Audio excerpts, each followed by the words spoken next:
texted me. I believe she's here now. Senator Selva Fahey Rossi.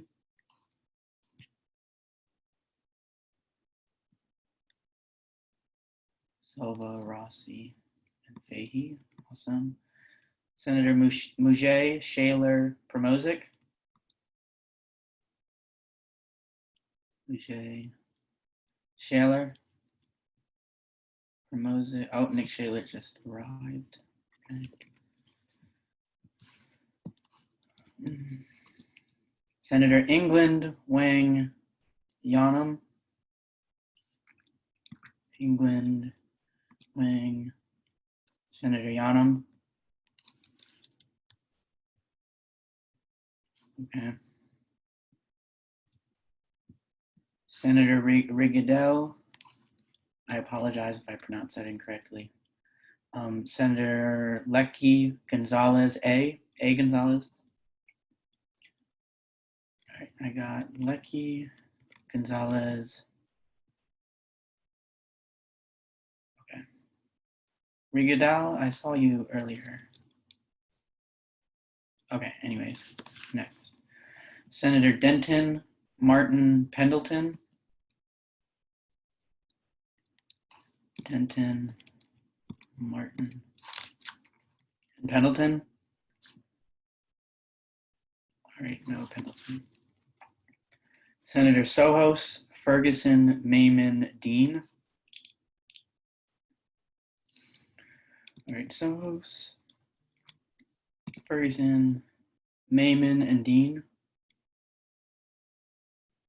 I got you, Senator, a little earlier. Oh, Rigadel is here. Okay, awesome. I'll just switch that real quick. Senator Mayman or Dean, going once. All right, not here. Senator Pedroso Medlinera. All right, awesome. Got you both.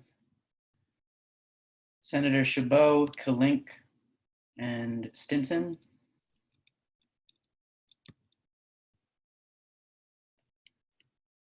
All right, no Kalink. I got Stinson. I got Chabot. And I got Shaler. I got you earlier. And no, okay. All right. And Senator R. Gonzalez and Senator Rudd.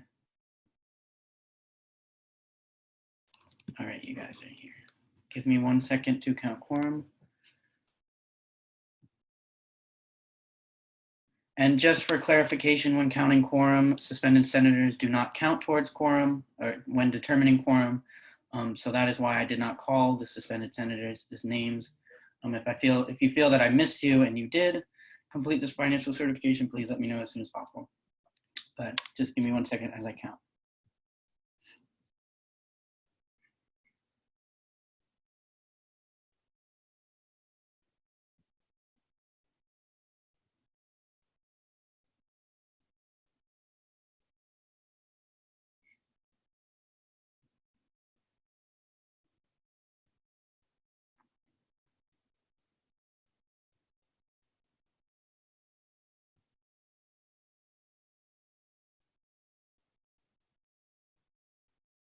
All right, we have 24 out of 31 senators that are not suspended. We do have quorum. Oh, I'm sorry, Senator Randall. I see you are here. Okay, my bad. And Senator Soto. My mistake. So now we have 33 senators and you guys are financially certified. So you guys are perfect. Awesome. We do have quorum, Mr. President. Thank you, Pro Tempore Harmon. With that being said, is there a motion for the correction and approval of the journal from 9/16/2020? Senator Gonzalez. Oh, sorry, I had my hand up for the roll call, but what was the thing? You motion for the correction and approval of the journal from 9/16/2020. So moved. Thank you, Senator Gonzalez. With that being said, do you second? So seconded. Senator Rudd. With that, the journal from 9/6/2020 has been approved. We are now in student and non-budgeted RSO comments. I have not received any names in regards to the link. There's actually 2 names. So with that being said, we'll start with Ms. Shana Cohen. Shana Cohen, could you please raise your hand so I can unmute you?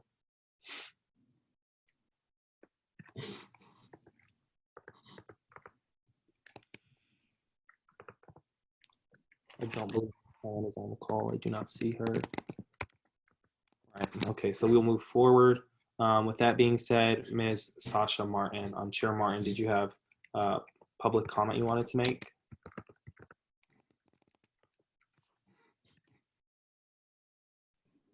No, I don't know why my name would be on there, but I have no public comment. Okay, I did think that was odd as well. No worries. So with that, there is not a anyone who wants to speak in public comment in regards to signing up prior. But if there are any students or non-budgeted RSOs on the call who would like to make a comment, please raise your hand. Senator Sohos, did you have a point? Oh, no, I just wanted to make an announcement, if that's fine. Okay. Yeah, go ahead. So a lot of you guys have heard already, but I'm actually transferring into spring. So I wanted to take this moment to, thank you all for the last year. I learned a lot of stuff, and I hope a lot of you also learned from working with me. I definitely will keep using all the experiences that you guys showed me in my life. And with that, I also resigned as RTAC chair. And I hope to be here for the last meeting. Thank you, guys. Thank you, Senator Sohos. I appreciate you, and I appreciate the hard work you've put in your time at Senate. So with that being said, are there any students or non-budgeted RSOs who'd like to make any comments? Seeing that there are no hands and there seems to be no comments, with that, we will move into special introduction and announcements. There are no special introduction and announcements for tonight. Have not, spoken with anyone in regards to bringing a guest.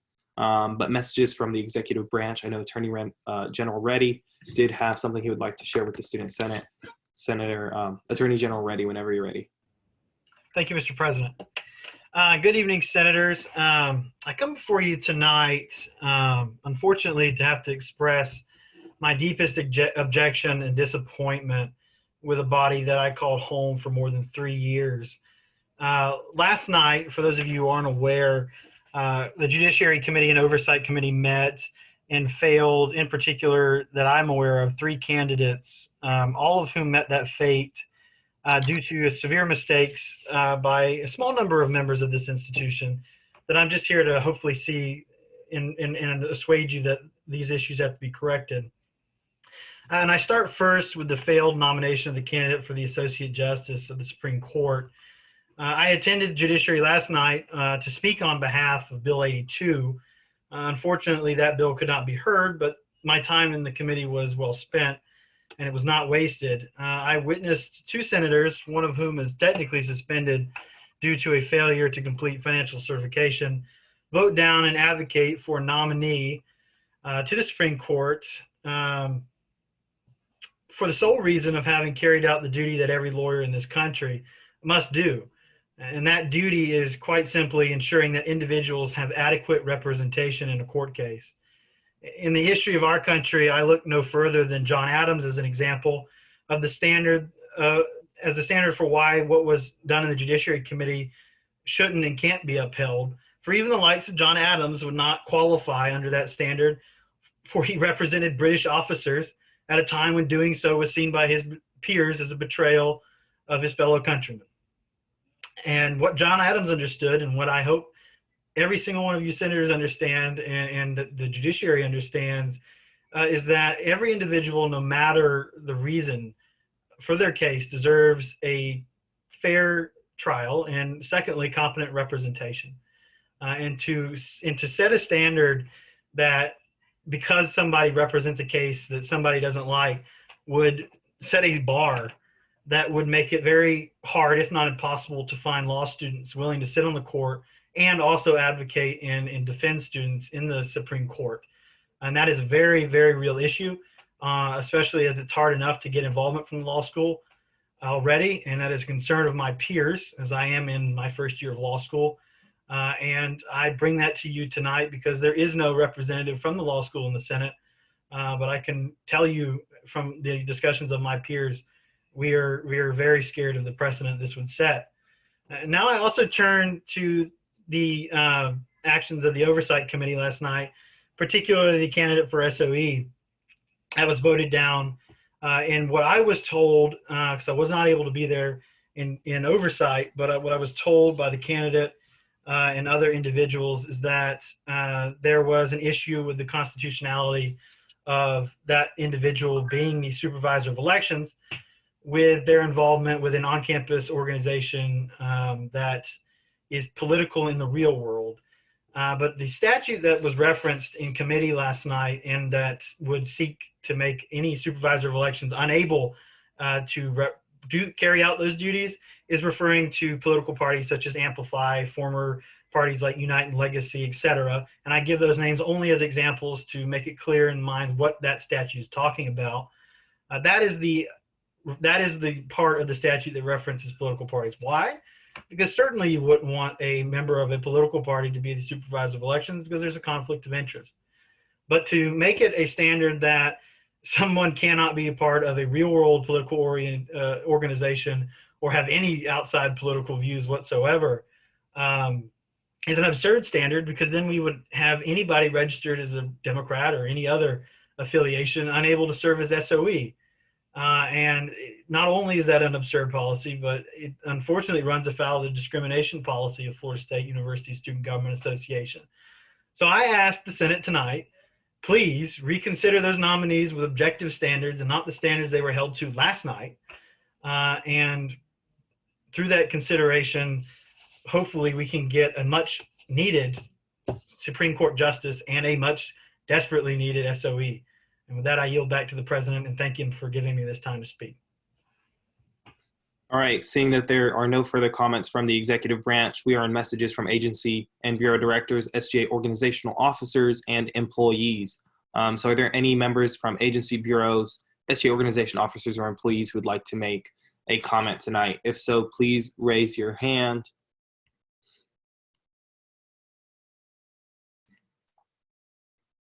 Seeing none, we are now in messages from the executive cabinet. Are there any members of the executive cabinet who would like to make a message? Secretary Lawana Bhatti is on the call and she has her hand raised. I'm going to unmute you so you will be able to give your comment and statement to the Senate. Awesome. Thank you, Mr. President. Hi, I'm here again.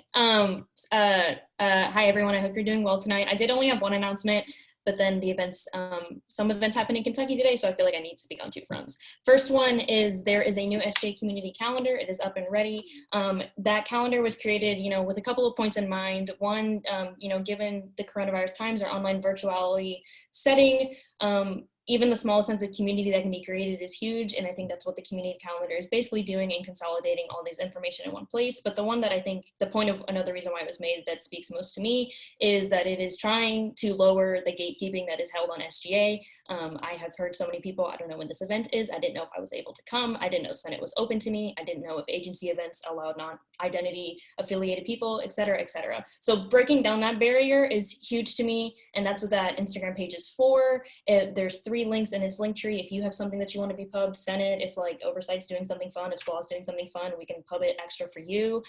That's what I'm here for. Again, when, exec and legislative branch and just when SGA works together, we do things better. We all know that. It's on the SGA website in accordance with statutes, thanks to some senators here tonight. Again, when we work together to approve of statutes, we do things better. So I appreciate that as well. But just quickly, given the events in Kentucky today, I just want to share the message that I know we all do work in this setting and in other settings, and it is important work, but sometimes we, events like today and events that happen, unfortunately, all too constantly recently, have to make a step back and realize that when we do this work, there's a lot of things that are bigger than us, and that I think she needs to put aside selfishness, pettiness, individualism, at least for sure, and put forth grace, and then also use your anger to use it to fuel you. I know for the past couple of weeks, or at least months, honestly, a lot of the world events can make you tired, and tire is normal. You are allowed to be tired, but hold that tired with fuel to, to leap, to jump, to do something bigger than me. Those are somebody who I look up to. Those are their words. And if you're still feeling tired from what happened today, I am too. That's a human feeling. It's okay. But I just want to share that message with you and everybody else, because I think everything that we do does tie in together. I did just talk about a community calendar on Instagram, but that is to do something to bring us together. What happened in Kentucky is bringing people together to change something for the better. And so I hope we continue to all do that and just hold bigger things than us in mind at all times. So yeah, I'm happy to always be with you all because I love doing this job of internal affairs, making the internal affairs of SJ work as best as they can. So I'm sorry if you always have to see my face, but that's my job. So happy to be here. I hope you all have a great night and do some good work. So. Thank you, Secretary Abhati. Always inspiring words. I appreciate it. Are there any further messages from the Executive Cabinet tonight? Seeing none, we are in messages from the class councils. Any members of the class councils wishing to make a message tonight, please raise your hand. All right, seeing none, messages from the Congress of Graduate Students. Are there any messages from the Congress of Graduate Students? Seeing none, we will move into messages from the judicial branch. Are there any members of the judicial branch here tonight to make any messages? All right, seeing none, messages from the Union Board and SOAR Board. Are there any members from Union Board or SOAR Board tonight? Gigi Baru. Let me go ahead whenever you're ready. Okay. Hello, everyone. Once again, RSO recognition deadline is next week, but I have another announcement. For now, Market Wednesday is happening on Discord, so I would really like to see SGA there. And also, if any other RSOs that you're involved in want to take part in it, please message me and I will get that set up for you. That's it for now. Thanks, Baru. With that, we are in messages from Campus Recreation Board. Are there any messages from the Campus Recreation Board?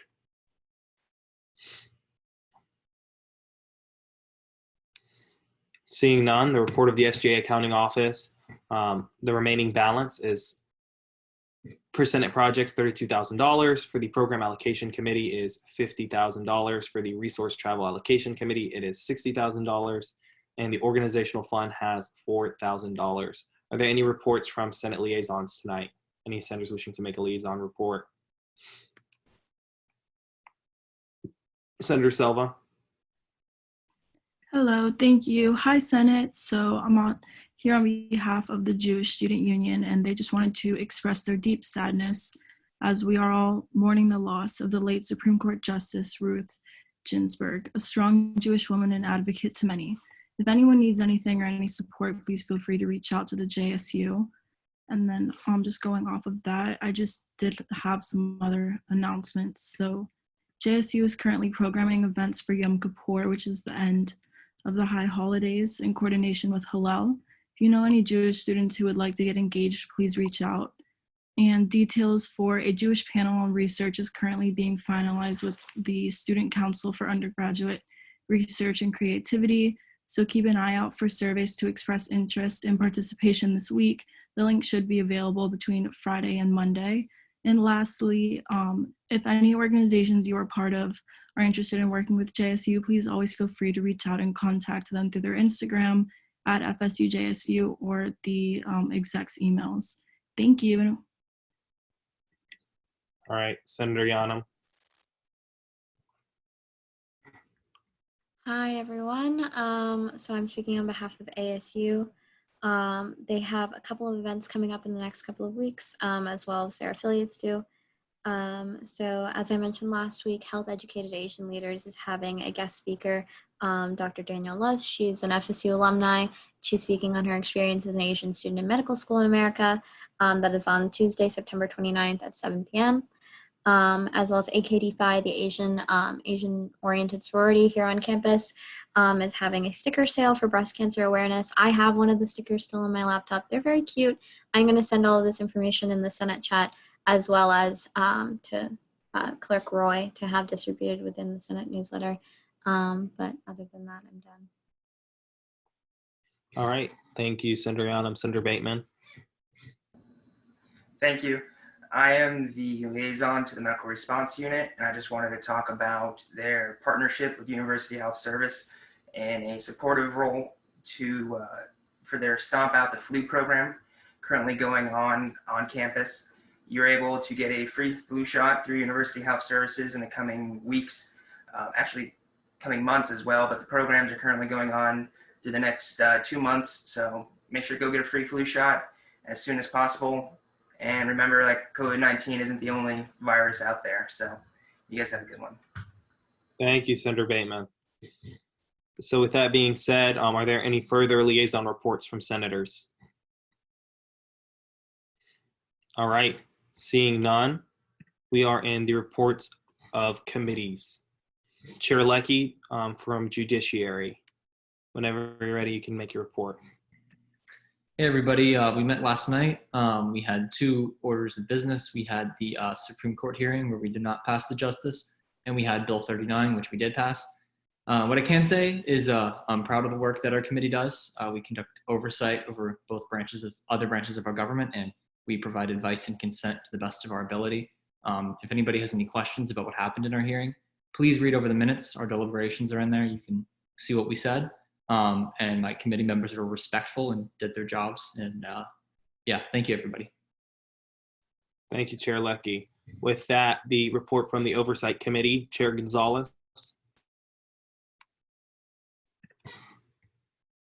You can make a report whenever you're ready. Yes, thank you, Senate President.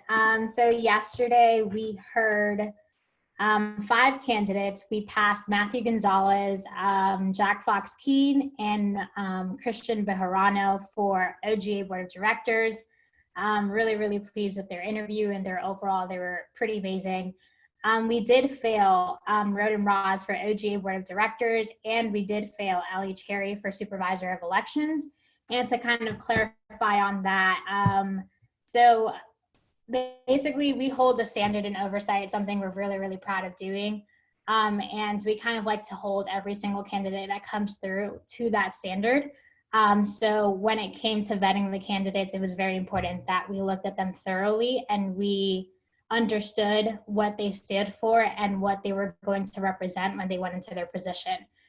So specifically going into Ellie Cherry and her interview, it can be seen in minutes that her responses were a bit conflicting. We asked her if she was part of any political party or entity on campus, and it wasn't that she is a part of it, it's that she said she denied it, and then when we went to her resume, she was. So it was just a conflict in responses that was the issue, as well as that wasn't the only issue. It was also that she kept mentioning Jack Denton in her interview, and as Supervisor of Elections, it was kind of conflicting and weird that she consistently, I'm pretty sure it was 3 times, it's in minutes as well, where she mentioned Jack Denton and how that pushed her to become involved in SGA and with the Supervisor of Elections. We just didn't see the connection between that issue and being a part of the Elections Commission or in that position. So those were the issues. I welcome anybody that has anything to say about it to please speak to me or anyone in the committee directly, because the candidates that were failed did fail unanimously. It wasn't a split vote. So I encourage everyone to actually come and be a part of the process, because you do have the option of deliberating and actually engaging in conversation with us and trying to convince us if you think otherwise. You do have the option to ask questions as a senator as well. So I welcome you to please come to our committee and watch how we do things, and then we can go from there. But with that, I yield. Thank you, Gonzalez, for that committee report. With that, we'll go into the report from the Finance Committee, Chair Adamik.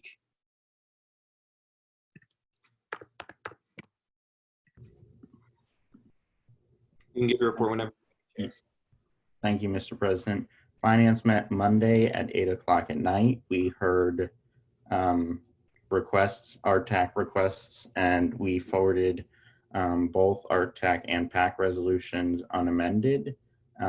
We also tabled Bill 87, and we heard 1 candidate for RTAC, which we forwarded unanimously to the full Senate, and she has our full support.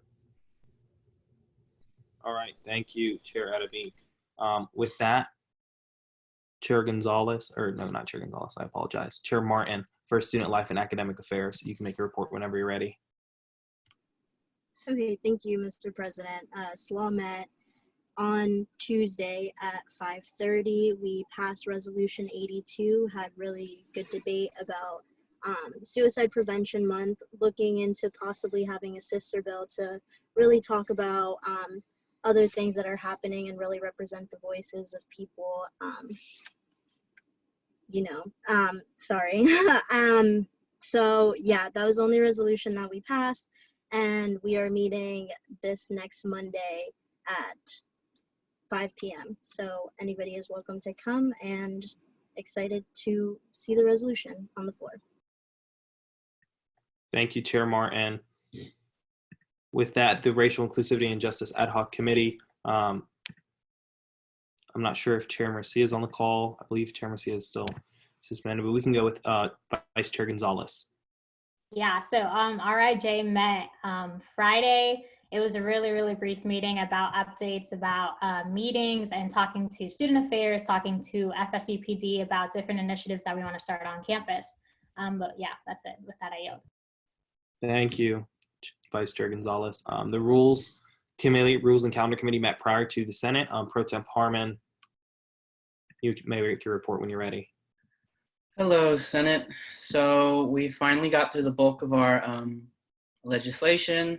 We were going to deal with a complaint, but after some logistical errors, we will probably be dealing with it next week. Resolution 78 was tabled and we were going to hear it, but the sponsor decided to withdraw it. Resolution 58 remains tabled. Resolution 60 was passed. Resolution 61 was passed. Resolution 69 remains tabled. Resolution 70 passed, and Resolution 81 did pass. And all other legislation remains tabled until the sponsors are able to make it.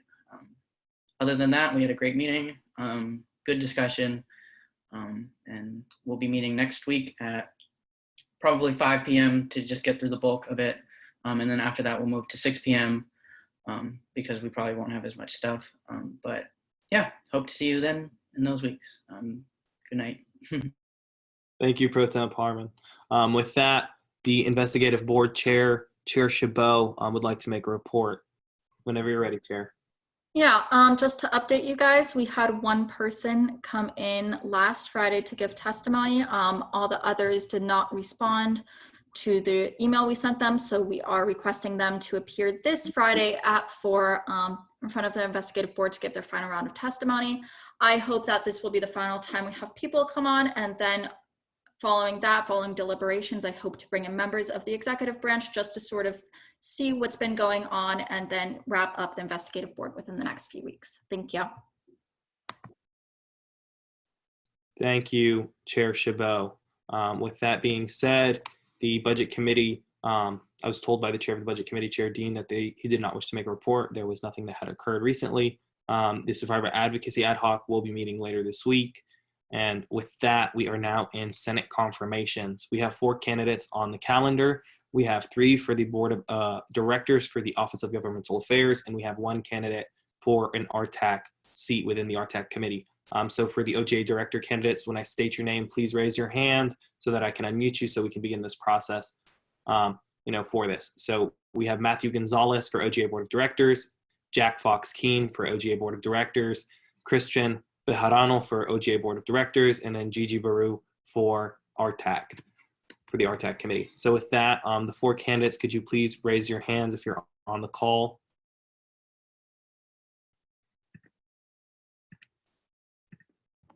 There's one other candidate, Bejarano.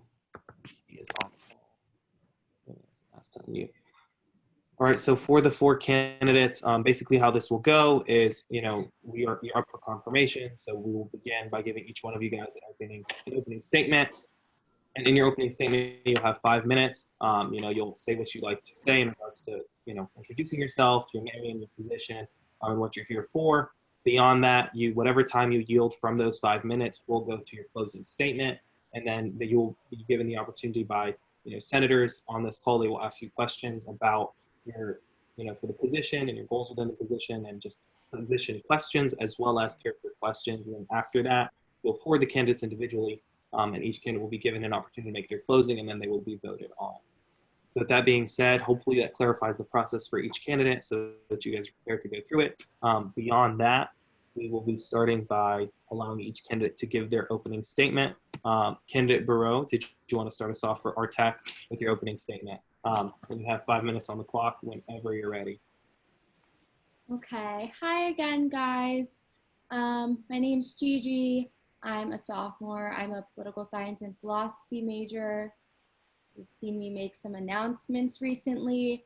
I'm on what was formerly SOAR board, but is now Engagement Ambassadors. I do the finance. So basically, I kind of educate all the organizations on campus about how to get PAC and RTAC funding and money from organizational funds. And yeah, this will be my second year on RTAC, so that's fun. I've had a great year. It's been fun meeting a ton of new organizations and helping them get funding so that they can go on their trips and experience new things and bring their knowledge back to FSU. I am going to yield the rest of my time, but I look forward to your questions. Thank you, Candidate Barreau. Yields with 4 minutes and 14 seconds to their closing. With that, we will go to Candidate Gonzalez for OGA. Gonzalez, are you ready to make your opening statement? Hello, everyone. I'm Matthew Gonzalez. I am a third-year student going for the Board of Governors position on the Office of Governmental Affairs. I'm currently on duty at the desk, hence my mask and my background. So if there are like any sort of disruptions in the background, I'm sorry. I am a third-year student, as I said. I'm currently a resident assistant, as I already stated. I'm also on the Campus Recreation Board. And as a fitness liaison on that board, I'm really excited to, I'm really honored to be even offered this position or even considered for this position. I really am passionate about politics. I have 2 internships in political sphere, and I would like to really increase my involvement on campus outside of my already worked roles, and increase that to go into the Office of Governmental Affairs and really create some sort of legacy or some sort of change and tangible change on campus in any aspect on the campus. And I yield. Candidate yields with 3 minutes and 51 seconds to their closing statement. Thank you for your opening. With that being said, Candidate Fox, whenever you're ready, you have 5 minutes for your opening statement. Okay, thank you. Hi, my name is Jack Fox-Keen. I use they, them, their pronouns. I am a senior in computational science and biomathematics. Currently, I'm chair of the Student Leadership Council for the College of Arts and Sciences, and I'm the former president and founder of the Fellowship of Computational Sciences. I'm also currently involved with several activism organizations, including being on the Arts and Music Committee for the Tallahassee Community Action Committee, as well as being the founder of the Tallahassee Missing Persons Search Coalition. And I'm looking forward to your questions as well. Candidate Jack Fox-Keen, you yielded with 4 minutes and 22 seconds to your closing statement. With that being said, Candidate Bejarano, you have 5 minutes for your opening statement. Perfect. So nice to see everyone. My name is Christian Bejarano. I'm a junior here at FSU. I just transferred here from FIU in Miami. I'm studying criminology, and in Miami, I worked with Equality Florida. I was a volunteer coordinator, and recently I was working in demolition. So something about me is that I come from a very diverse background, so I'm happy to bring that perspective to any of the cases here. And I'm here for the Office of Governmental Affairs for the Board of Directors position, and I look forward to any questions y'all have. Thank you, and I yield. Thank you, Candidate Bejarano. You yielded with 4 minutes and 22 seconds as well for your closing statement. So with that being said, are there any technical non-debatable questions, senators, for the candidates?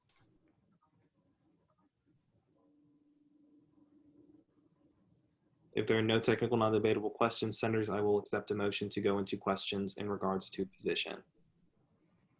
Senator Gonzalez. So moved. Senator Wang. Senator Wang. So seconded. All right, so with that being said, are there any objections to going into questions in regards to the candidate's position? Seeing no objections, we are in questions in regards to the position for the candidates. Are there any questions about the candidates' positions?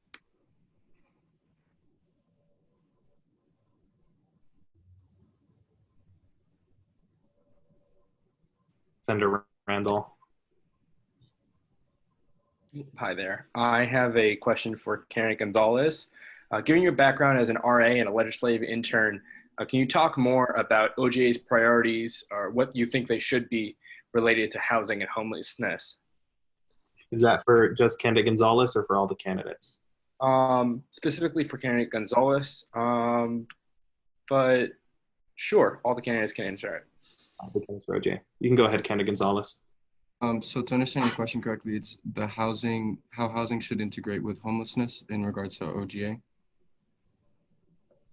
Yes, I'm specifically concerned about housing and homelessness and how that affects students and what sort of policies you think OGA should be advocating for in your position. Working as someone in university housing, we do see, well, a lot of our staff especially take on the role because they need it. So definitely I can tell exactly what you're saying when it comes to homelessness.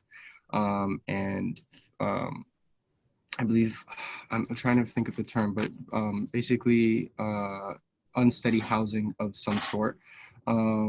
I know several RAs that definitely, if they didn't have this position coming to university, would be very difficult because they would not have a place to live. The RA position is unique in that it gives us a place to live as well as employment. Given that, I definitely agree that is an issue, and with OGA, I can take on more of that role. I'm also part of SSAC with part of, which is the Student Staff Advisory Council.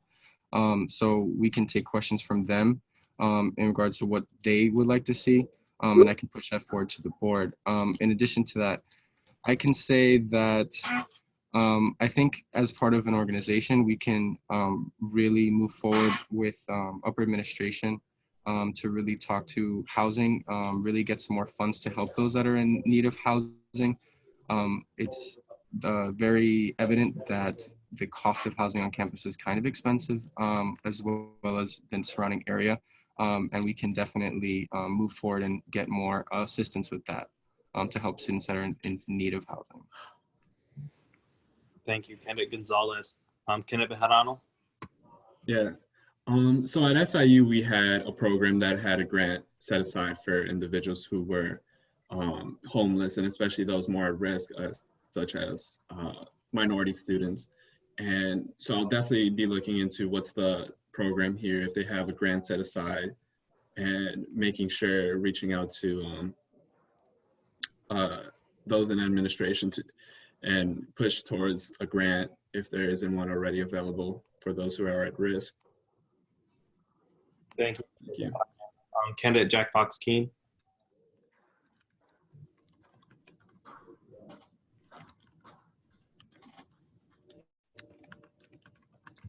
Oh, are you muted? Oh, I'm sorry. It's okay. Two things immediately came to mind for me. The first is Gender Odyssey has a transgender inclusive housing initiative and coalition. Right now, there is no student housing that is inclusive for the transgender community. So that would be something that I would want to push forward. And then the second thing is, as far as students who live in off-campus housing, and with the pandemic, for example, if you were a student that experienced a job loss this past summer, but if you weren't technically taking classes this past summer, you couldn't apply for financial aid. And I personally went through that experience as a student where I did lose one of my jobs, and then I had to end up moving and everything. And I feel like there isn't really a lot of resources that are available for students who aren't taking classes during the summer, but there are always still situations that happen during the summer, and you're still considered an FSU student during the summer. But you just suddenly lose all of your accessibility to resources. Thank you, candidate Fox Keene. With that, are there any other questions? Senators, in regards to position for the candidate. If there are no other questions in regards to position, I'll be entertaining a motion to go into questions on character for the candidates. Chair Gonzalez, So moved. is there a second to that motion? Senator. So seconded. All right, with that, are there any objections to going into questions on character for the candidates? Seeing no objections, we are now in character questions. If any senators have any questions in regards to the character of any of the 4 candidates up for confirmation tonight, please raise your hand at this time to be recognized.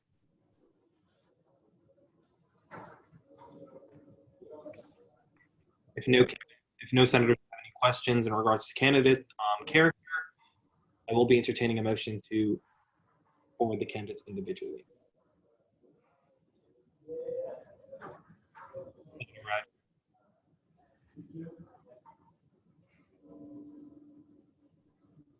I move to forward the candidates individually. Senator Medley Nayra. Seconded. All right, so with that, are there any objections to forward the candidates individually?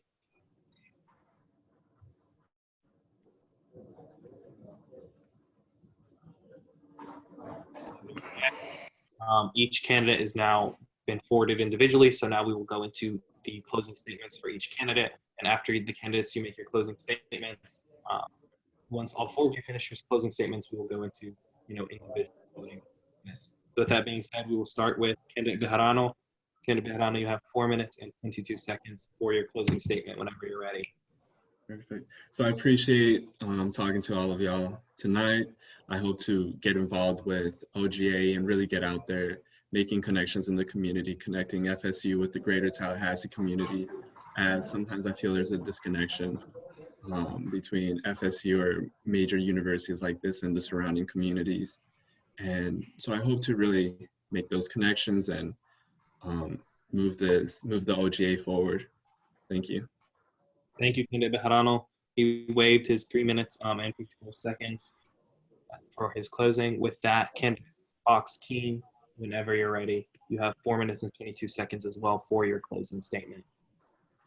Yeah, so I also just want to second candidate Bejarano's request or desire to integrate the FSU with the Tallahassee community. I've been discussing this situation with the town and gown divide a lot on the council, and I know that's definitely one of the things that I really want to push forward is, for example, discussing 3204. That's one of the poorest zip codes in the entire state of Florida, and folks live there and aren't even aware of all of the issues that are going on.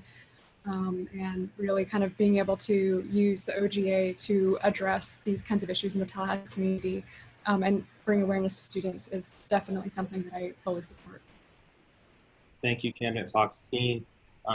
With that, we will go into candidate Gonzalez's closing statement with 3 minutes and 51 seconds. Whenever you're ready, candidate Gonzalez.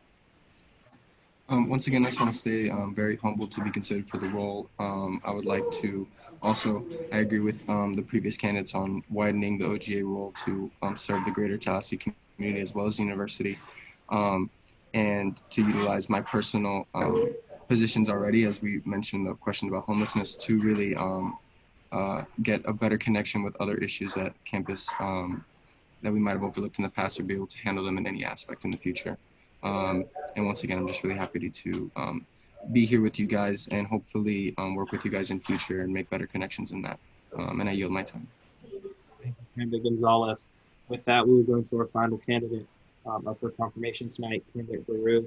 Whenever you're ready. And you have your 4 minutes and 14 seconds on the clock. Yeah, thanks for your time, guys. I look forward to hopefully being on RTAC for another year. I'm going to keep this brief, but yeah, thank you. All right, thank you, candidate Burrell. With that, we are moving forward into the candidates to be voted on individually. So with that being said, we'll start with our OGA candidates. Introduce yourself by saying your name again.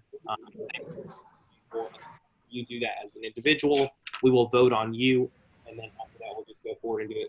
First candidate, second candidate, third candidate, fourth candidate. and record the vote. That being said, we will go with our first candidate.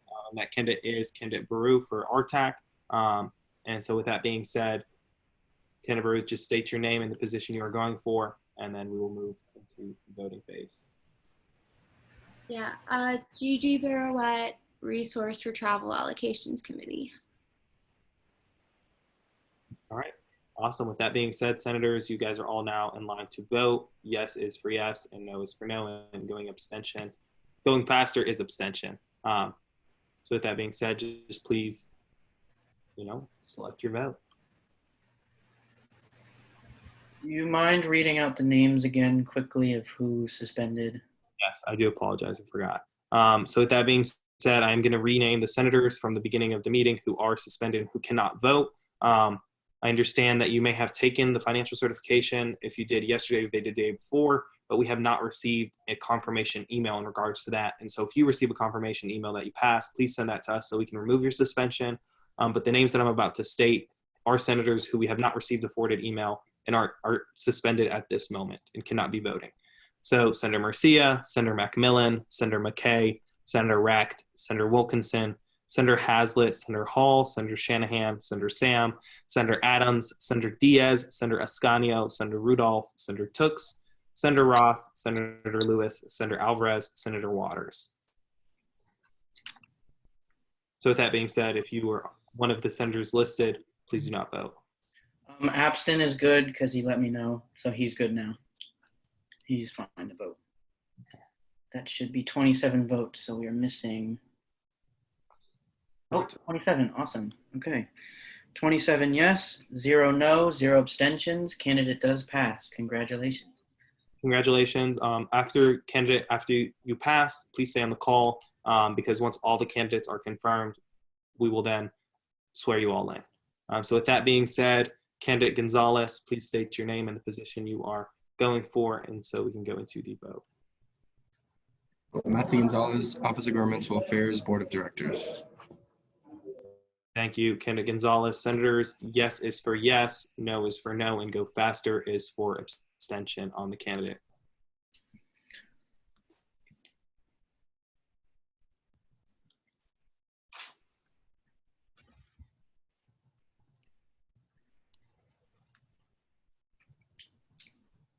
Senator Rossi. All right, awesome. We need 2 more votes. Senator Rigondeaux. Rigondeaux. All right, 1 more vote. Somebody's missing. Senator Bateman, you are the one missing. There we go, awesome. Okay, give me 1 second. All right, 28. Oh, who's here that wasn't here earlier? Or who's voting that's not supposed to be voting?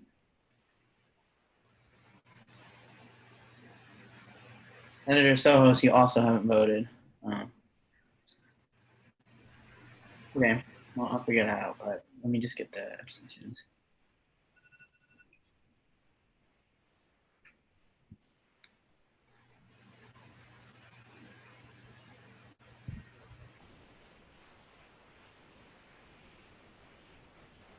All right, vote reads 24 yes, 2 no, 1 abstention. Candidate does pass. Congratulations.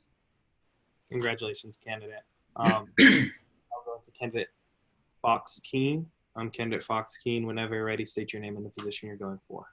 Yes, so Jack Fox Keene and the Office of Governmental Affairs for the Board of Directors. Awesome. So with that being said, senators, you are in line to vote on candidate Fox Keene. Yes is for yes, no is for no, and go faster is for abstention.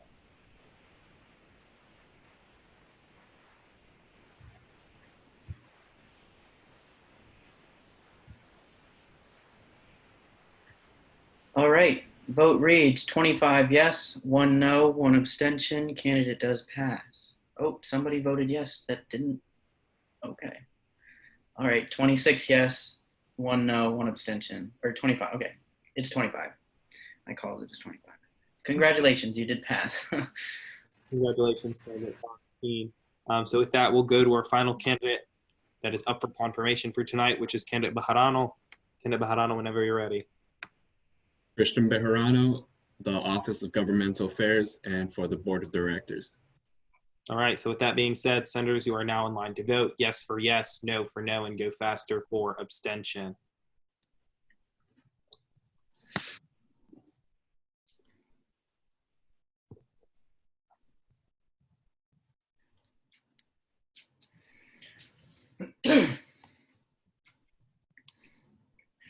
Senator, yeah, oh, you did it just as I said it. Senator Martin. All right, vote reads 25 yes, 1 no, 1 abstention. Whoever the abstention is, just keep it up for a second so I can look. All right, awesome. Congratulations, candidate does pass. All right, congratulations, candidate Bejarano. So with that being said, all 4 candidates up for confirmation have passed tonight. And so whenever you're ready, Pro Tem Harmon, you may swear them in with the oath of office. All right. Candidates for student body offices may choose to replace the words "so help me God" with "on pain of impeachment." Do you understand when taking the oath of office? Do you understand? All right. Are all the candidates unmuted currently? Okay, awesome. So can I have all the candidates raise their right hand, please? I, please state your name. I, Matthew Gonzalez. Promise to support and defend the Constitution of the United States of America. Promise to support and defend the Constitution of the United States of America. The state of Florida. The state of Florida. State of Florida. And the Florida State University student body. And the Florida And the State Florida State University. University student body. And I shall perform my duties to the best of my ability. And I shall And I shall perform my duties to the best of my ability. So help me God. So help me God. Congratulations. Thank you. Thank you. We appreciate your hard work. We appreciate you coming in tonight and being confirmed. We look forward to seeing the work you can do with OGA. I look forward to seeing the work you present with us when it comes to the legislative agenda and on our candidate bureau. So thank you guys for coming. All 4 of you can log off. You do not have to be on this call anymore. If you don't want to, you're welcome to stay, but you are not required to. So thank you all for coming. Thank you. Of course. With that being, it's a pleasure. It's an honor to have you guys. Senator Adamik, did you have a point? I have a motion. What's your motion, Senator? Pursuant to Senate Rule 10.14, I move to enter judiciary as a whole. All right, is there a second for that motion? Senator Quinton England. So seconded. Are there any objections on the motion? Senator Lecky. I object. All right. So with that being said, I believe that this is like a motion that is non-debatable. I'm not 100% sure. I do want to check with the parliamentarian if he is on the call. If he's not, then I'll just have to look through statutes real quick. Parliamentarian Alvarez. The motion to enter committee of the whole is a debatable motion if there is objection. All right, so with that being said, we will treat it as it is a piece of legislation. So Senator Adamik, you will have 5 minutes to make your opening statement on why you believe this motion, why you made this motion. And then with that being said, after the debate and, treating like motion, pro con, technical non-debatables, all of that, we will go into allowing you to have a closing statement. And then after that, there will be a vote by the Senate in regards to whether or not to go into judiciary as a whole. So with that being said, you have 5 minutes on the clock, Senator Adamik, to, state what you'd like to state about your motion. Thank you, Mr. President, and thanks everyone. The Judiciary Committee has failed 2 separate candidates for the court in 2 weeks, which is probably a new record for them, but it begs the question as to whether or not we're even being reasonable with our expectations for these candidates. I can't speak to the first candidate because I wasn't present, but I was present for the hearing yesterday, and what I heard was a little worrying to me. The only 2 reasons I've heard so far the opposition provide for why the candidate for the Supreme Court shouldn't be confirmed is because first, he dared to do what good lawyers are supposed to do and provide strong advocacy for a friend in need in a case that certain senators had strong personal feelings about. And secondly, he failed to expand on questions that he was not asked in committee. I simply asked the opposition to present some reasons to the full Senate as to why we shouldn't even consider this candidate, because I heard their reasoning in committee and it was neither ethical nor legal for that matter. I take no joy in having to do this, but the events that unfolded have really given me no choice, because there is a wrong that clearly needs and deserves the opportunity to be righted. And with that, I'll yield. Senator yields 3 minutes and 48 seconds to their closing statement. With that, we're in technical non-debatable questions on the motion to go into judiciary as a whole. So with that being said, are there any senators wishing to make any technical non-debatable questions? Seeing no senators wishing to make a technical non-debatable question, are there any senators wishing to move into pro-con debate on the motion? Senator England. Yeah, I move to enter pro-con debate. All right. Is there a second for that motion? Senator Mouget. So seconded. All right, we are in pro-con unless there's an objection to do so. Seeing no objection, we are in the, is there an objection? Senator Yonam, do you object? Your hand's doing a little something, I'm not sure. Is that a yes? No, sorry, I was trying to raise a point of information. All right, you can do that once we're in the first round of pro, which we are now because there's no objection. So Senator Yonam, your point of, was it point of information you said? Yeah, point of information for the sponsor. What was the vote, the vote for the Judiciary Committee's vote on the candidates? Senator Adamik, if you have that response, you can say it, but I know the vote as well if you do not. So you can go ahead, Senator Adamik. Oh, you're muted. I'm sorry. Oh, Senator, it was, yeah. Senator Adamik? Yeah, the vote was 3-1 to not forward. Right, so to just clarify it even further, it was 1 vote yes, 3 votes no, and 0 abstentions. So with that being said, we're in the first round of pro in regards to the motion to go into judiciary as a whole. And just as a reminder for senators, for this motion to pass, it needs a 2/3 vote of the Senate to go into Senate as a whole. But with that being said, Senator England, if you'd like to speak in pro, there's 3 minutes on the clock. Thank you. Yeah, I just really want to say, those of you who served in the 71st Senate might remember the words of former Senate President David Higgins, who said that the main thing we're doing here is trying to get students involved, okay? We have a perfectly good and eligible candidate here who is wanting to give us and give student government their time to give back to the student body, notwithstanding the fact that they are a law student, and students at FSU Law have a ton of work, okay? So this student wanting to give us their time, we should be appreciative of that, and we should look highly upon them, and we should be, unless there's any major red flags, which I have not heard that there is, we should seriously be considering this candidate and wanting to support them in their wish to give back to the student body. I think that we should go into committee of the whole.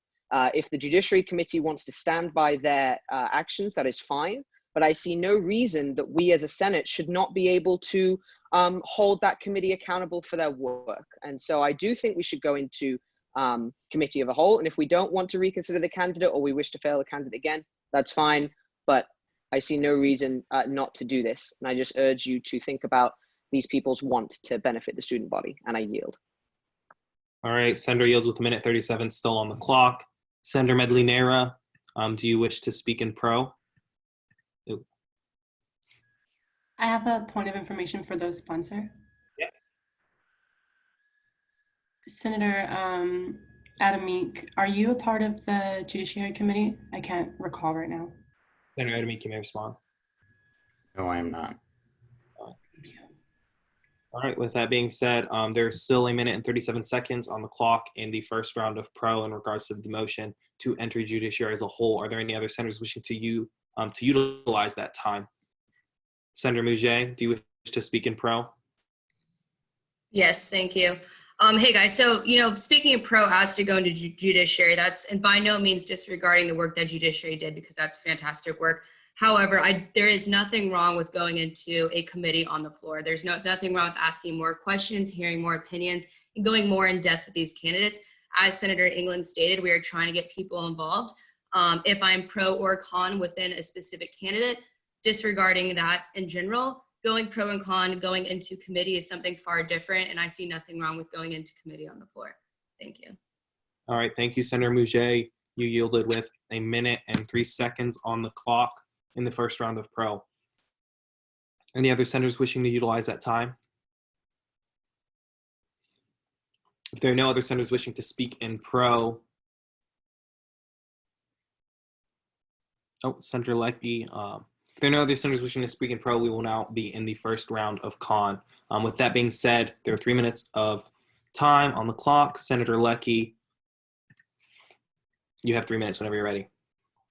Well, first I want to say I wish that somebody had told me about this before we had gone to the floor. I would have appreciated that.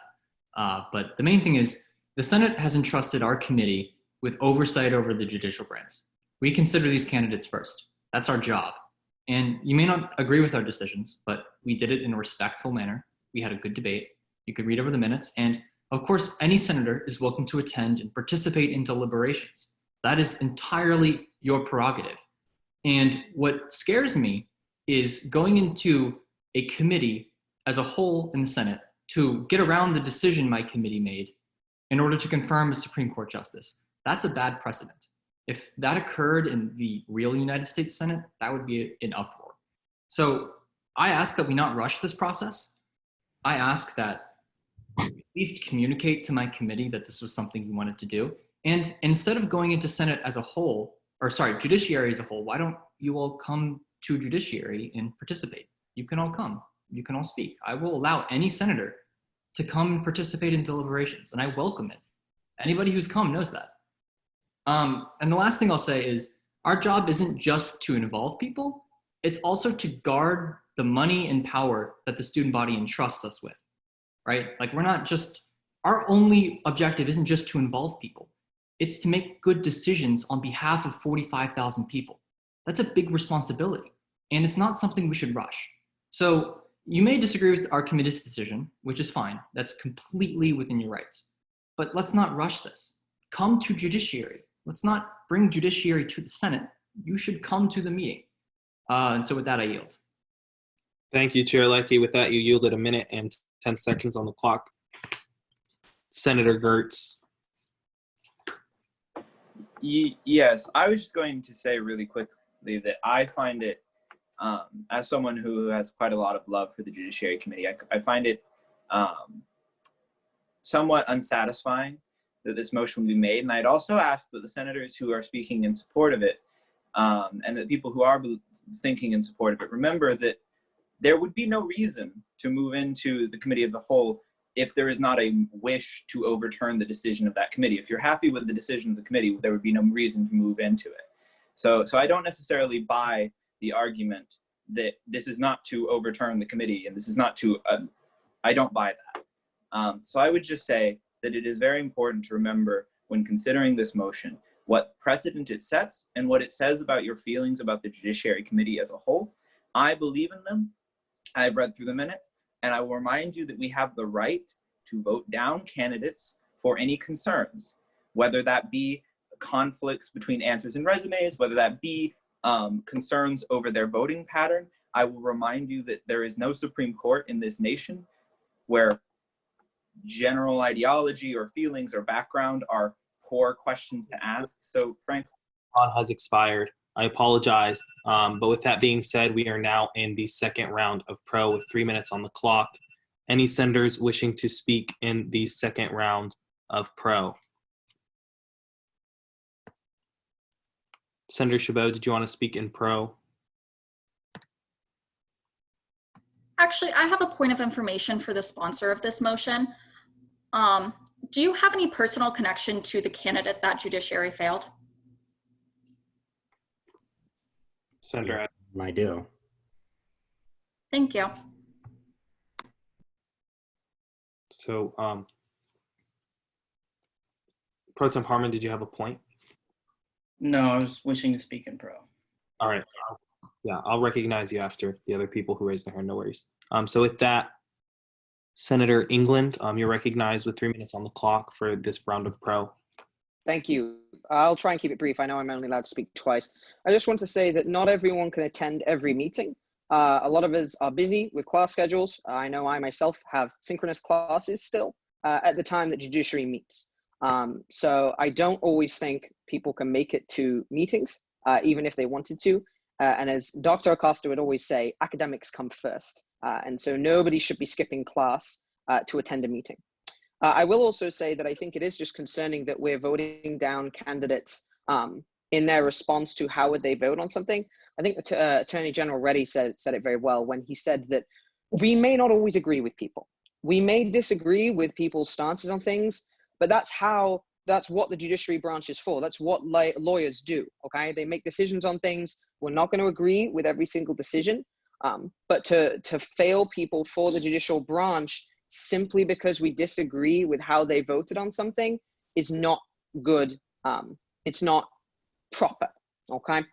I just think that it's unfair that we're judging people on their voting pattern when it is literally their job to make these tough decisions, even if we disagree, and I yield. So Senator England yields with 1 minute and 46 seconds. With that being said, Senator Gertz, did you have a point?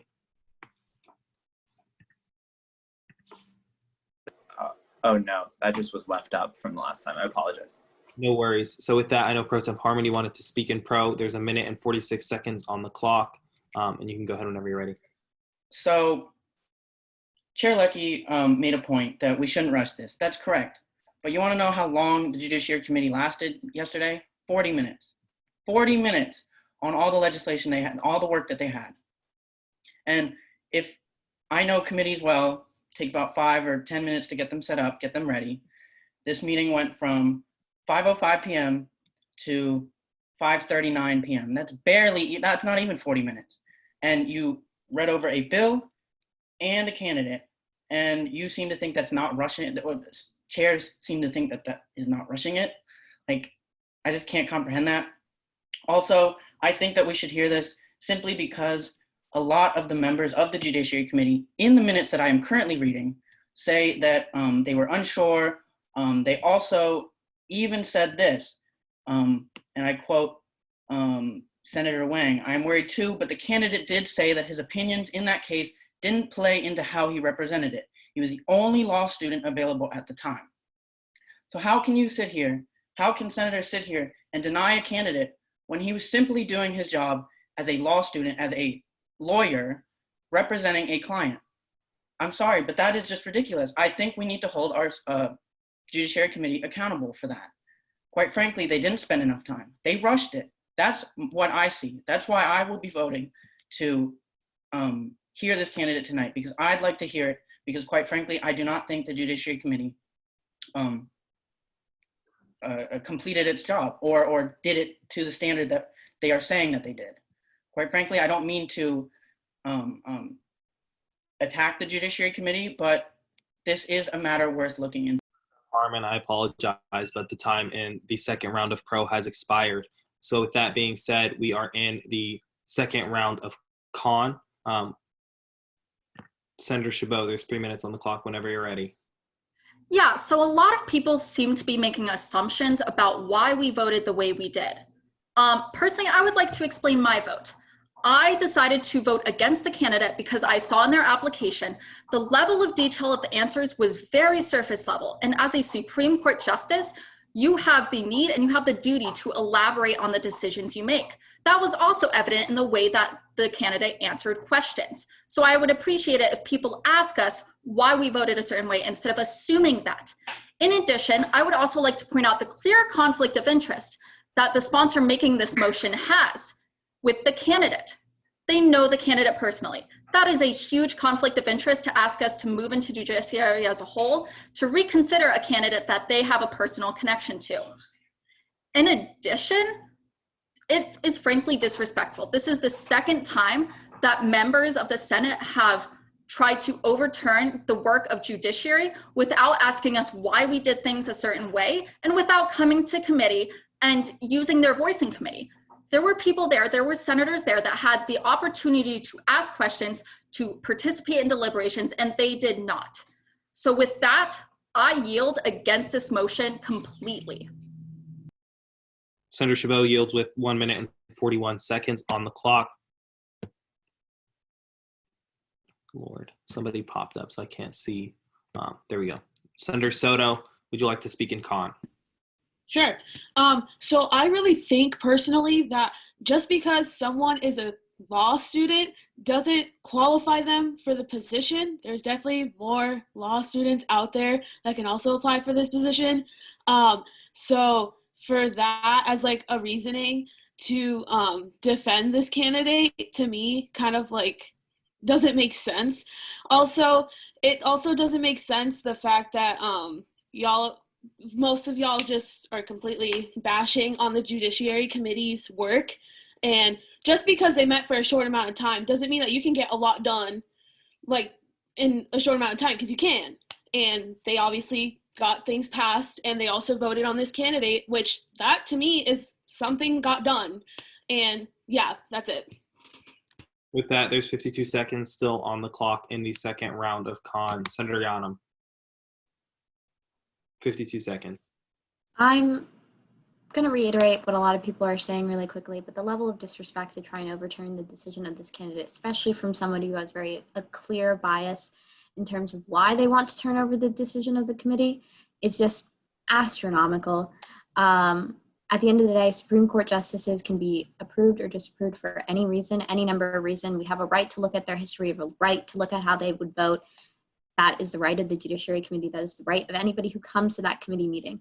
Do I believe that you should not have to skip class to attend these meetings? Yes, I'm a student too. I understand Senator England's point as well. At the end of the day, this was not an effective way of communicating your grievances with the Judiciary Committee. This is very clearly a disrespectful motion in regards to how they conducted their business. With that, I yield. With that, the time in con has actually expired, so that was right on the dot. We are now in the third round of pro. However, Chair Leckie, you have a point, and you may make it. I was actually going to make a motion to extend the round of con by another minute, seeing as we have a few other speakers. I think it would be better if we went through this round of pro. All right. Then I withdraw. I appreciate it. So with that, we are now in the third round of pro with 3 minutes on the clock in regards to the motion to go into judiciary as a whole. So with that being said, are there any senators who would like to speak in pro? Senator Mouget, speaking in pro, this will be your second time speaking on this motion. So I just want to remind you that this will be the final time that you can speak. With that being said, 3 minutes on the clock. Thank you. I just kind of want to talk something out real quick.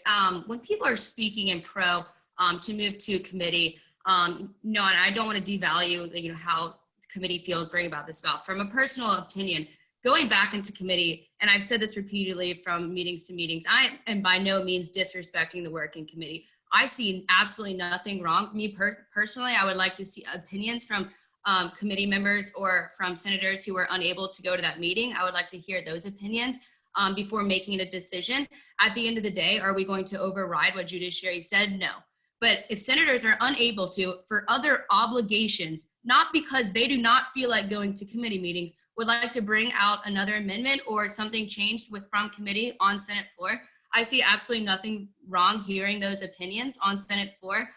Yes, work gets done in committee, and judiciary works every week. They get the most legislation. I see that week by week. You guys work extremely hard. But personally, I know senators who personally were unable to be there for other obligations, academic reasons, etc. And I would like to see those opinions and make a decision based off of that. Thank you. With that being said, Senator Mouget has yielded 1 minute and 48 seconds in the third round of pro. Senator Medley Nair, would you like to speak in pro? Thank you. Hi, Senate. I agree with, I'm not allowed to say people by name in debate, pardon me. I agree that the motion was biased. However, I feel like if senators do feel so strongly to share their opinions, let them I don't personally have any arguments. I don't want to disrespect the Judicial Committee. And I do think that it can be perceived as inherently disrespectful to call, to go back into Judiciary and Big Senate on Wednesday instead of going to the committee. But if people do feel so strongly, then please tell us. You know what I'm saying? I hope that made sense. Thank you, Senator Medley Neyra. With 59 seconds still on the clock in pro, are there any other senators wishing to speak in pro of this motion? Senator Gonzalez. Yeah, thank you. I'll try to make this quick because I only have 59 seconds, but I've been trying to unpack kind of where this motion came from. And personally, for me, IA, we take hours. When I tell you we take hours to interview candidates, to vet them, and to forward them, we literally take 3 hours to interview 5 candidates. So we literally take so long, and our deliberations especially are very, very, very long because we want to make sure that we are being fair and we are not being biased in any way. Obviously people have raised issues about us being long, whatever.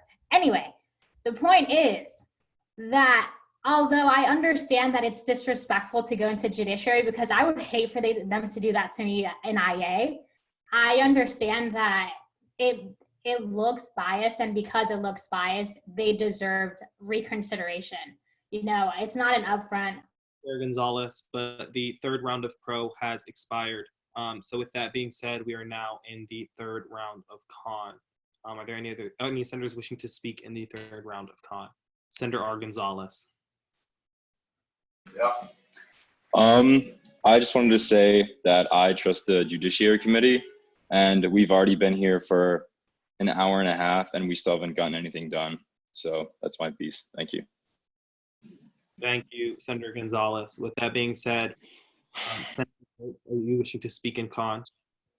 Yes, but I actually wish to first make a point of information to Parliamentarian Alvarez.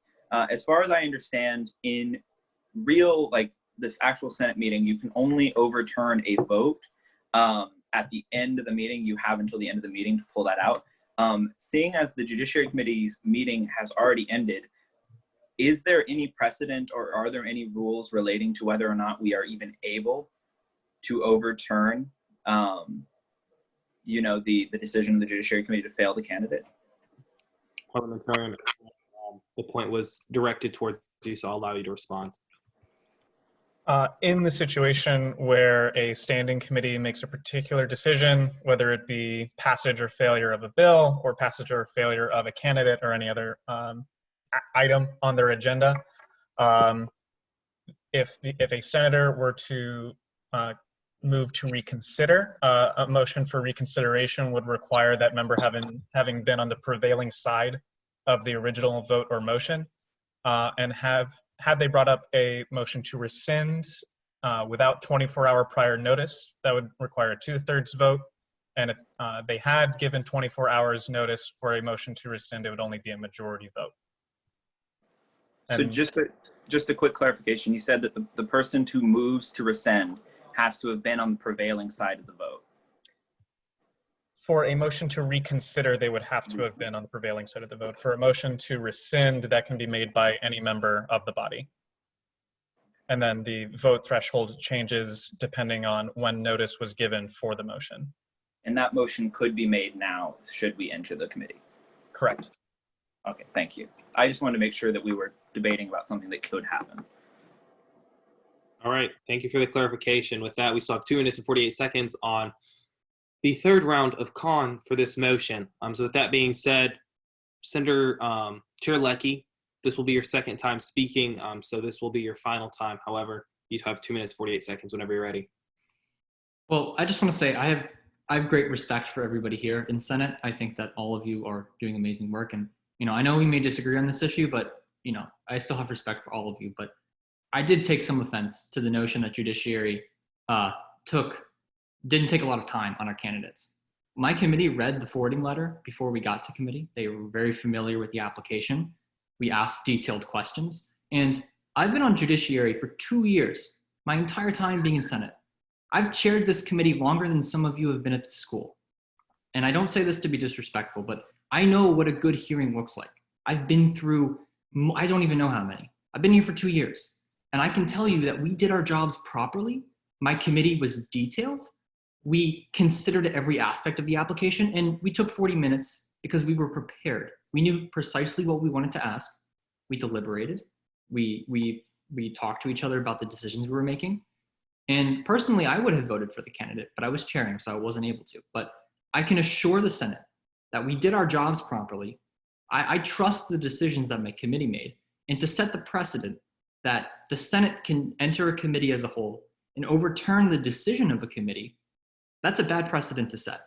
If I disagree with a decision finance made, does that empower me to enter finance as a whole and then have the Senate overturn that decision? And the last point is, if people really did feel passionately about this particular situation, nobody reached out to me beforehand and said, hey, I can't make the meeting, but I feel strongly about this. Nobody reached out to me about that. And so in the future, I encourage people, if you can't make a judiciary meeting and you feel strongly about something, tell me. I'll bring it up at the meeting for you. No problem. With that, I yield. With that, Chair Leckie yields 1 minute on the clock for the third round of con. Parliamentarian Alvarez, did you have a point you would wish to make? My apologies, I accidentally left my hand up. No worries. So with that, Vice Chair Chabot, this will be your second time speaking, and there's a minute on the clock. So this will be your final time speaking in regards to this motion. Thank you. So I would just like to address a few points that have been brought up by multiple senators. First off, the short amount of time that judiciary took to consider this candidate and also consider a bill. We took that short amount of time because we read over our legislation and read over our candidates beforehand, so we know what we're doing going in. The quality of the interview or the quality of the confirmation is not dictated by the amount of time that confirmation takes. Secondly, just because a candidate is willing to take a position doesn't mean they are the right candidate for that position, and it is our job to make sure that they are. Third off, if you have other obligations, if you have a class during that time, if you have another meeting during that time, please reach out to either myself or Chair Leckie, and we can see if we can work around that. We can ask our committee members, hey, there's a senator who really wants to come and hear this candidate. Do you mind if we push the meeting back an hour or move it forward an hour? We are more than willing to make those accommodations if we can. And third off, in terms of senators not being there, I apologize, Vice Chair Chabot, but the third round of con has expired. So with that, we are in the fourth round of pro with 3 minutes on the clock. Are there any senators wishing to make any statements in pro? Gonzalez? Yes, thank you. Oh, am I frozen? Hello? I can hear you.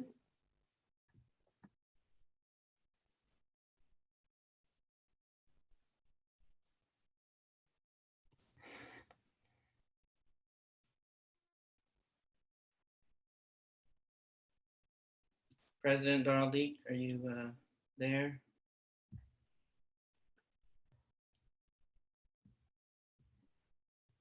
All right.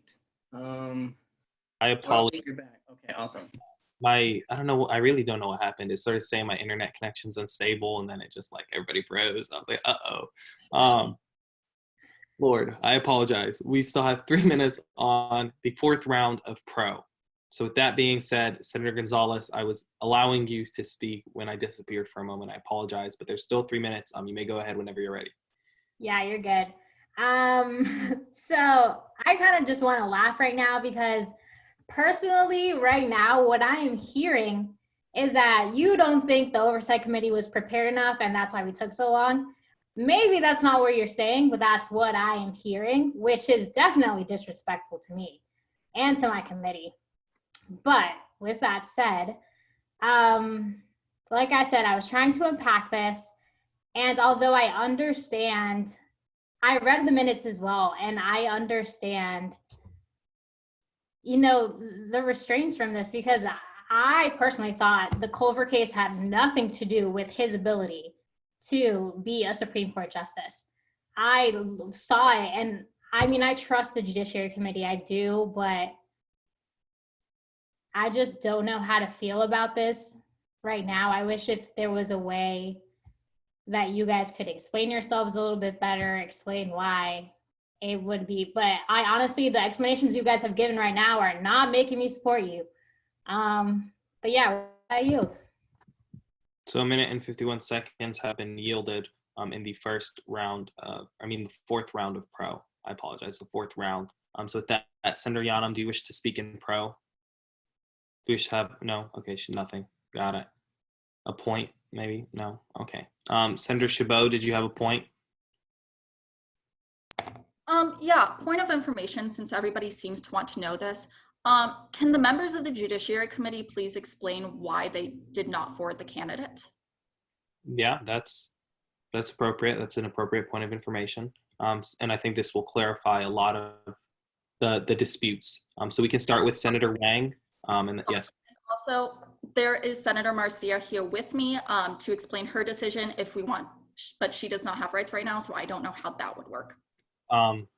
No, I would rather just hear from you, Senator Chabot, and Senator Wang, who are still, full-fledged senators on this decision. So with that, Senator Wang, you can start us off. Yeah, sorry, my camera hasn't been on and I haven't been able to speak. I've been kicked from the meeting like twice at this point. My technical difficulties are through the roof. I'll just quickly explain my vote.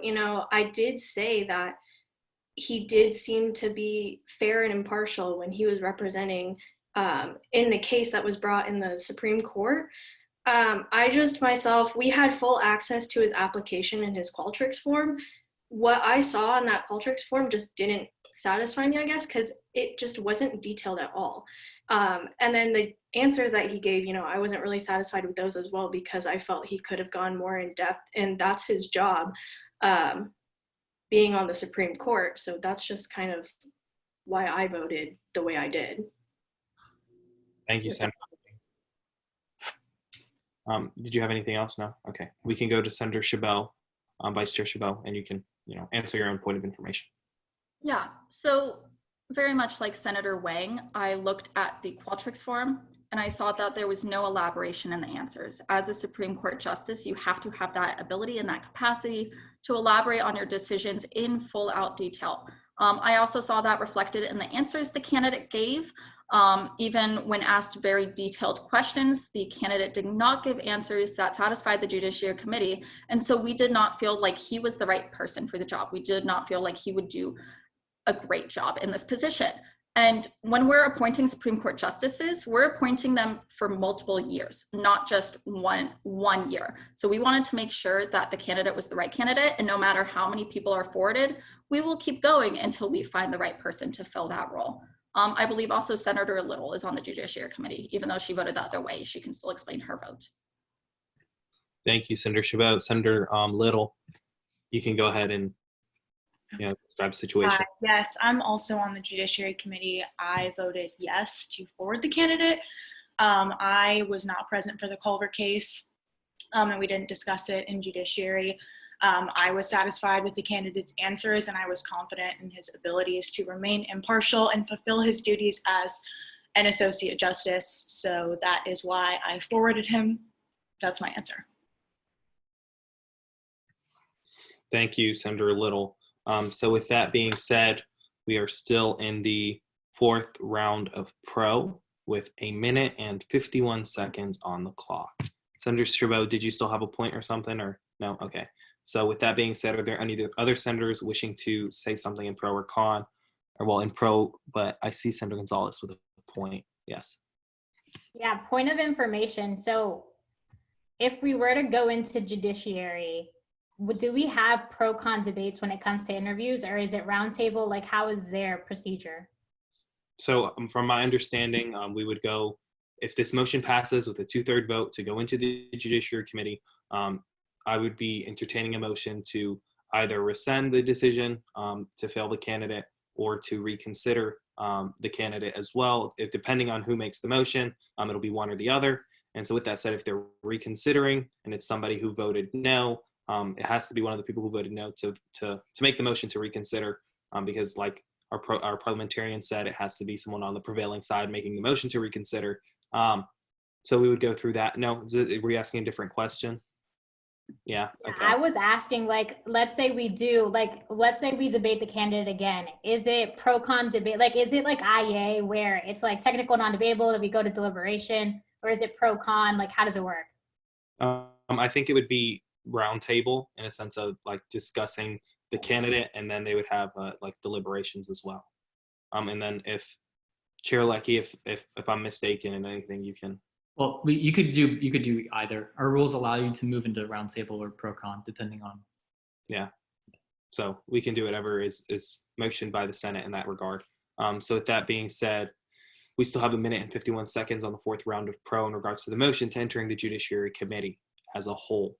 So if there's anybody else who'd like to speak in pro, you may do so. If not, we can go into the fourth round of con. And if nobody's wishing to speak, I will entertain a motion to call the question on this motion. However, if there is someone who would like to speak, you may feel free to do so. Senator Medley Nehra, we are still in the fourth round of pro. Did you want to speak in pro? No, I wanted to motion to forward once we get into the round of con. Okay, well, if no one wants to speak in this round of pro, can I motion to extinguish the time? Yeah, you can do that. Okay, I do that. I motion to extinguish the time remaining in this round of pro. Senator England, do you second? Yes, sir, I do. All right, so with that, we are now in the fourth round of con. If there are any senators wishing to speak in con, please do so. If there are not, I don't see any, I will be entertaining a motion to call the question. Senator Gertz, are you wishing to speak in con? I have a point of information for the sponsor of this motion. All right, what is your point, Senator? My point of information is just a quick clerical one. To the sponsor, were you in attendance at the Judiciary Committee? And if so, did you debate within the Judiciary Committee? Where's Senator Adamik? Could you please raise your hand? I can't find you. Oh, he's unmuted. You can go ahead whenever and respond to that. Awesome. To answer your question, I was in attendance and I did not debate because I respect the autonomy of committees that I'm not a part of. So I did not want to interject my opinion then into a decision that was being made. However, I believe that there were some errors with the decision being made because of the reasoning behind why the candidate was failed. All right. Does that satisfy your point, Senator Gertz? Yes, it does. And if I could, I would like to speak in the final round of con. Hopefully, have you spoken twice yet? I've spoken once. All right. That's what I thought. I just wanted to be sure.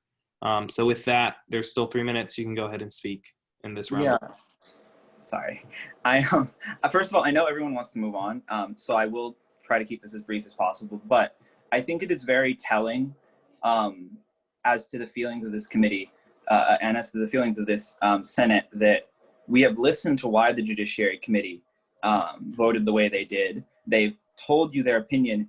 After 2 rounds of pro and con debate, they told you their opinions, which indicates to me that the people supporting this, did not ask them their opinions beforehand, which is disrespectful, not on a senatorial level, but on a personal level.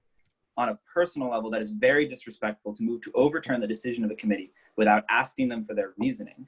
Furthermore, I think it is highly interesting, is the word I will use out of etiquette, that we can respect the autonomy of a committee, but move to overturn its decision on the Senate floor. After it has been a long-standing precedent that any senator may speak in any committee, however, they may not all vote in every single committee. At the end of the day, people disagree with the decision of the Judiciary Committee and wish to overtake the power of the Judiciary Committee to confirm or deny Supreme Court justices. I think that is wrong. I think that is a poor precedent to set. I am against this motion for every possible reason. And I will just say, as a final thing, that it is the right of the Judiciary Committee to make these decisions, and it is not our right to impugn senators, impugn their voting records before even asking them for their reasoning. I think that is highly inappropriate, highly disrespectful, and for that reason, I will not only be voting against this motion, I will be doing so with contempt. Okay, so Senator yields with 1:11. And quick update before I take a motion or, update from the parliamentarian Alvarez. Me and him were doing a little research and trying to figure out exactly what could happen. And so with that, rescinding, a motion to rescind can only occur if the item that is wishing to be rescinded has passed. So because this candidate failed, the only option that we truly have once we go into the Committee of Judiciary as a whole is to reconsider. And for us to reconsider, the motion to reconsider can only be made by the prevailing side. And so what prevailing side means, the side in which had the more, like the votes of no. So the 3 senators who voted no are the only senators who can make the motion to reconsider once we are in the Committee of the whole. So that's the update. And with that being said, does anybody have any points, questions, something that's confusing?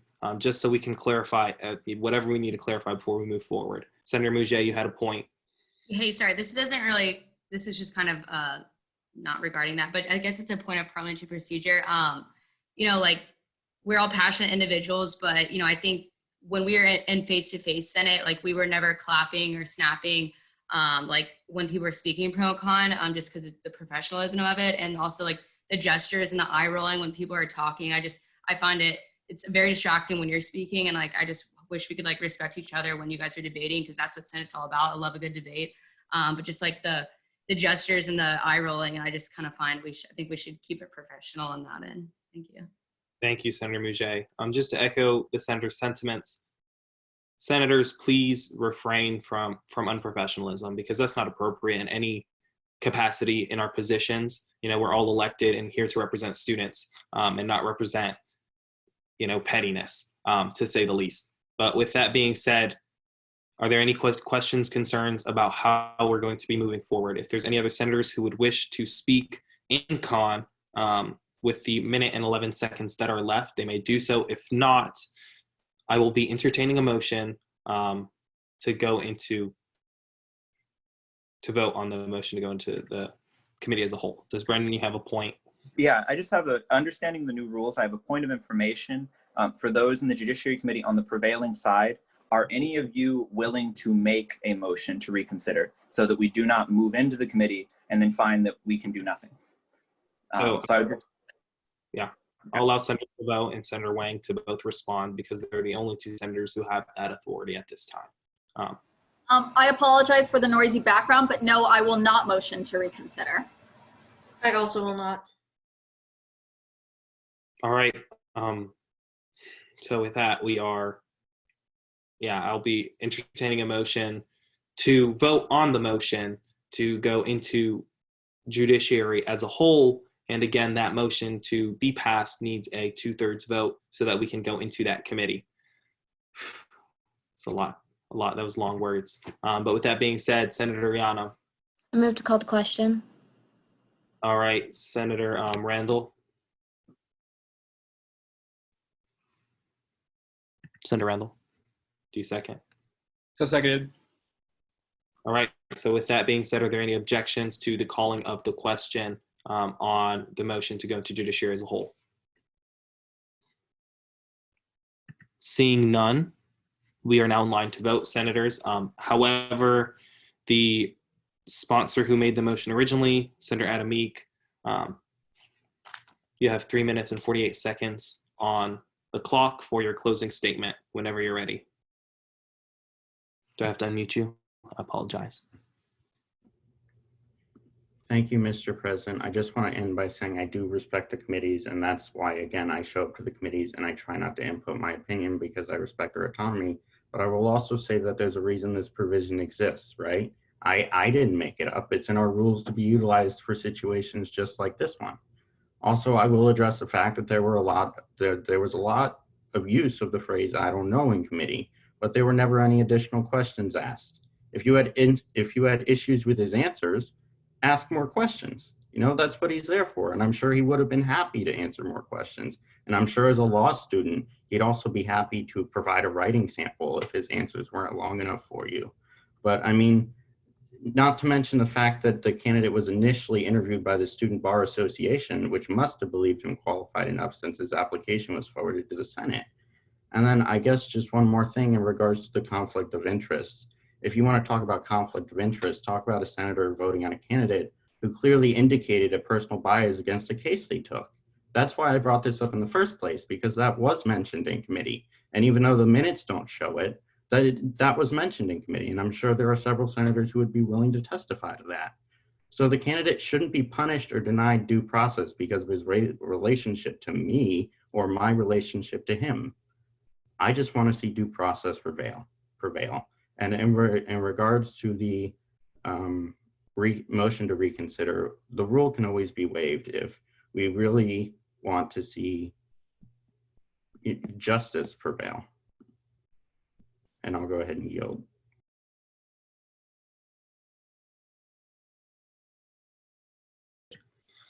Senator yielded with 2 minutes and 8 seconds. With that being said, senators, you are all now in line to vote. Yes is you agree with the motion and think we should go into the committee as a whole. No is you do not agree, and go faster means you have a moral obligation or obstacle in a sense that will not allow you to make a yes or no decision.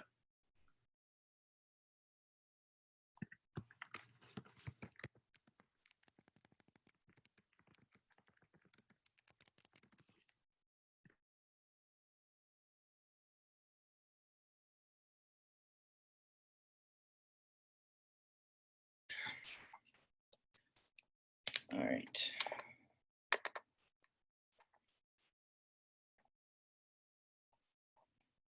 We should have 26 people. That's 25. Someone is missing. Oh, Sohos is coming back in, so give them a second.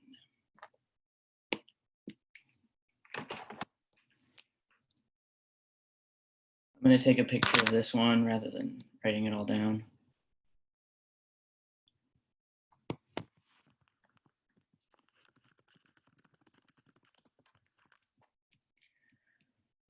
All right.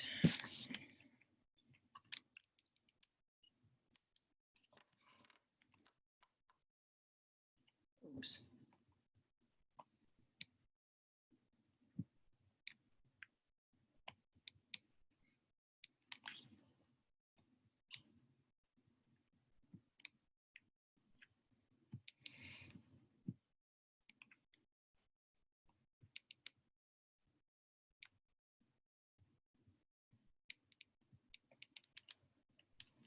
All right, vote reads 15 yes, 11 no, 1 abstention. I don't believe that reaches the 2/3 threshold.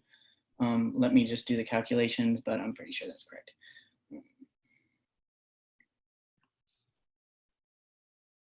Yes, that is 57% that does not reach the 2/3 threshold to go into committee as a whole. So with that being said, the motion does fail, and we, I guess, are returning to the order of the calendar. We are on the consent calendar. Consent resolution number 24. The Society of Professional Hispanic Engineers was zero funded in RTAC. It was referred to and heard in RTAC, and it had also passed finance. However, it was zero funded due to the fact that the people in charge of that organization, that RSO, ended up paying for the registration prior to the application for their RTAC. And basically that's not allowed because we can't kind of backtrack and fund, things prior to the date of them requesting funding. It was just a logistical error, which really stuck. We're not able to fund this organization because they made a mistake thinking that they were required to pay prior to making the application. But with that being said, I'm not sure. I don't think that we have to read this resolution in full because it was zero funded. But you can correct me if I'm wrong, Pro Tem Harmon. Do you think that we'd need to hear it and have a vote on it? To my knowledge, you do. I'd rather just play it safe than sorry, but totally up to you. Do you have a copy of the consent resolution that you can I'll pull pull up? it up in a second. Yeah.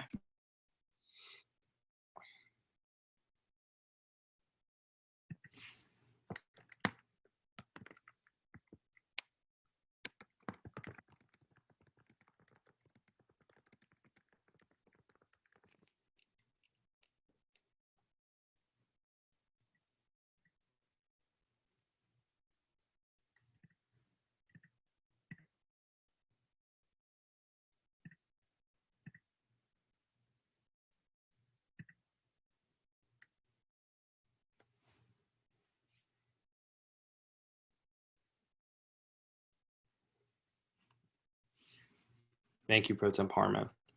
So with that, whereas the Resource for Travel Allocation Committee did not meet on Monday, September 21, 2020, and whereas the Resource for Travel Allocation Committee was petitioned by the Society of Hispanic Professional Engineers to be funded for the SHPE National Convention in the category of registration fee.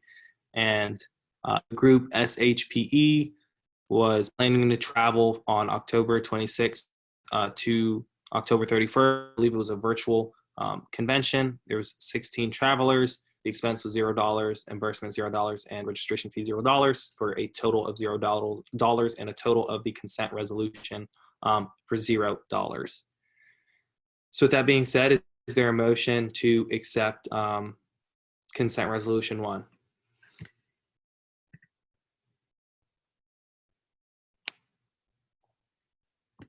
Senator Medley-Neyra. Am I allowed to make a point of information right now? Yeah, sure. What's up? Okay. Is Senator Yanam still in charge of RTAC right now? Senator Sohos is, but he resigned as the RTAC chair at the beginning of the meeting. But he is still the sponsor, so he's still able to. Oh yeah, I'm sorry. He should be presenting and giving us an opening statement in regards to his resolution. Okay. Well, this is. Okay. Never mind. Thank you. Senator Sohos, because I believe the only way that the sponsor is supposed to give a presentation in a 5-minute opening would be if there's an objection to accepting the resolution. From my understanding, right? Okay. So, Senator England, you had a point. Yeah, I just have a quick point of personal privilege. So when we were in committee yesterday, Senator Sohos, I believe, referred to this as consent resolution 24, and it's listed as consent resolution 1. Can we just double check that, can we just double check which one it is? Just want to be sure. It's 24.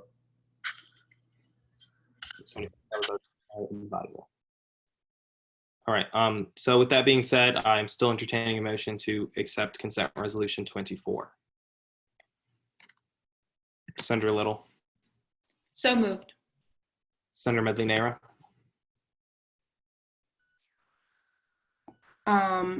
I had another point of information, actually. My bad. Sorry. We're in the middle of a motion. Yeah, why? Can I object? Yeah, you can object, but if you object, we'll have to go into the resolution as a debatable one in that regard. So Senator Sohos would have to discuss it and make his opening statement and then go into technical non-debatables and such. Did you want to withdraw your motion, Senator Little, so that way she can ask her point? Senator Little withdraws her motion. Senator Medley-Neyra, you had a point of information. Yes, thank you. I'm not allowed to address you, but thank you. Yes, for Senator Sohos, if that's allowed. We'll support it. Is there any other way that we can show support for this organization aside from this? Because it seems like they didn't know that they couldn't have been given the money afterwards. And I think that it's important that we still support our students. And if there isn't any way that you can think of now, can we collaborate to think of a way to do that? Senator Sohos is no longer on the call. So he won't be able to answer your question. However, the PAC chair, Senator Yanam, I believe can hopefully answer it adequate enough. So Senator Yanam. So I'm sure Deshaun can also fact check me on this, but I believe the reason that SHEP, I'm an engineering student, I'm familiar with the organization. I believe this, that the reason that they could not be funded the money is that they paid for it before coming to PAC. So they essentially were asking us to pay for something without them having been approved. This goes against the way that SGA accounting works. So it's not a statute, it's not a rule. We can't waive it. It's not a matter of something that we can change. It's just how SGA accounting works. I will say for the concern, these students who came requesting money happen to be my friends. And as soon as they were zero funded, they were upset, obviously. And I'm working with them to get funding from the College of Engineering, so they still will be able to refund some of their students some money. In terms of how we can do this within SGA, there's really nothing that we can do, but I am working with the students within the organization to get funding from our college. But I hope that eases your concerns. Thank you, Senator Yano. With that, I will be entertaining a motion again to accept consent resolution 24. Senator Mouget. Hey, sorry, I just had a point of clarification too. That did get brought up in finance too, because as a committee, we don't enjoy zero funding an organization. Clearly, no one likes that. So it did get brought up about how are we going to further educate this specific organization to make sure that this doesn't happen again. So yeah, thank you for bringing that up, and we also did bring that up in finance too. Thanks. All right, thank you, Senator Mouget. With that, is there a motion to accept consent resolution 24? Senator Medley Nehra. Yes, so moved. Senator Yano. So seconded. All right, are there any objections to the accepting the consent resolution number 24? Seeing no objections, the consent resolution has been accepted. So with that, we'll go into consent resolution 25, which is the RTAC resolution. Is it a different number than 25? No. 27. 27. All right, so consent resolution number 27. Yeah, I apologize for not being able to read it correctly. But it is, whereas the Program Allocation Committee met on Monday, September 21st, 2020 at 5 p.m. on a Zoom meeting, whereas the Program Allocation Committee was petitioned by the RSO, the Recognized Student Organizations, the group Society of Composers Incorporated wants to have a program on online premises on December 4th, 2020 at 7:30, which is going to be live streamed through social media. Contractual services funded $0. Expense is funded $1,589. Food is funded $0. Clothing and awards is funded $0. And the total funding for the organization is $1,589. And the total funding for the entire consent resolution is $1,589. So with that being said, Senator Yanam, did you have a point? I just thought I had to present because I, for some reason, got the numbers confused. Never mind. No worries. So with that being said, is there a motion to accept consent resolution number 27? Senator Mouget. So moved. Is there a second, Senator Gonzalez? So seconded. All right, with that being said, are there any objections to consent resolution number 27? Senator Medley Nehra, do you have an objection? Not an objection. Is there any way that we can make an amendment on the floor? Technically, but we just entertained a motion and accepted to pass it. So unless you object, or the senator who moved to make the motion to accept withdraws. But do you know what's the amendment you'd like to make? It just says student body treasurer Caleb Dawkins. That's not accurate anymore. That's true, and the Jack Denton is also inaccurate. So with that being said, I think just object, and then we'll go to it as it's a grammatical error. It's a consent resolution. So I see that we need to make the amendment. So with that being said, we need a 10th of Senate to object for us to be able to consider it as a piece of legislation that we can amend. So with that, we have, I believe we have 1, 2, 3, 4, 5, 6, 7, 8. We have 8 senators objecting, which is technically only needed 3, but thank you guys for 8, which is great. Harmon, if you want to take down a couple of their names in regards to who objected. I saw Senator Rudd had objected, Senator Medley Nehra, Senator Chabot. All right, Rudd, Medley, Nera, and Chabot, y'all are objecting. There we go. Perfect. So with that, we are now in kind of like this as a bill. So Senator Yana, you may present your piece of legislation with 5 minutes on the clock. Oh, I have to mute you. Lord. Come on, computer. I actually muted myself after I was unmuted, so I'm sorry. But yeah, so Society of Composers Incorporated was requesting $1,589 in the category of expense to purchase recording equipment for a concert that they want to live stream in December. They plan to use this recording equipment for years to come. The reason that they are preferring to purchase their own recording equipment versus utilize this recording equipment that the College of Music has is because if they use the recording equipment that the College of Music has, the musicians who create the pieces no longer own the rights to the pieces that they created. FSU does. So by purchasing this equipment for the College of Music as a whole and allowing students to check it out to use it as composers, they're allowing composers to help build their portfolio as well as help put on this performance. And this equipment will last for, according to the RSO representative that came, 20 plus years. So we thought it was a great opportunity to support a college that is typically underrepresented within SGA. And with that, I yield.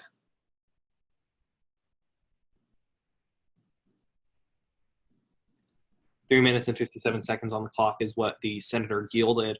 So with that being said, we are now in technical non-debatable questions on consent resolution number 27. Are there any technical non-debatable questions, senators? Senator Chabot, did you have a technical non-debatable? I think it might have been from when she was objecting. Yeah, it was. So with that being said, is there a motion to go into pro-con debate on the consent resolution? Senator Medley Nera. So moved. Is there a second? Senator Randall. So seconded. All right, with that being said, are there any objections to going into pro-con debate on consent resolution 27?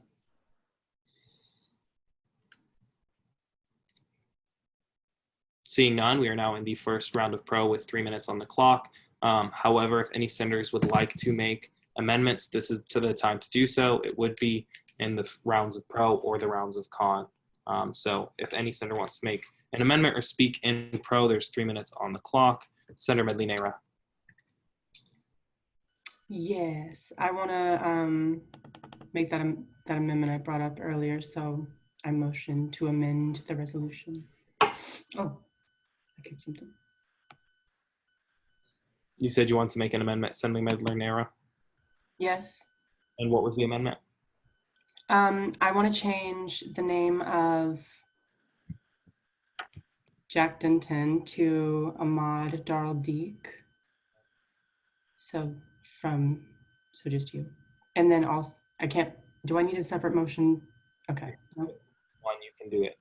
Like if you make the same motion saying you want to do both of them in the same one, that's possible. Awesome, thank you. And then I want to change the name of student body treasurer from Caleb Dawkins to Christian Hall, please. All right. With that, is there a second to Senator Medley Nera's motion to amend the final clause of who it's being sent to, from Jack Denton to Ahmad Daraldeek and Caleb Dawkins to Christian Hall? Senator Little, is that a second? So second, okay, yeah. Yeah. Awesome, so Senator Little seconds. With that being said, the amendments can't be found friendly or unfriendly and require us to go into a layer of pro-con debate, which is statute number 807.6 J1. So we do have to go one layer deeper, which is always great. So with that being said, we are now in pro-con debate on the amendment. If there are no senators wishing to make a pro statement, we can go into con. Seeing none, we are now in the first round of con on the amendment. And with that being said, if there are no senators wishing to make a con statement on the amendment, I will be entertaining a motion to call the question on the amendment. Senator England. Yeah, so moved. I moved to call the question. All right, move to call the question. Senator Little. I second. All right, so with that being said, the amendment has, will be accepted if there is no, like once we take a vote, hopefully, we shall see. So we are in line to vote if there's no objection. Any objections to the calling of the question? Yeah, seeing none, we're now in line to vote. So vote yes if you're fine with the amendment, vote no if you're against it, and abstain if you want to abstain.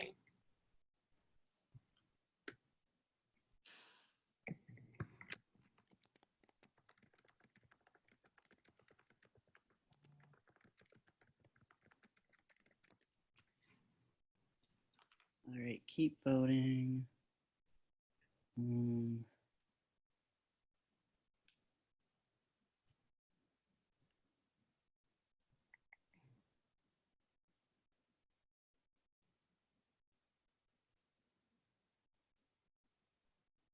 Okay, we only have 23 votes, but last time I checked, we had 26 people in here.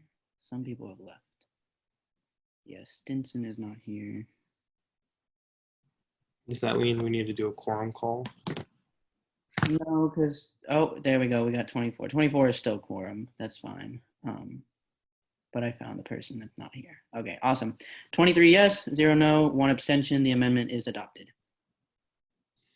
All right, awesome. So we are back in the first round of pro of the consent resolution. I will be entertaining a second amendment to add Fabian Sohos, RTAC Chair, Deshaun Scott, SGA, Student Governance and Advocacy, Brandon Bowden, Student Governance and Advocacy, as well as adding Laurel McKinney, Student Government and Advocacy Business Manager.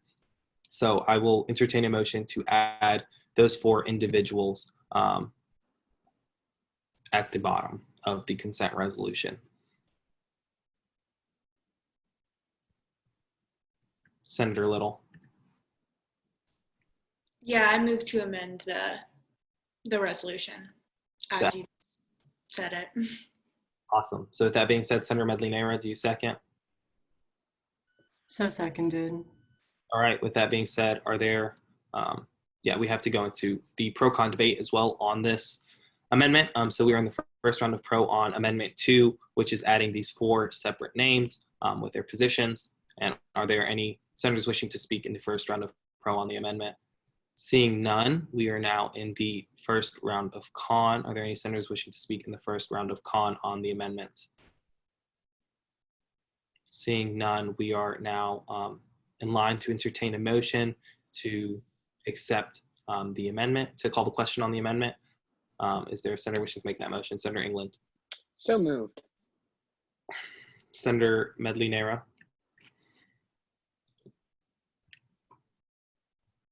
So seconded. All right, are there any objections on calling the question? Seeing none, you senators, you're in line to vote on the amendment. The second amendment, yes for yes, no for no, and abstention is go faster.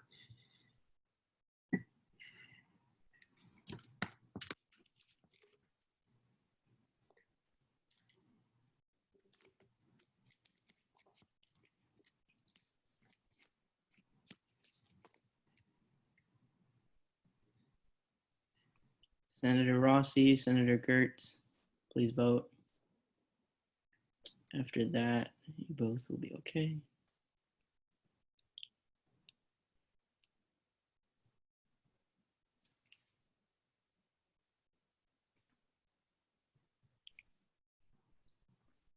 Senator Rossi.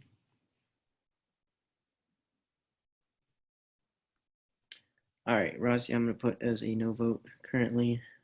So that is, oh, he voted. All right, awesome. 23 yes, 0 no, 1 abstention. Amendment is adopted. Woo! All right, so with that, we are back in the first round of pro on the consent resolution number 27.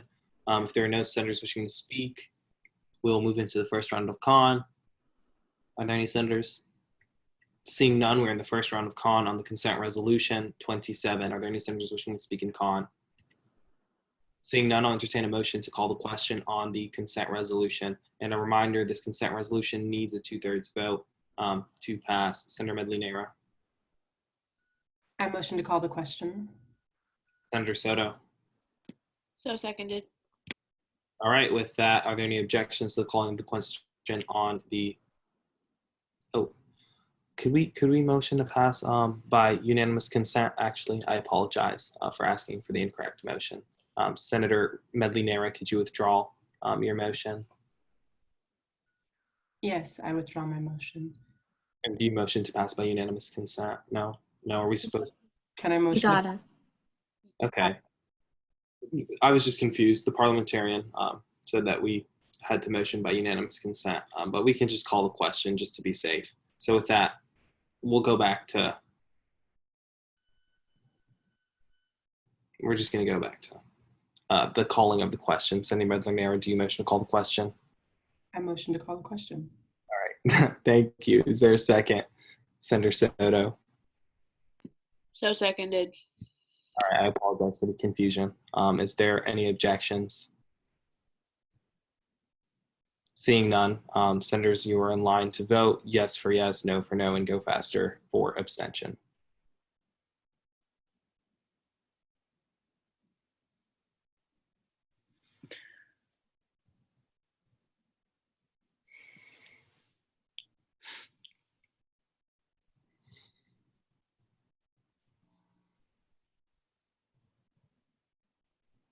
Senator Stinson, England.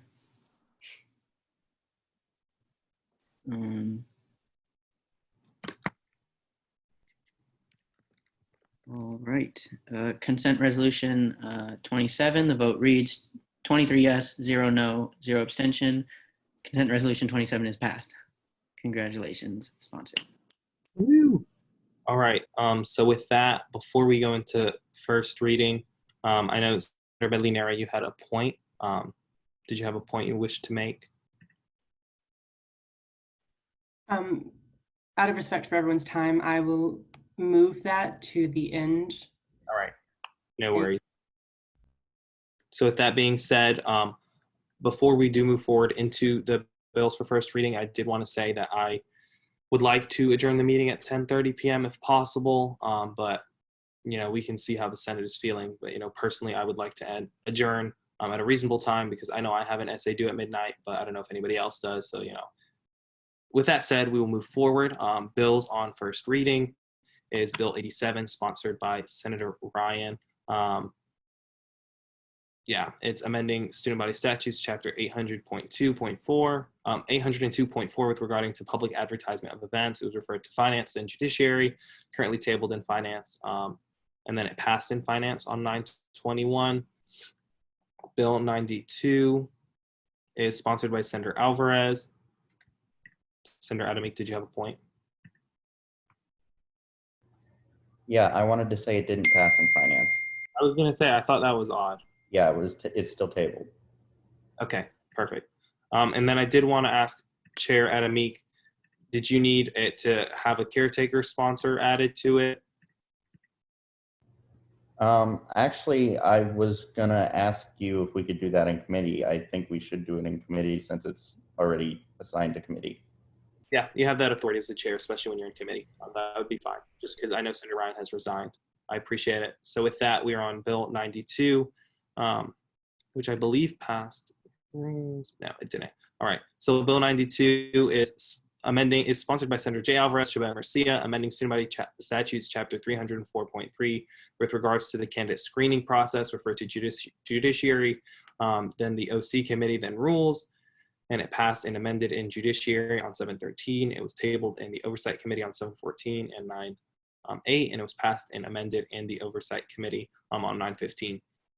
Bill 98 was sponsored by Senator Dean, amending student body statutes chapter 413.3 regarding renaming of the Student Senate Excellence Award to the Daniela Costa Student Senate Award for Excellence, referred to judiciary, then rules.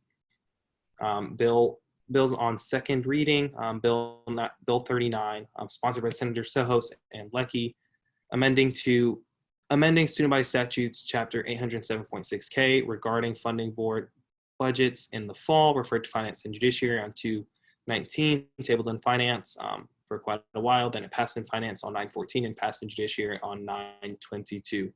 Senator Sohos and Senator Leckie, and Senator Sohos is not on the call. However, Senator Leckie, you have 5 minutes to make your opening statement in regards to Bill 39. So yeah, this is pretty simple change. In the 71st Senate, a bill passed to limit the amount of money PAC and RTAC could spend to 50% of their budgets each semester. So this is just overturning that decision. I was here when that bill passed, and quite frankly, I didn't see enough evidence to justify it. So we introduced a bill to overturn that decision, and that's what this is. I yield. All right, thank you. Senator yields with 4 minutes and 36 seconds on the clock for his closing.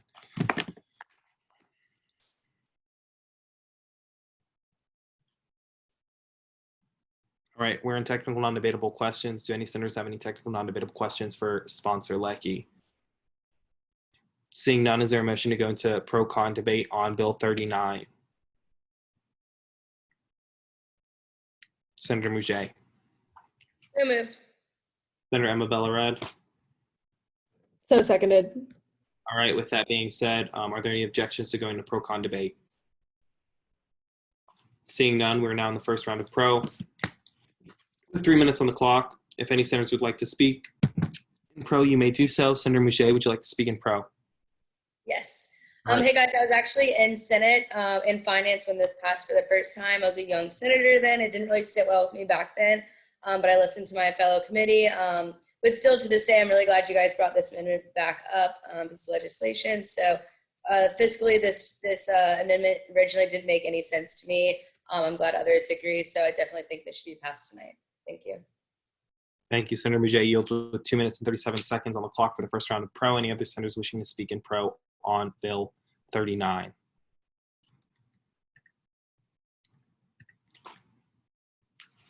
Seeing none, we're in the first round of con. Any senators wishing to speak in the first round of con? Seeing none, is there a motion to call the question on Bill 39?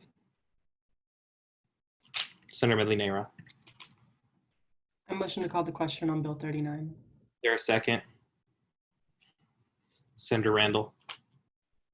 So seconded. All right, with that being said, are there any objections to calling the question on Bill 39?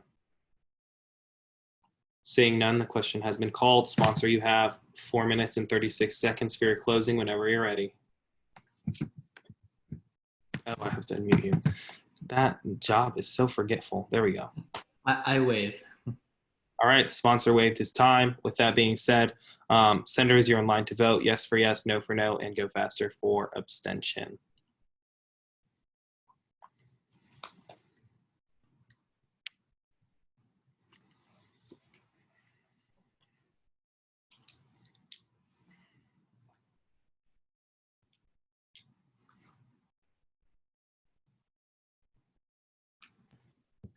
All right, we need one more vote.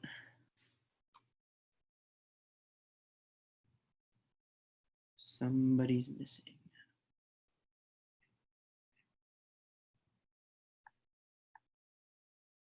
Senator Denton, you have not voted.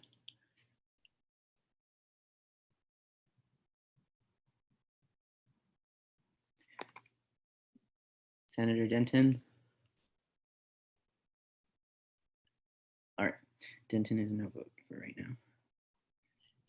All right, vote reads 21 yes, 0 no, 1 abstention. Bill 39 does pass. All right, with that being said, we are now on Bill 58. Well, first off, congratulations, sponsor. Virtual claps. So Bill 58, sponsored by Senator Sohos, amending student body statutes 807.6G, clarifying funding to organizations, referred to finance and judiciary and tabled in finance, and passed in finance on 9/9, passed in judiciary on 9/14. Senator Sohos is not on the call, so Bill 58 is tabled. We'll be moving into Bill 82, sponsored by Senator England. Actually, we aren't going to that one because it's still in judiciary. It got remanded back to committee. However, the sponsor wasn't able to make it, so I will read it. Bill 82, sponsored by Senator England, amending student body statutes, chapter 300 to 302. It was referred to judiciary, it passed and tabled in judiciary on 6/1, passed as amended in judiciary on 6/23, and then tabled on the Senate floor 9/9, passed in SLAW. This just doesn't seem right. I don't understand. I don't think it was ever sent to SLAW. But yeah, it's were remanded back to Judiciary last week.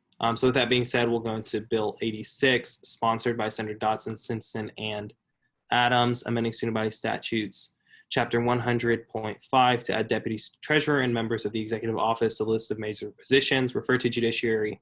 Then the Oversight Committee amended past Judiciary, amended past an IA, and it was tabled last week on the Senate floor. Senator Adams is currently suspended due to not taking the financial certification exam. I believe Senator Stinson is no longer on the call. Oh, he is. Okay, perfect. Senator Stinson, you have 5 minutes to present your opening statement on Bill 86, if you're ready to do so.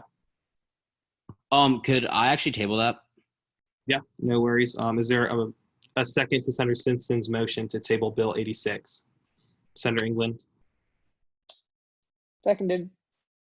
All right.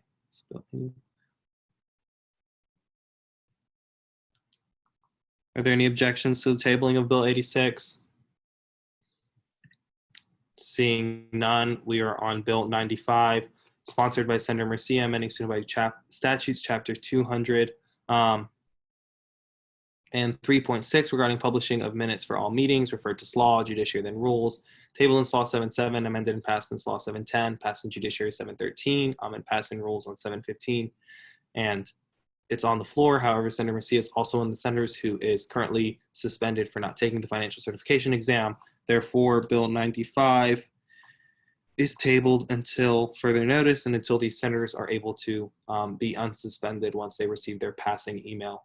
So with that, Bill 96, sponsored by Senator Jay Alvarez and Senator Leckie, amending student body statutes, Chapter 400.5 regarding abstentions, referred to Judiciary, then Rules, passed in Judiciary, and is passed in Rules on 7.15. So Senator Leckie, whenever you're ready for Bill 96 to make your opening statement. I'd actually like to withdraw this bill. All right, so Bill 96 withdrawn by the sponsor on the Senate floor.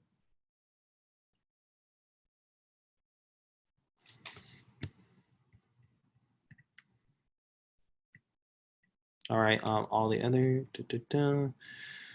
we're on constitutional amendments. Constitutional Amendment 2, sponsored by Senator Murcia and Senator Chabot, amending student body constitution with regards to the number of student senators, was referred to Judiciary, SLAW, then Rules, amended and passed in Judiciary and passed in SLAW, currently in the Rules and Calendar Committee. Amendment 3 is sponsored by Senator Murcia, amending student body constitution to limit the number of students needed for a petition of recall, referred to Judiciary, SLAW, then Rules on 7.1, amended and passed in Judiciary 7.7, and passed in SLAW on 7.10, and is currently as well in the Rules and Calendar Committee.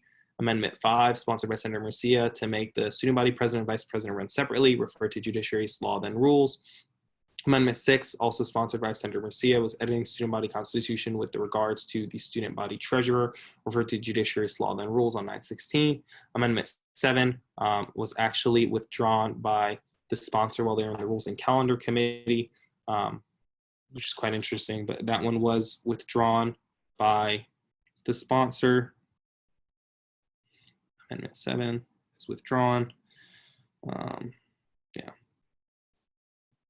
Sorry for when I take a moment, I just write little things down to make sure that I don't miss them for the future. With that being said, Resolution 58,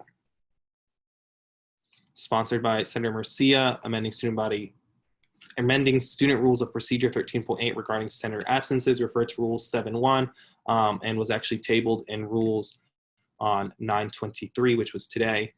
Resolution 60, sponsored by Senator Waters, Garcia, Alvarez, Gabaldon, Gonzalez, advocating for the renaming of Doak Campbell Stadium to the Charlie Ward Field, was referred to SLAW, then Rules, and tabled in SLAW and passed in SLAW on 7/13, and also passed the Rules and Calendar Committee today, 9/23.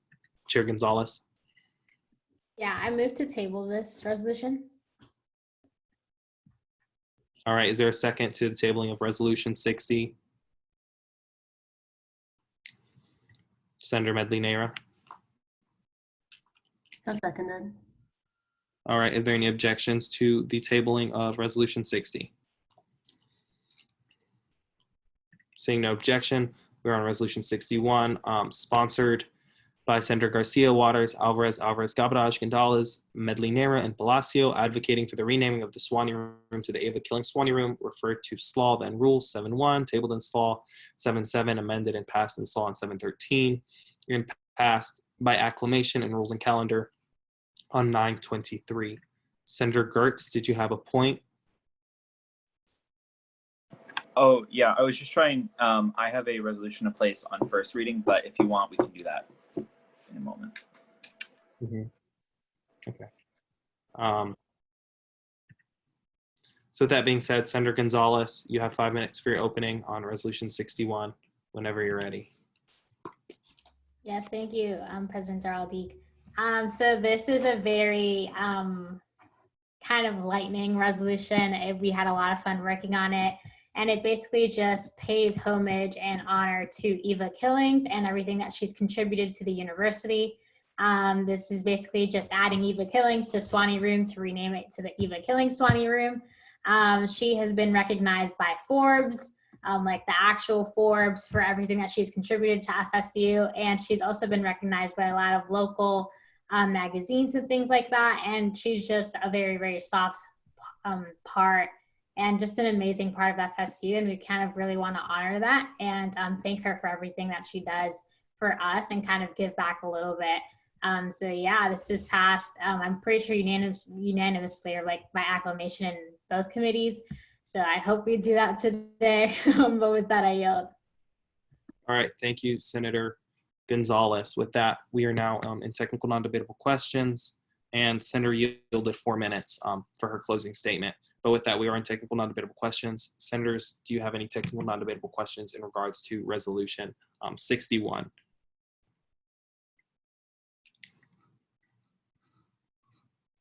Seeing no technical non-debatables, is there a motion to go into pro-con debate? Senator England. So moved. Is there a second? Senator Mouget. So seconded. All right, awesome. Are there any objections to going into pro-con debate on Resolution 61? Seeing none, we're in the first round of pro. There's 3 minutes on the clock. Any senators wishing to speak in the first round of pro? Senator England, do you wish to speak? Yes, thank you. I can't wait to support this resolution. I saw Miss Killings today at lunch, and you know what she said to me? She told me she loves me. Absolutely, I love you, baby, every time. She's still there at Swanee. Despite all the craziness in the world, she is still there and as passionate and as lively as ever. She has given so much to this university, and I really hope we pass this by acclamation. Shouldn't be a shadow of a doubt there, but I do yield in pro. Thank you, Senator England, with 2 minutes and 32 seconds on the clock for pro. Senator Mouget, did you have a point? Yeah, I just had a point of information, I guess, just out of curiosity. So when this is passed, once it's passed, like what is the next step to make sure like this goes into fruition, actually? Do we know?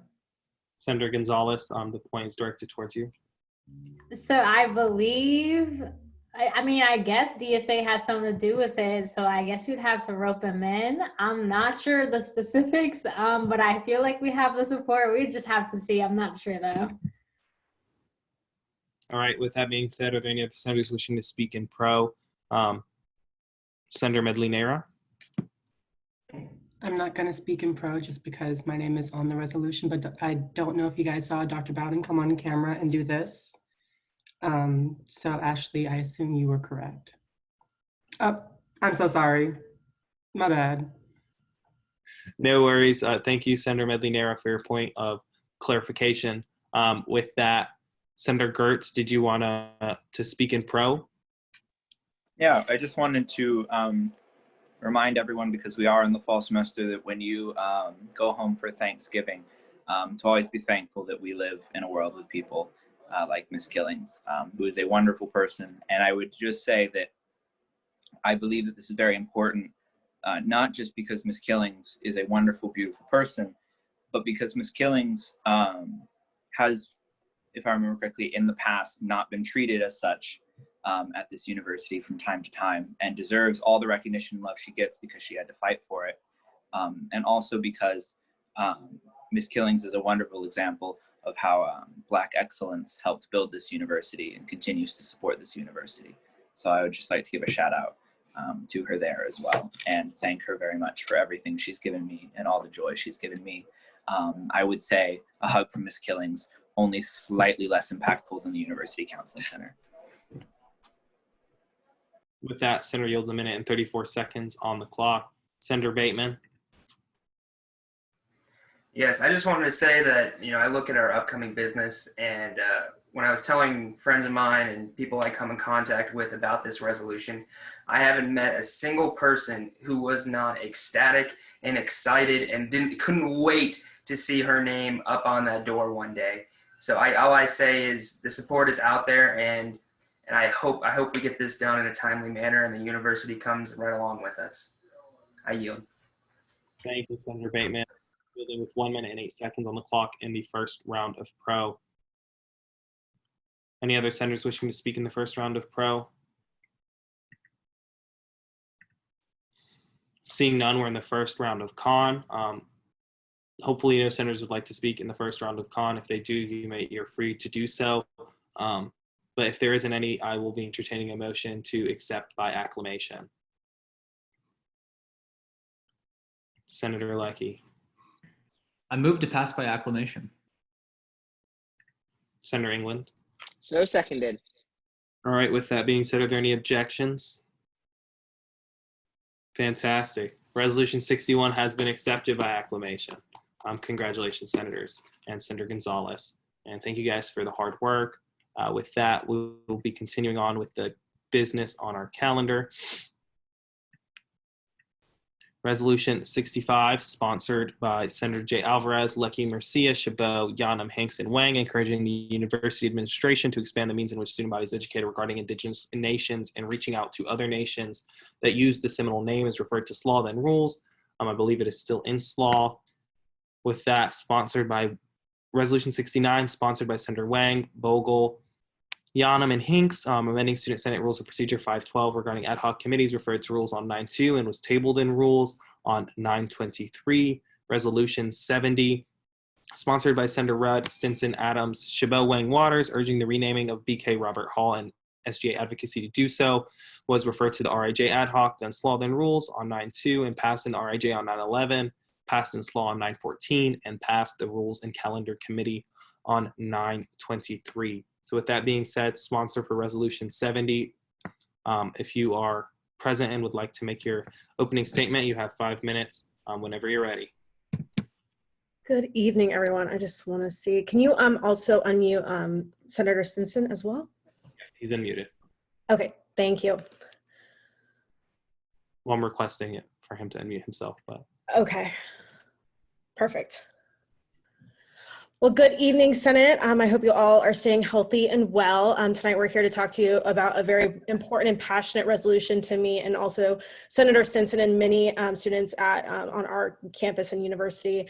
BK Roberts was an open segregationalist, and he actually was named after the law school in 1973. And unfortunately, this is an extremely painful and offensive presence of this man who created divide and hate in a place that should be learning, justice, respect, and understanding. OGA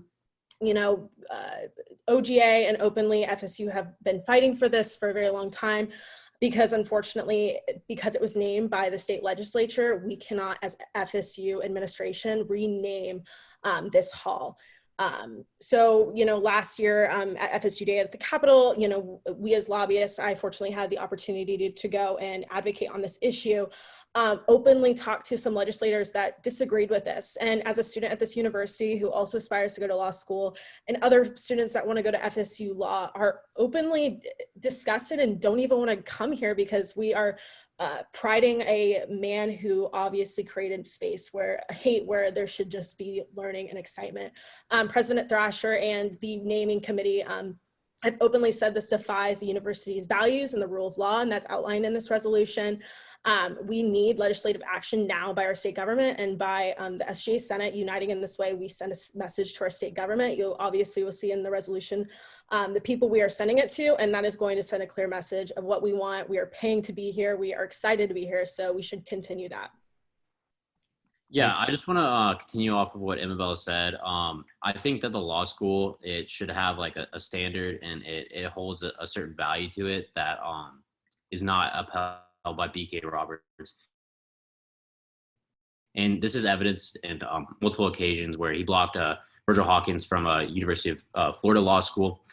He said that he created a precedent that he said that Black people would be a critical disruption to the university system if they were enrolled. And there's multiple instances like this where it's clear that he's a segregationist, and that has no place, and that does not correlate to the values of FSU Law School in any way, shape, or form.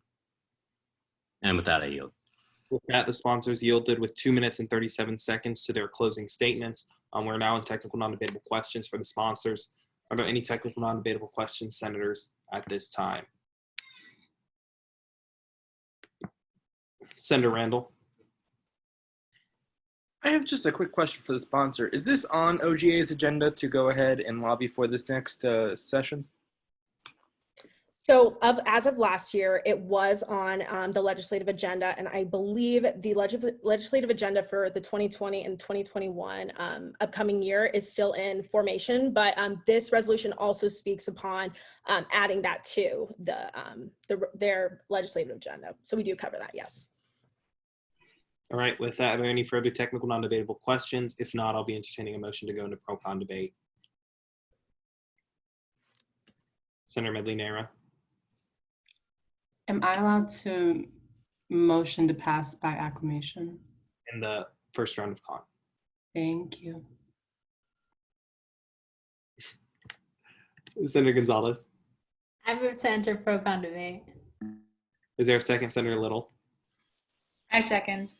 All right, with that being said, are there any objections to the motion to go into pro-con debate? Seeing none, we are now in the first round of pro. Any senators wishing to speak in the first round of pro for Resolution 70? Seeing none, we're in the first round of con. Any senators wishing to speak in the first round of con for Resolution 70? All right, seeing none, are there any motions at this time to call the question? Senator Medley-Nera. Oh, I think you unmuted me, but Oh, Senator Mouget. yes, I moved to pass by acclamation. All right, Senator Medley-Nera, do you second that motion? So seconded. All right, with that being said, are there any objections to the passage of Resolution 70 by acclamation? Seeing no objections, Resolution 70 passed by acclamation. Congratulations, sponsors.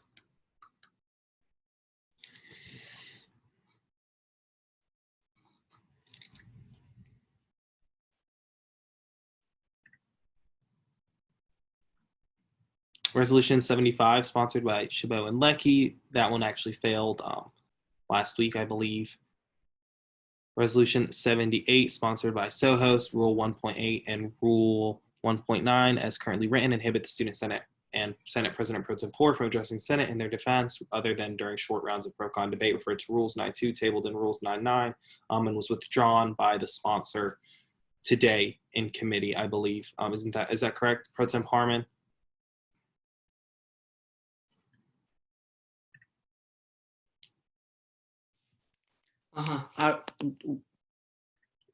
Yeah, okay. I was just making sure. So Resolution 79 was withdrawn. Yes, to clarify, yes, it was. Withdrawn by sponsor and Rules and Calendar.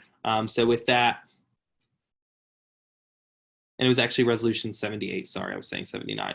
But Resolution 79, sponsored by Adams and Gonzalez, Dean, Leckie, Martin, and Sam, explaining the issues Senate had to deal with during the summer of 2020, was referred to SLAW on 9.2 and passed in SLAW on 9.8, I believe.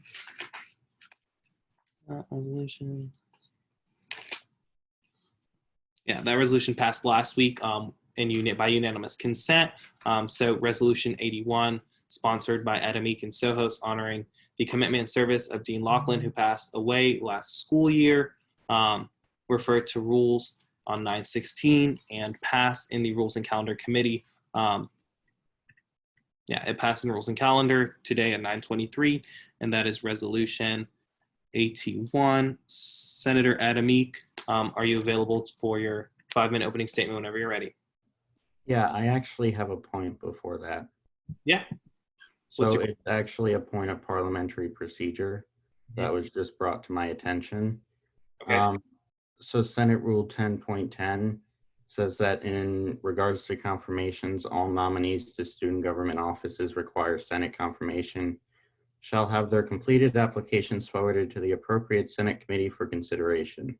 The committee shall interview and question the nominee and then vote on whether to recommend approval or rejection of the nominee to the full Senate. Following the vote of the committee, all nominees shall be called to the floor of the Senate at its next meeting and may be questioned by any senator wishing to do so for a period of time to be determined by the presiding officer. Following questions, any senator shall move to confirm the nominees individually.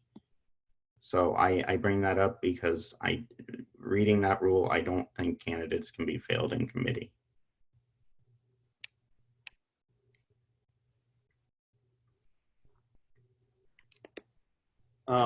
Yeah, Parliamentarian Alvarez, can you please clarify in that regard? Because that just, if what he's saying is true, that defeats the purpose of having committees interview candidates for anything. So just could you please clarify that for the betterment of the Senate body? Yes, this was actually a question that was brought to me at the beginning of the 72nd by former Senator Porter. And in going through the individual rules of the Judiciary Committee, Internal Affairs Committee, and the Rules Committee, their rules specify both for nominee approval or disapproval as being approval or disapproval, and as confirm or denial. And also understanding the, believe coming up on 3.5 years of experience in the Senate, precedent has been, and practice has been, if a candidate in any such committee, any standing committee fails in the standing committee, they are not to be considered on the floor. If that answers the question effectively. If I could just say, I understand the precedent, but the rule as it reads is pretty clear to me. And I was not aware of this until it was just brought to my attention. I'm pulling up the conversation I had with Senator Porter about this prior. If you go to Rule 6.3c for the Judiciary Committee, it says to approve or disapprove appointments or nominations to the Supreme Court Defender's Office and General Counsel's Office, and also pulled up the examples from the Internal Affairs Committee up to confirm or deny nominees for appointment, and the Rules and Calendar Committee to also approve or disapprove of nominations. And so by going off of... You mentioned 6.3c and you left off a crucial part of that. The last part of that statement says, approve or disapprove appointments or nominations to the Student Government Supreme Court University Defender's Office and General Counsel's Office pending the approval of the full Senate. So I am reading directly of what I sent to Senator Porter on March 4th. I understand you, but I'm reading the rules. Okay, Senator Adamik, so with that being said, do you have some type of motion or some type of action you're intending to take with Rule 1010? If not, I would ask that we move forward, but if so, I would ask that you make that at this time so that it can be considered. I guess I would move that we can reconsider any candidates failed in committee that happen to be on the call tonight, and maybe try to address this issue with other candidates that have been failed. I mean, going by our rules, that seems like the logical thing to do.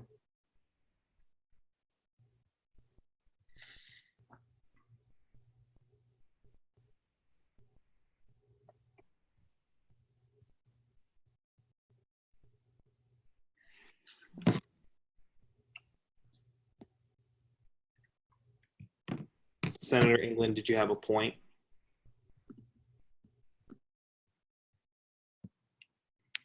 Lord. No. Not like I wanted to second the motion. seconding the motion. All right. So with that being said, are there any objections to this motion to reconsider the failed candidate that is on the call? I'm just not sure about the legality of having reconsidering a candidate on the floor with that. Senator Chabot, you have a point.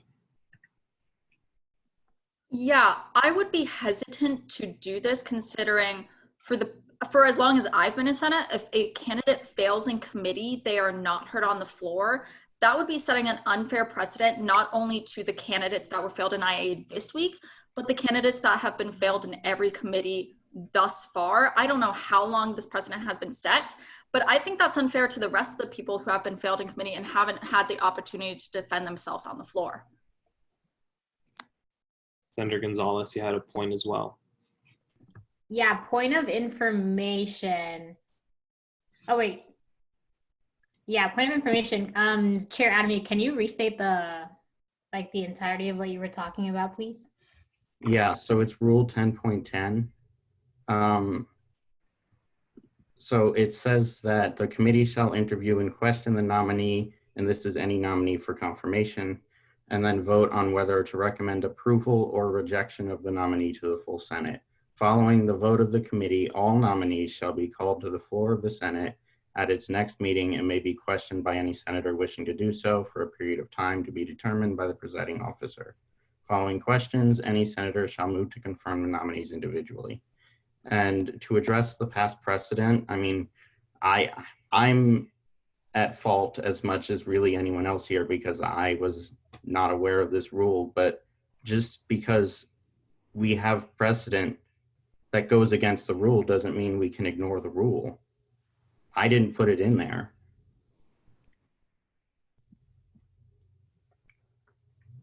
All right. Are there further points? It seems Senator Gertz, did you have a point?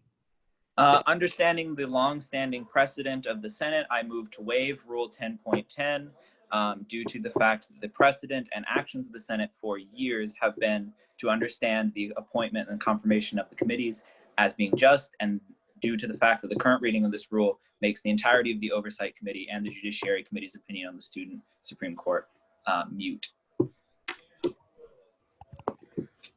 All right. So I appreciate the motion. However, we were considering the motion that Senator Adamick had put forth prior to your motion. And so because of that, and there was a second by Senator England for that motion, unless there's an objection on his— then I object. Objection to the motion for his reconsidering based off of his interpretation of Rule 10.10.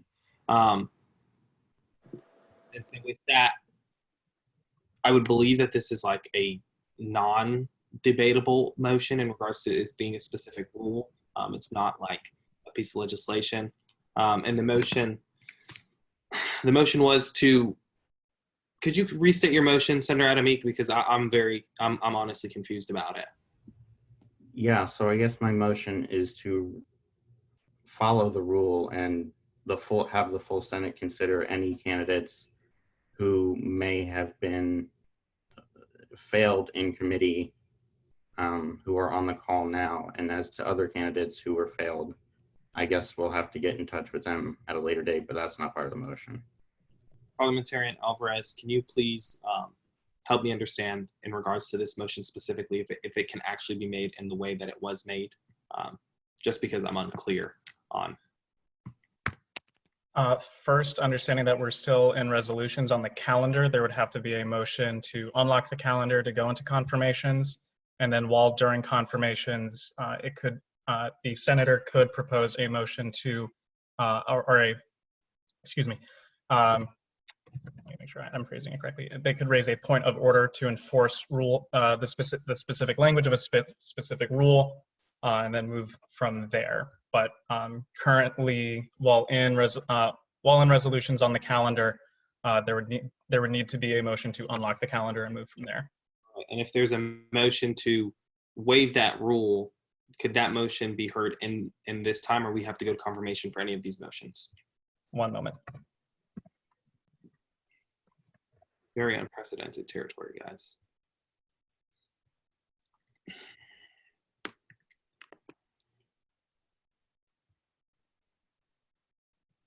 So by order of precedence of main motions to incidental motions, the motion to unlock a motion to unlock the calendar would be at the forefront, followed by a point of order, and then on to a motion to suspend the rules. And this is and for senators, this is coming off of the Robert's Rules of Order motions chart, which are ordered in by means of precedent for consideration by the body. So if one is listed before the other, that would have precedent before the one below it. All right. So with that, is there, I guess, a motion to unlock the calendar in that regard? But it seems like there's points. So if we can respond to the points prior, Senator Chabot, I believe you had a point. Yeah, just point of information. Should this point of order go through, how far back are you proposing that we contact candidates that have been filled? And what do you plan to do if those positions have already been filled?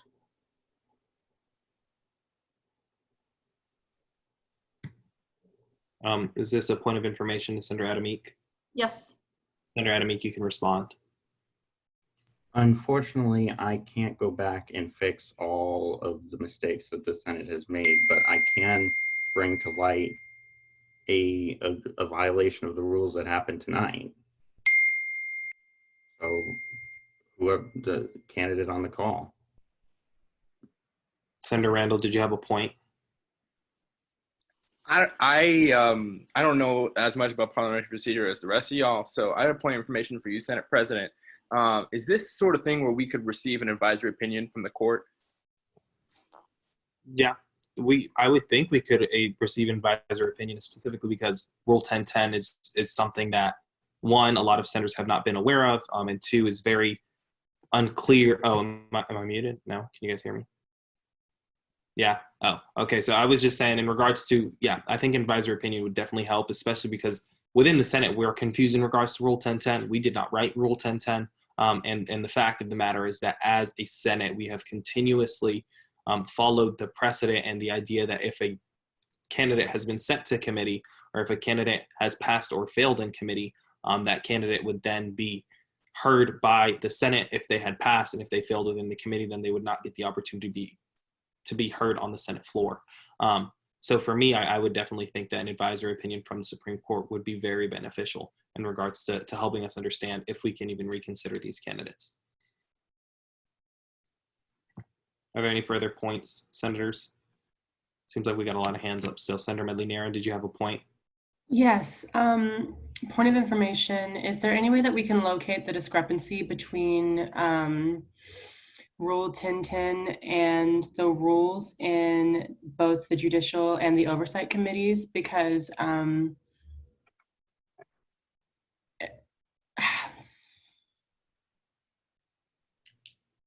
we have said no to so many people, you know what I'm saying? And if that's what we were instructed to do in our committees, and we were told that that's what would happen, you know, they would be failed, they wouldn't be forwarded, what on earth were we supposed to do? You know what I'm saying? So is there any way that we can locate that discrepancy? Like, where did it happen? What senator, who did this? I don't know when Rule 1010 was inputted into the rules. When it comes to rules for the Oversight Committee as well as the Judiciary Committee, Parliamentarian Alvarez did bring up Rule 6.3C under the Judiciary Committee that discusses how the Judiciary Committee, I believe, has the kind of the authority to deny or approve a candidate to then be confirmed by the Senate. So within the specific committees, within their rules, it gives them this authority. And Rule 1010 is kind of separate. And I think it may have, I'm not sure who wrote it and what their thought process was behind it. So I think that because, you know, Senate rules in a sense are supposed to, you know, trump precedent in a sense. They're supposed to beat them, like they're more important. I think that this is an issue that we as a Senate need to take more seriously and not rush in a sense and just start going back all over making motions and all this.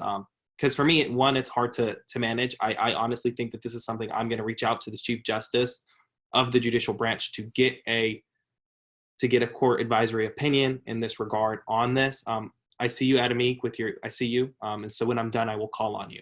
But with that being said, when it comes to the court advisory opinion, I will be reaching out to the judicial branch personally. If any motions are made to try and reconsider and do anything in regards to candidates tonight, I will not approve it in the sense I will consider it out of order just because I want to have an official advisory opinion from the Supreme Court in regards to Rule 1010. Because if we as a legislative body are not able to understand why this has been written and why it's confusing our own procedures. We need to, one, get the court advisory, and two, if it's an actual problem and is making an issue in regards to everything we've been doing is in a sense wrong, it needs to either be removed or we need to start following it. And so with that being said, I really think the best step forward is getting this advisory opinion from the Supreme Court before we can make any decision. But with that being said, Senator Adamik, I see you, and you have a point of some sort, so you may make your point. Yeah, I guess it would be a point of clarification, maybe. But I like the idea of an advisory opinion. However, the court cannot sit until it's fully staffed, and we also have the Chief Justice on the call with us tonight, so we can hear her opinion on it. Is Miss Ducey on the call? Miss Ducey? Oh, that's beautiful. Hi, yes, I'm here. Great to see you. Great to have you. So I don't know if you've been listening in on the discussion in regards to Rule 1010 and if you've had the opportunity to look over Rule 1010.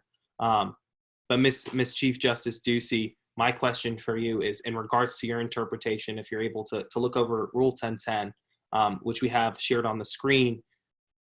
You know, I personally would still want an official advisory opinion from you in regards to, so we can move forward. Oh, I'm sorry. I do. Before you speak, Miss Chief Justice, I need to get a motion for non-senator to speak because you are not a senator at this time. So, Senator Gonzalez, Senator England. So seconded. All right. This is kind of like Ms. Ducey, before you speak, I did want to say that this is going to be not necessarily an advisory opinion because, you know, an advisory opinion would be fully written, but this would be kind of an informal, your interpretation, just to help us understand it a little better before I request a formal advisory opinion on this rule. Okay, yes, so that was something that I wanted to say in answering the question, that we cannot meet as a court to issue any decision without a full court. As far as these rules go, and there is also in the Constitution, which I would say that the student body constitution, which trumps the other rules that we're talking about, in section 5A, it says that it outlines the procedure of how justices are to be appointed, and it says that confirmation shall require 2/3 vote. Sorry, I'll wait till you get there. Section 5, selection and vacancies. Sorry, keep going down. It's on page 9 is where it starts.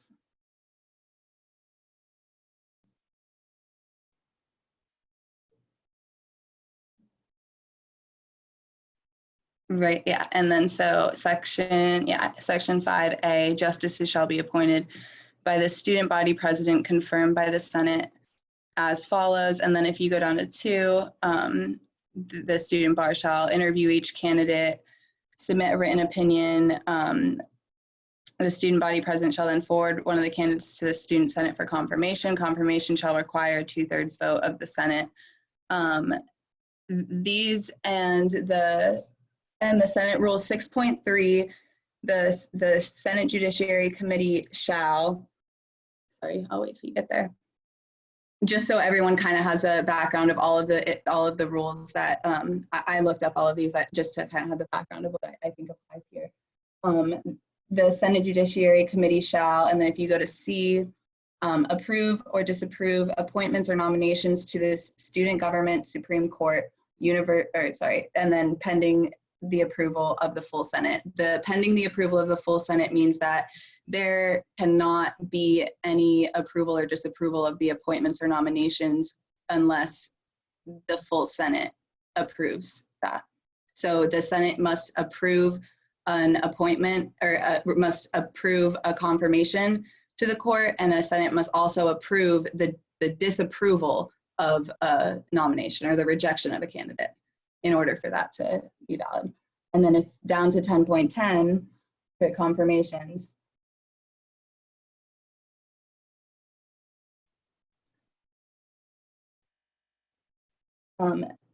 if you go, yeah, so the committee shall interview and question the nominee and then vote on whether to recommend approval or rejection of the nominee to the full Senate. Following the vote of the committee, all nominees shall be called to the floor of the Senate at its next meeting and may be questioned by any senator wishing to do so. Following the questions, any senator shall move to confirm the nominees individually. But so what's important there is that it says it's recommend approval. And so that means that the Judiciary Committee rules, I would say, the Judicial Committee's vote, I would say, is a recommendation to the Senate.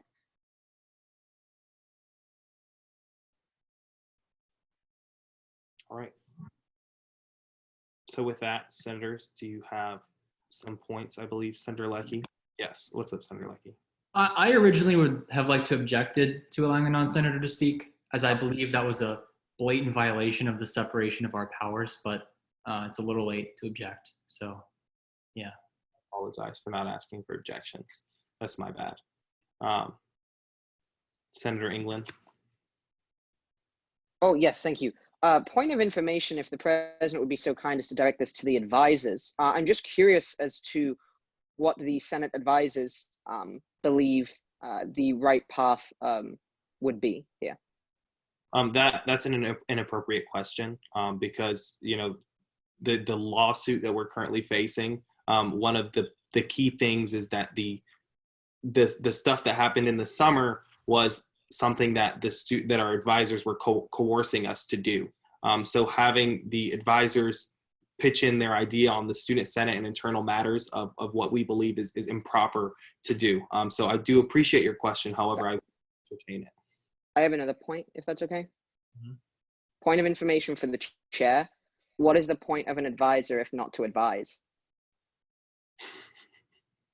The point of an advisor is to help us on, you know, specific instances of rules of procedure and stuff like that. However, I don't think it's appropriate for them to give us, like, we can give an opportunity to the advisors if they'd like to say something. I personally think it's improper to do so, you know, because they're not senators. They're not. But you just said they would advise us on rules of procedure. England, I'm not trying to get in an argument with you because you're making a point of information. I will give the advisor an opportunity to make a point and answer it if they'd like to, but I personally don't think it's appropriate. Dr. Bowden, if you'd like to say something, that's up to your discretion. Absolutely. I'm happy to weigh in, and my advice would be to seek the counsel of the Chief Justice and the appropriate counsel from that matter, and not from the advisor in this matter. All right, so with that being said, personally, what I think the best course of action is to get a full-on advisory opinion from the Chief Justice. What she said now is to give us an idea of what we can do. However, I am not going to entertain any motions to go back and do whatever it may be. What I will entertain is me reaching out to the Chief Justice and requesting an advisory opinion, and that is how we are moving forward. So with that being said, we are still in resolutions. Senator Medley-Nera, did you have a point, a question? It was a point of personal privilege regarding the previous thing, but I can see that we've moved on, so never mind. But thank you for asking. Of course. Senator Little? Yeah, I move to have the Senate President contact the Chief Justice for an official advisory opinion.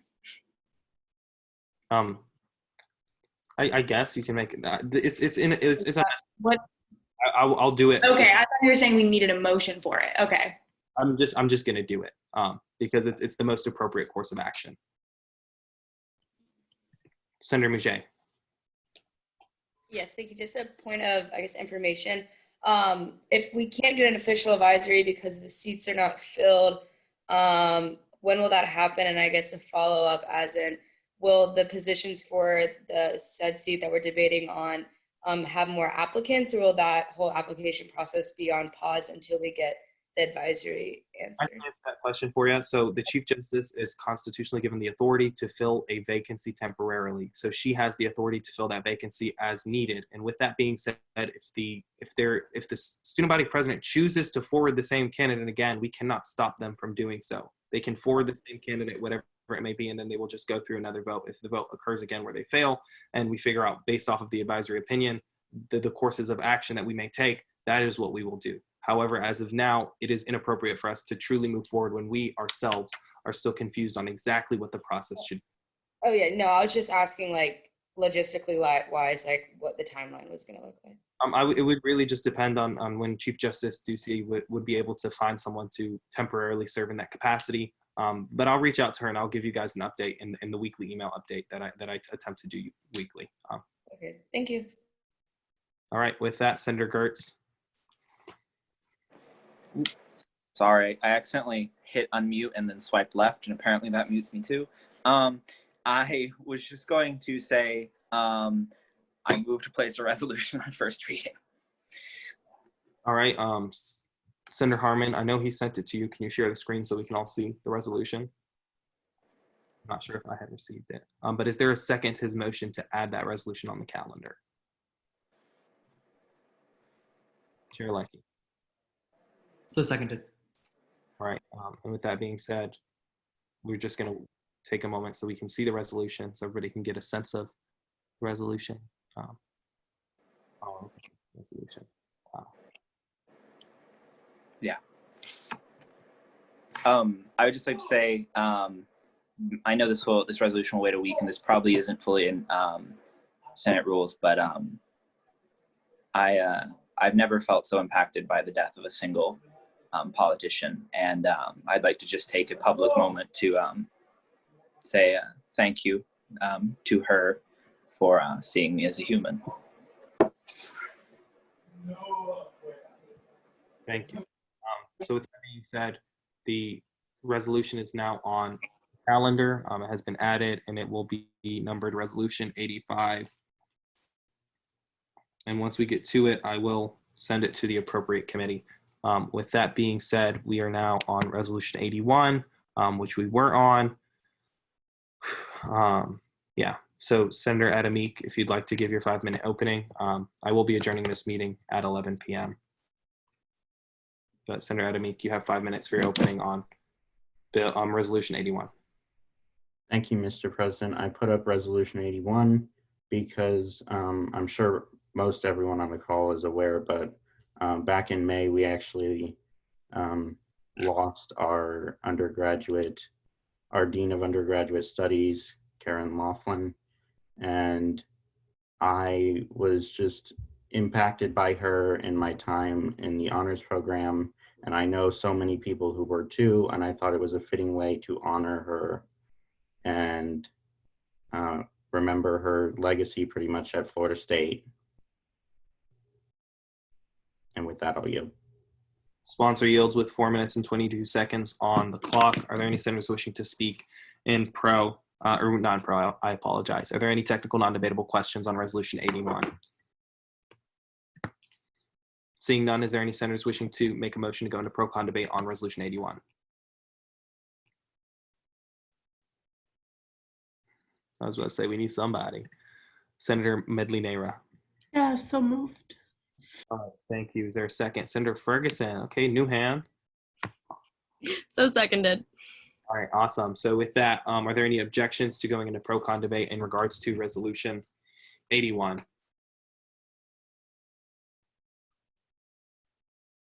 Okay, seeing no objections, we are now in the first round of pro with 3 minutes on the clock. Any senators wishing to speak in pro of Dean Laughlin, the resolution in regard Resolution 81?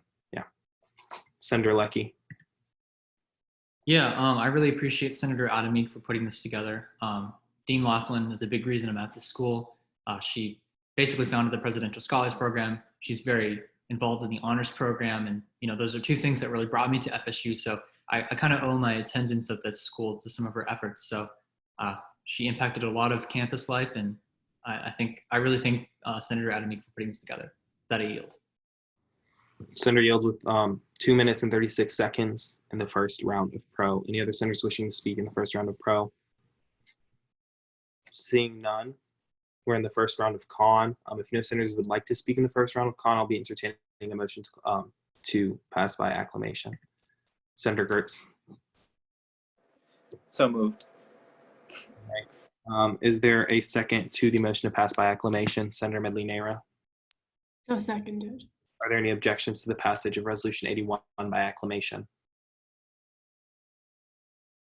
All right, seeing none, it has passed. Congratulations, sponsor. And thank you for helping us honor, such an important figure on this campus. With that being said, we are now in Resolution 82. It was sponsored by Adams, Ferguson, Adamik, Chabot, Yanam, Gonzalez, Little Mouget, Promozic, Salmon Wang, recognizing the National Suicide Prevention Month, referred to SLAW on 9/16. And I believe it passed in SLAW. But with that being said, the sponsors of this resolution, if you'd like to raise your hand so you guys can be able to present. Senator Ferguson, Senator Adamik. Yes. There's 5 minutes on the clock whenever you guys are ready. Okay, so this resolution basically is just bringing awareness to Suicide Prevention Month and just recognizing that we as a Senate recognize the month and appreciate it, and it's fairly straightforward. The resolution is fairly concise. It was written in conjunction with the Mental Health Council and CHA. Kenley worked really hard with them to make sure that this resolution was what they wanted it to be. We had a really meaningful conversation about this resolution yesterday in SLAW. And yeah, with that being said, if there are any amendments that want to be added to this resolution, I will find them friendly. But yeah, other than that, it's an important resolution, and with that I yield, unless anyone else wants to say anything. Did the other sponsor? No. All right. So with that, sponsors yield with 4 minutes and 10 seconds on Resolution 82. And so we're in technical non-debatable questions on the resolution. Any senators wishing to make any technical non-debatable questions? Seeing none, I'll entertain a motion to go into pro-con debate.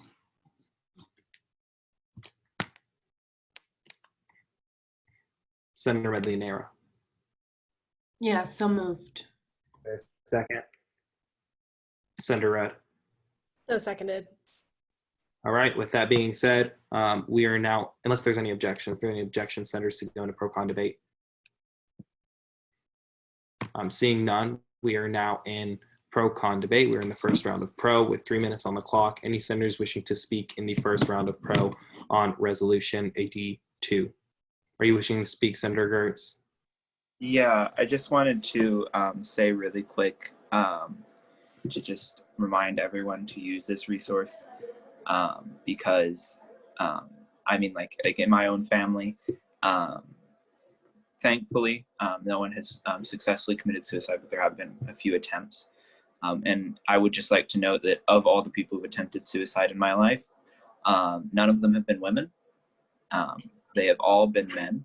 And I would just remind everyone that men also have emotions. And I'm not saying that to women. Women know that. But I'm saying that to my cis-het men in the room, because oftentimes the toxic masculinity that we're raised with tells you that it's not okay to feel emotions. And it is. And just make sure that if those emotions are serious, if they are damaging to your mental health, that you get the help you need. And always remember, having mental health issues is nothing to be ashamed of. It's something to seek help for, and something to address upfront. So yeah, please take advantage of all the resources that you have available to you. For the freshmen who are here, if there are any freshmen here, the University Counseling Center is an amazing resource, and there are a variety of amazing resources across Tallahassee, so take advantage of them. Thank you. I yield. Senator yields with 1 minute and 36 seconds on the clock. Senator England, would you like to utilize some of that time that is left in pro? Yes, please. I'm sorry that we're running so late, but I do. This actually hits different for me. Today is Wednesday, and on Monday, out of nowhere, I was informed that a colleague of mine of 1.5 years at FSU International Programs had taken their own life. And I saw this person in the hallways 3 or 4 times a week for 1.5 years. And although I didn't know them personally, it was the closest person I've ever had to me that I've lost that way. And so I really hope that we can pass this by acclamation. And I just wanted to say that this is really, really important. And, you know, like I said, this just strikes a different tone with me this week. So thank you, and I yield.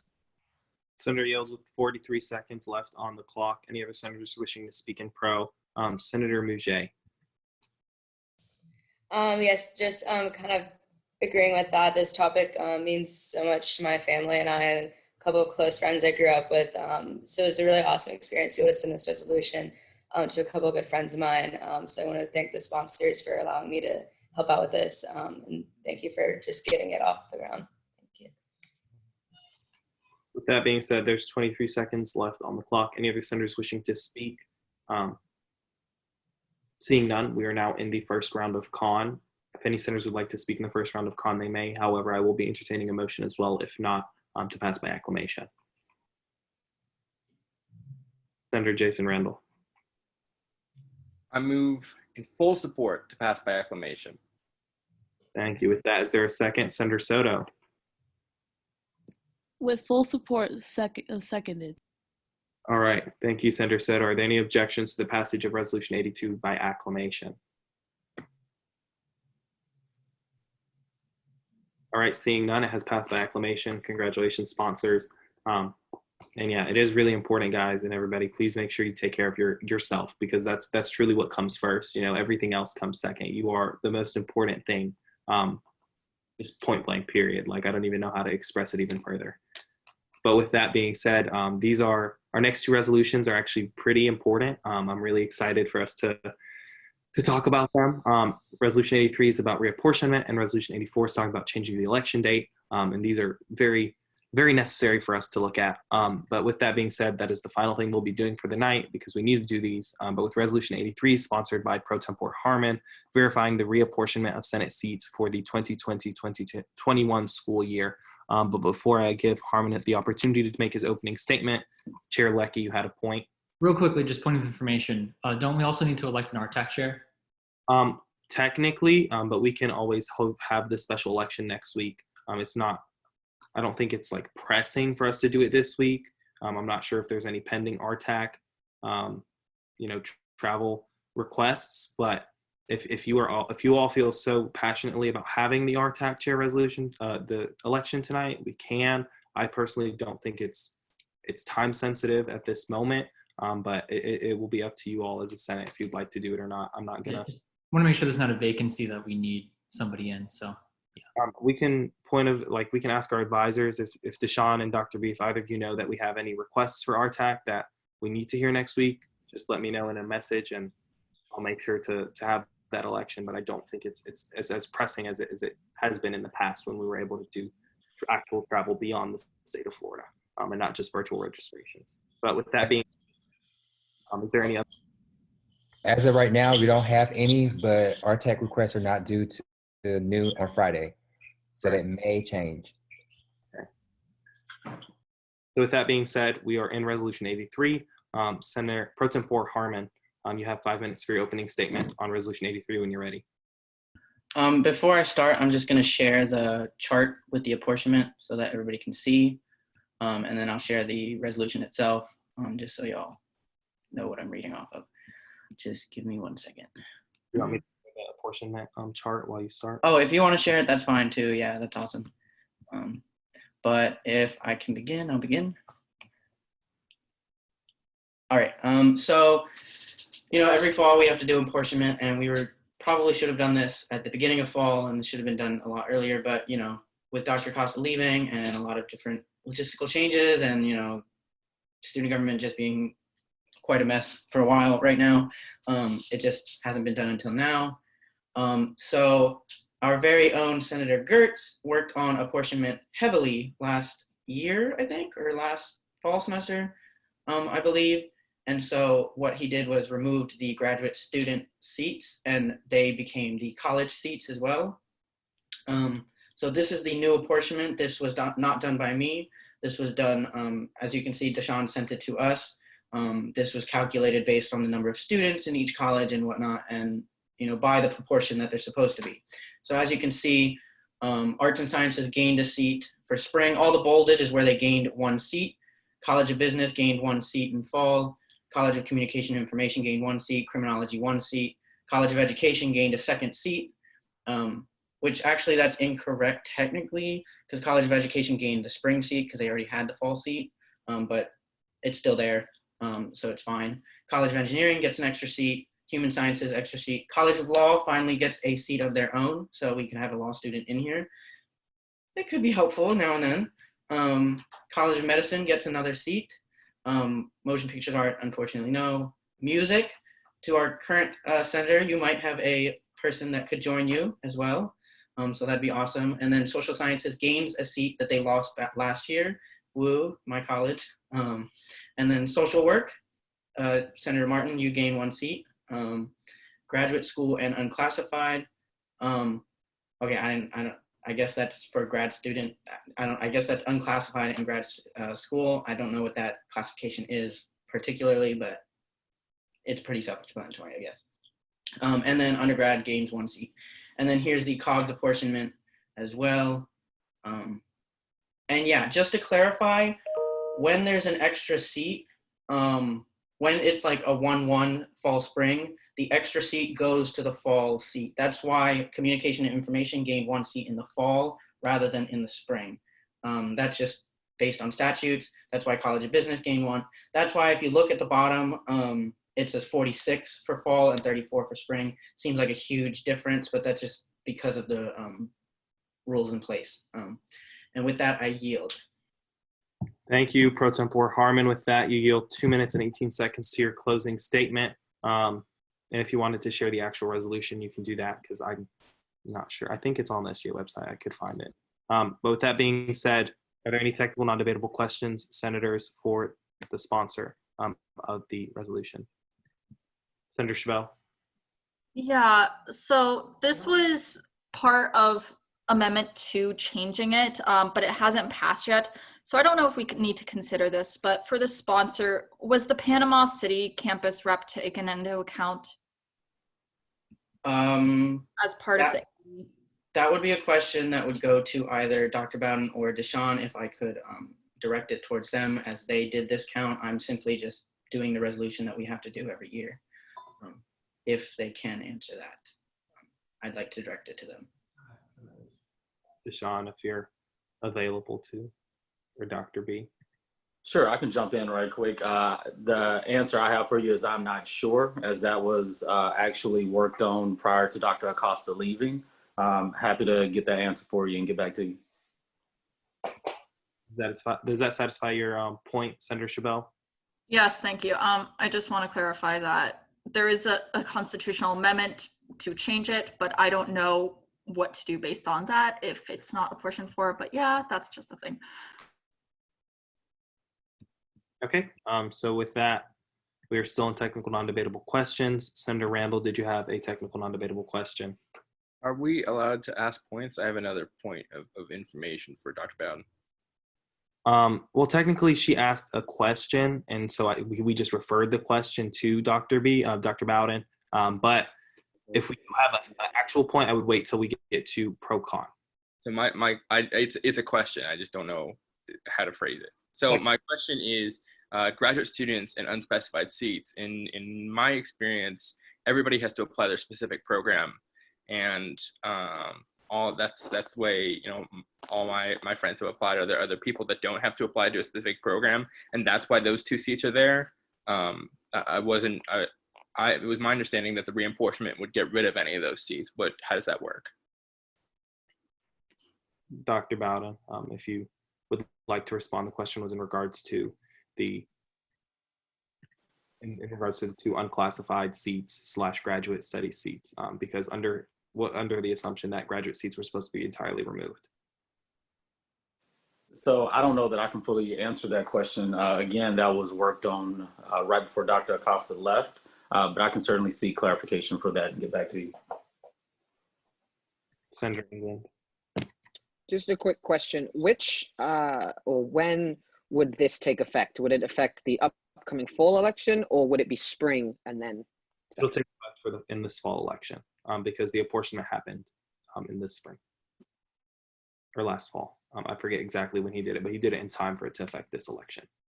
Senator Lecky, did you have a question on the technical non-debatable? I actually, if possible, would like to raise a point of clarification for a previous point of confusion.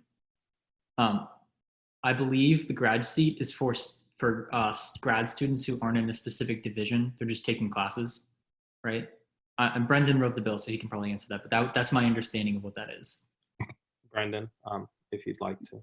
Yeah, sorry. This is like, okay, so basic game plan of what happened is there are no more graduate studies seats. So like if you're an econ major, you're in the social sciences college now. If you are a graduate music major, you're in that college. These seats right here, if you remember, we used to have special students seats. That was a 1 seat, and that was basically for everyone who was technically no longer undergraduate, but was not in a college. This is a very small group of people. This is now added all the people who are pursuing graduate education, but are not in a degree program. So maybe the people who do like 1 or 2 classes, but aren't actually going for a degree, they're in this special division. So this one really only exists because in the Constitution, it says everybody has to have a senator. These seats, unfortunately, will never be filled. Like these are just dead seats due to the fact that we have a Constitution that guarantees everyone representation, even people who like never interact with the campus ever and are just taking a class or 2. So it's just a unfortunate mathematical effect of you know, the way our Constitution's written. So it's just random people who are not pursuing a specific degree program. All right, thank you for that. I'll entertain a motion to go into pro-con debate if there are no further technical non-debatable questions. Senator Gertz, are you making that motion? Yes. So is there a second?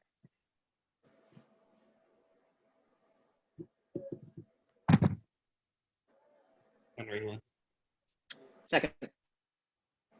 All right, with that being said, are there any objections to go into pro-con debate? Seeing none, we are now in, well, is there any? No. Seeing none, we are now in pro-con debate on Resolution 8083. Yeah, we're in the first round of pro with 3 minutes on the clock. Any senators wishing to speak in this round of pro? Senator Rigodell, did you have a point or would you like to speak? I had a question, actually. I saw that the Jim Moran was still considered a school and not a college on the whatever was put on the screen. And I had a question as to why there wasn't a seat available for the spring. So I would, you're talking about, Yeah, I just want to make sure it gets recognized as a college because Jim Moran is now a full college. yeah, there's still a college. You know, it may say school here, but that doesn't take away from the title of the college itself. It's just I guess a miswording in a sense. So will affect the standing of the College of Entrepreneurship.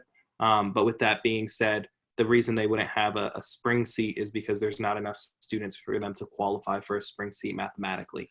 So basically, it depends on the whole apportionment thing depends on how many students are within every college or school in a sense. And basically, because the Jim Moran College of Entrepreneurship does not have enough students to basically get them 2 seats, because hospitality doesn't, social work just got their second seat, medicine just got their second seat, music just got their second seat. So it's just a mathematical equation in regards to the population of the actual college or school. All right, are there any further, is there anyone wishing to speak in the first round of pro? We have 3 minutes on the clock. If not, we will move into, seeing none, we're in the first round of con. If there's any senators wishing to speak in the first round of con. If not, I will accept the motion to call a question on this resolution. Senator Gertz. Yes, so moved. All right, with that being said, is there any senators wishing to second that motion? Senator England. So seconded. Are there any objections to calling the question on Resolution 83? Seeing none, Pro Temp Harmon, you have, it was 2 minutes and 18 seconds. Yep, you have 2 minutes and 18 seconds to your closing remarks whenever you're ready. All right, so I hope this is this pushes us one step closer to having an election this fall, whenever, wherever we have it. But you know, this is just one step of many. So hope you all pass this. Thank you. All right, with that being said, senators, you are all now in line to vote. Yes for yes, no for no, and go faster for abstention. So yeah, please vote accordingly.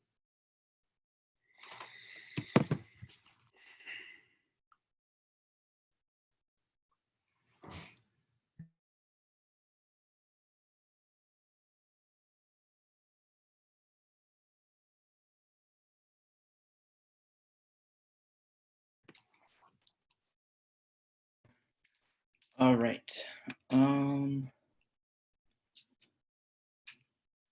Vote reads 24. Wait, before I do that, let me make sure everybody's voted.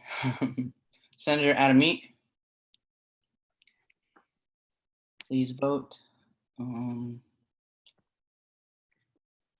Yeah, just Senator Adam Meek if you haven't voted yet. You voted where? All right. Vote reads 25 yes, 0 no, 0 abstention. My resolution passes. Congratulations to me, I guess. So with that being said, apportionment has kind of gotten our stamp of approval. Fantastic. We are now moving forward to our final piece of business for the night, which is sponsored by Pro Tempore Harmon and myself, which is Resolution 84. Changing the election date from October 7th, 2020 to October 28th, 2020. So for this resolution, I will be relinquishing the chairship to Senator Leckie, the chair of the Judiciary Committee, based off of, you know, the leadership roles and how the line of succession is set up in our rules of procedure, because I am a sponsor on this resolution, and I don't think it's appropriate for me to preside because I want to make, you know, an opening statement. But with that, I relinquish my chair to Chair Leckie. Can I get made a co-host so I can like unmute people as well? Yeah, I think we can make sure.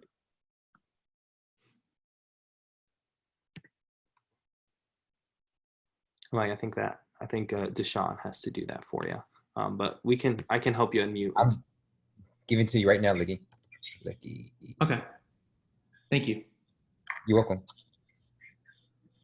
There you go. Perfect. Okay. All right, cool. So sponsors, you have 5 minutes for your opening and you can begin whenever you're ready. I guess I'll go first. I know whatever I don't say, Darrell Deek can fill in. So we don't have a supervisor of elections. It has not been appointed. They have been appointed. They were appointed late. And unfortunately, the Oversight Committee decided that it was the supervisor elections did not live up to their expectations, which is awesome, or fine, not awesome, but you know, up to their discretion.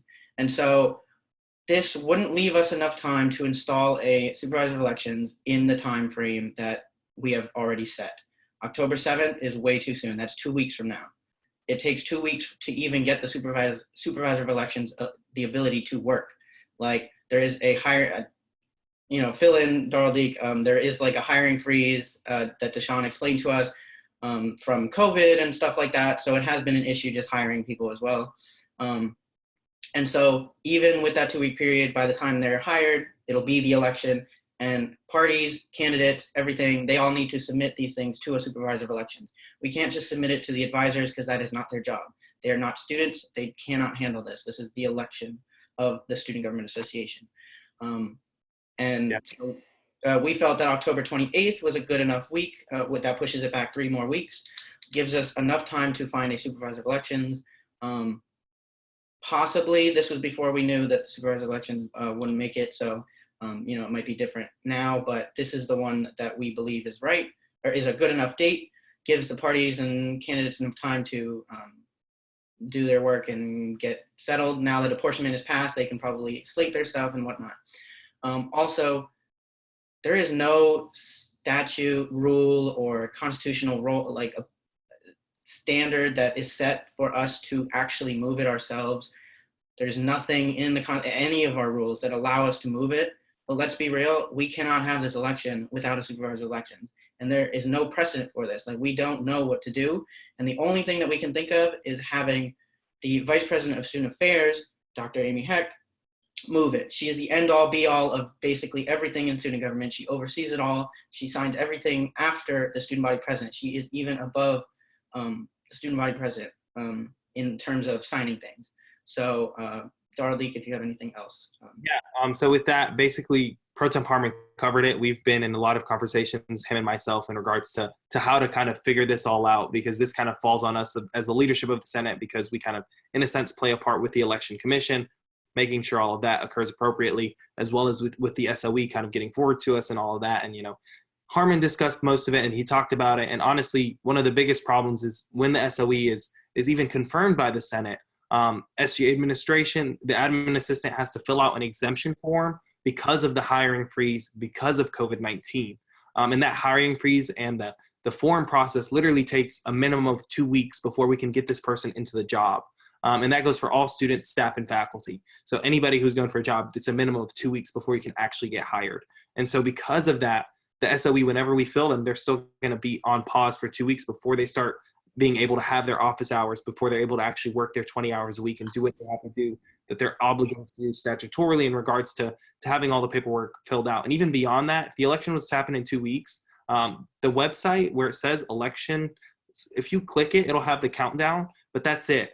There's nothing else. There's no forms. There's no way for parties to really say these are the candidates that we're putting forward for this position and that position. And so honestly, we are not ready for an election because of COVID-19, because of the executive branch not really forwarding us a candidate in time, and just all of these layers and factors playing in onto each other kind of just made the problem exasperated to where 7 weeks into a semester is not a good enough time, and it's too early for us to have it just because of all these things that have set us behind time-wise. And so because of that, we are urging you all as the Senate to come behind us and support us in regards to asking the Vice President of Student Affairs, Dr. Amy Heck, to push the election date back, because at least Pro Tem Harmon, myself, we kind of feel like it's just irresponsible for us to even try and have an election this soon, just because of all of the things we mentioned. But with that, I look forward to hearing any questions you guys would like to have for us and anything that we can help clarify. And so will you. All right, thank you very much. Sponsors yield with 23 seconds to their closing. Are there any technical, non-debatable questions? Please raise your hands. Senator England.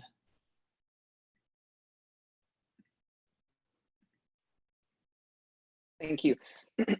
Just quick question for the sponsors. On the understanding that the candidate or the proposed forwarded candidate for supervisor elections has failed, do you still have confidence that this is an acceptable date, or would you be open to the Senate perhaps reconsidering?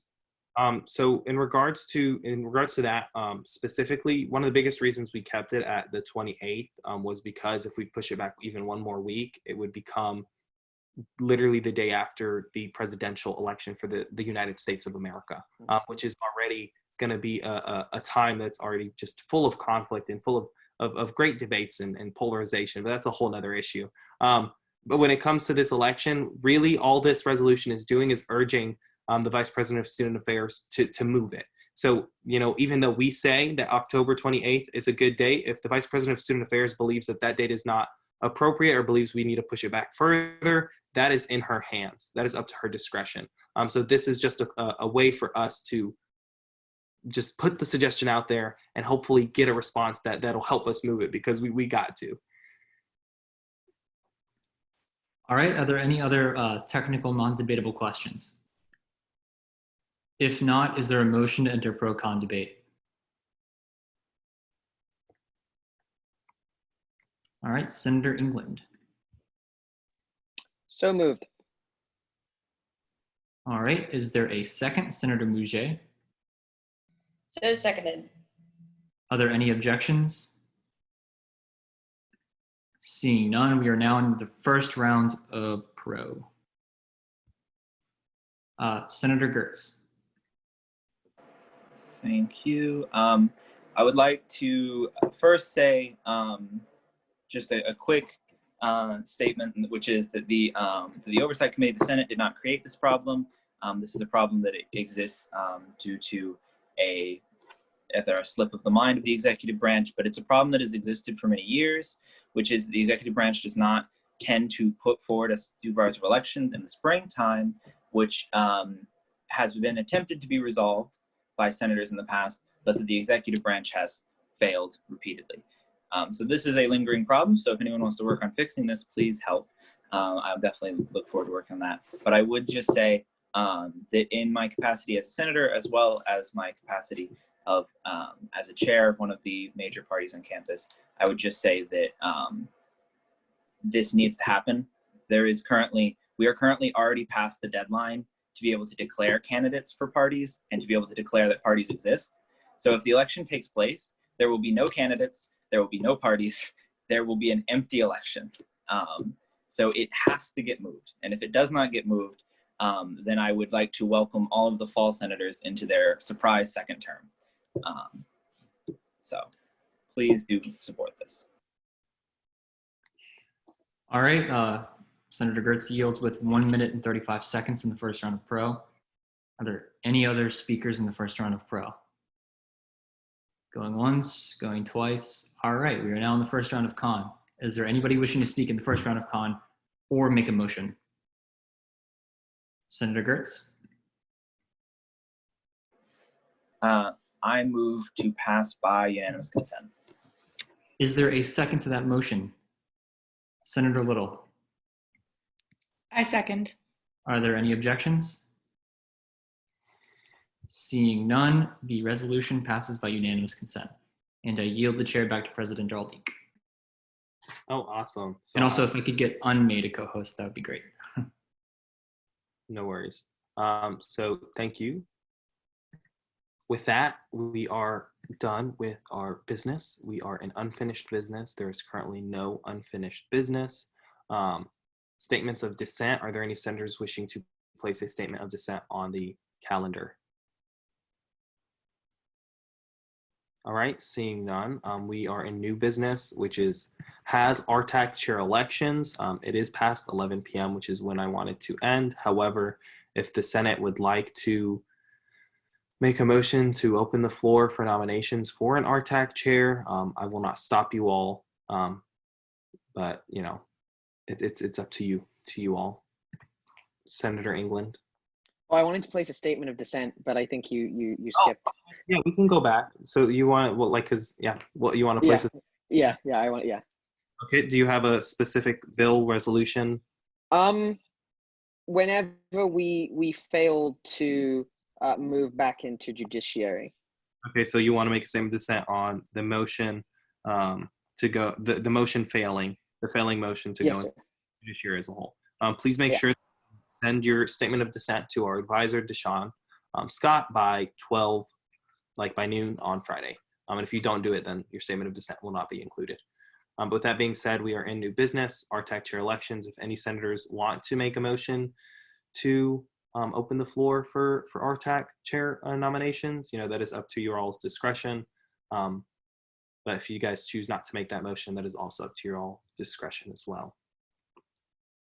Senator Elam. I move to open the floor for nominations. All right. Is there a second? Senator Soto. So seconded. All right. Are there any objections to the floor being opened for nominations? All right. Seeing none. So seeing none, we are now in line for senators to make nominations. So with that being said, Senator Adams, do you have a name in regards to someone you intend to nominate?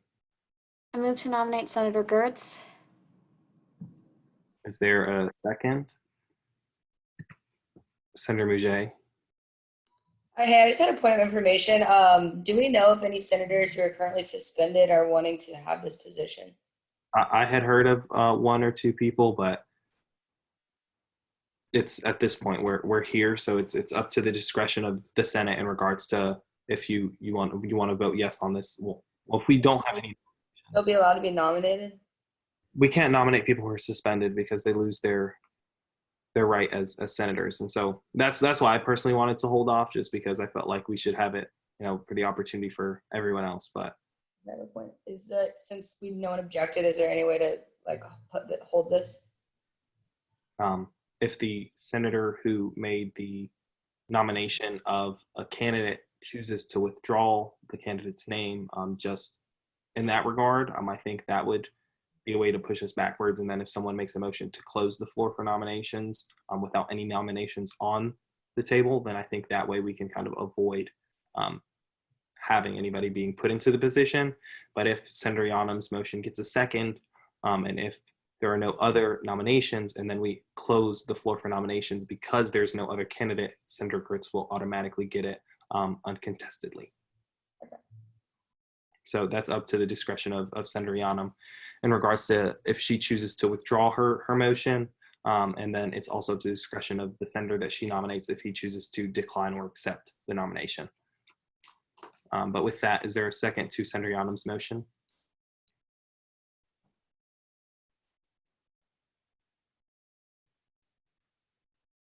Senator Lecky. I just have a point of information. What is the plan if we get an RTAC consent resolution for this week and we don't have a chair? Like, what's the plan? I would assume that we could hold it till the next week, but Harmon, if you have something else you'd like to add. So when I was elected pro tempore, I was still technically the PAC chair, and I assumed, right away we were going to elect a new PAC chair right that minute. But what Dr. Acosta did was had the current Senate president appoint a PAC liaison. In that case, it was me, just because I knew about it and whatever. So in that event, PAC liaison, I did it for a week, and then we elected KP as our next PAC chair.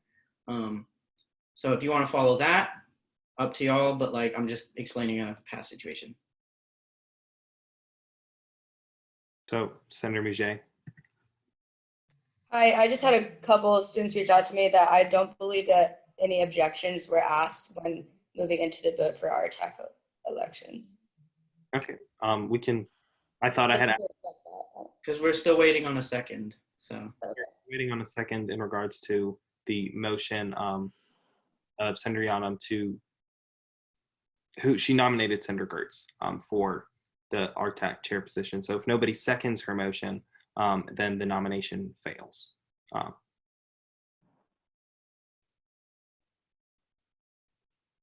Senator Mouget, were you seconding her motion or no? All right, so with that, seeing no second to the nomination of Senator Gertz, his nomination is not accepted. So with that being said, is there a motion to close the floor for nomination? Senator England? Move to close the floor for nominations. Thank you. Senator Gonzalez? So seconded. All right, so with that being said, the floor for nominations have been closed. Senator Gertz, would you mind being the RTAC liaison for a week just to allow, if there is a senator, who, like if there's a resolution that needs to be taken care of in regards to a consent resolution, that you would kind of handle that in regards to the 1 week period. And then on next Wednesday, all candidates who would like to kind of be considered for the position can. I would be happy to do so. All right, so with that being said, Brendan Gertz, Senator Gertz will be our PAC liaison RTAC liaison for the time being. And with that being said, are there any senators wishing to make a closing announcement?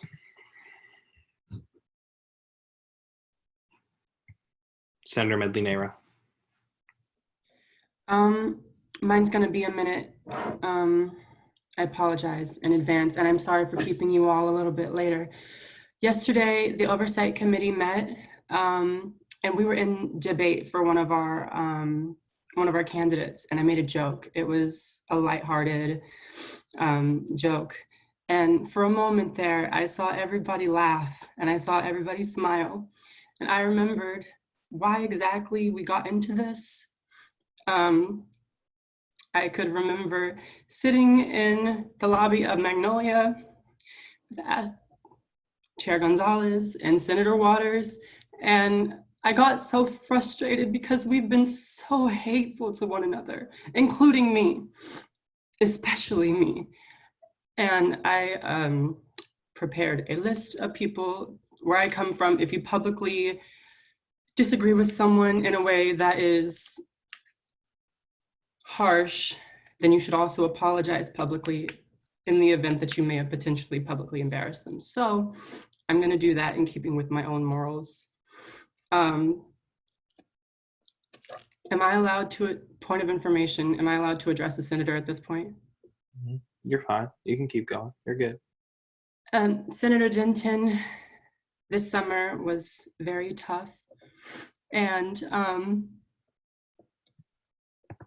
I wanted to apologize for not considering your opinion heavily enough and for not considering your perspective of Christianity, especially where I invalidated your perspective of Christianity in comparison to my perspective of Christianity, where we're both Christian and we can't compare that to either one of us. And I'm so sorry if I hurt you, and not gonna cry on recording, but I pray that you forgive me. And then Kinley Adams was the chair of the Internal Affairs Committee this summer. I was so blatantly mean to her in the position that she sat in, and she didn't deserve it. And I have no clue if she's in here, but if she is, Kinley, I am so sorry. You didn't deserve that. And thank you for being patient with me. And then Kandavi, Yanam, I wanted to apologize to you. I can see you just showed up. You were really supportive of me before I ever became a senator. And when we disagreed, I was disrespectful. And you didn't deserve that. And I'm sorry.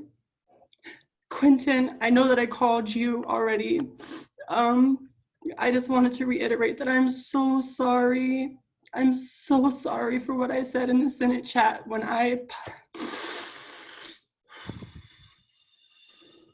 don't disrespect your fellow senators. And then I don't know if Chair Martin is here, but Chair Martin and I were in Peace Jam together last fall, and I did not have a good time. I was going through a very rough time in my life, and she was so supportive of me. And I don't know if she's here, but I was disrespectful to you as well, Sasha, and I'm so sorry. And I hope that moving forward, all of you, I hope that you accept my apology. And if ever there was anyone else that I hurt, I'm so sorry. And I hope that moving forward, maybe we won't be so harsh on one another. Maybe we won't hold contempt or be petty or disrespectful. And I know that we disagree. Trust me, I know. But it hurts when you realize you were wrong. You don't want to be sitting here crying on recording for that, for any reason. So I hope that those who I apologize to heard me. And if ever I've hurt anyone else, I'm sorry to you too. And I'm sorry for not remembering. And I look forward to an even better semester and a spring semester and hopefully re-election with you all. Have a good night. Senator Medley Nara, I appreciate you. Just thank you for being so strong and sharing your truth. With that, Senator Jack Denton said he had a closing announcement he would like to make. Whenever. Yes, thank you, Senator Darrell Deek. That was probably one of the most beautiful moments I've experienced in my 3 years of Senate, Senator Medley Nara. I wholeheartedly accept your apology, and I hope that we can move forward together and work as a body, and that we can be an example for the rest of our generation. No doubt that this is one of the most difficult times in our country, in our generation, and in recent history. And we're all, I'm truly at a loss for words as to how to express the hope that I have moving forward when I see this this body here come together and unite. And I hope we can continue to do so. And thank you. God bless.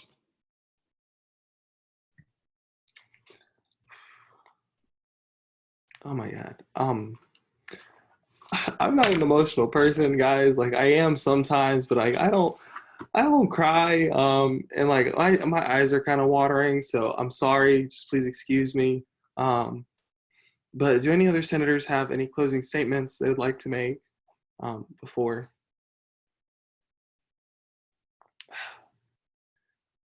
Okay. So seeing that no other senators have a closing statement to make, I did want to say just a few words that I had prepared prior to everything that was said.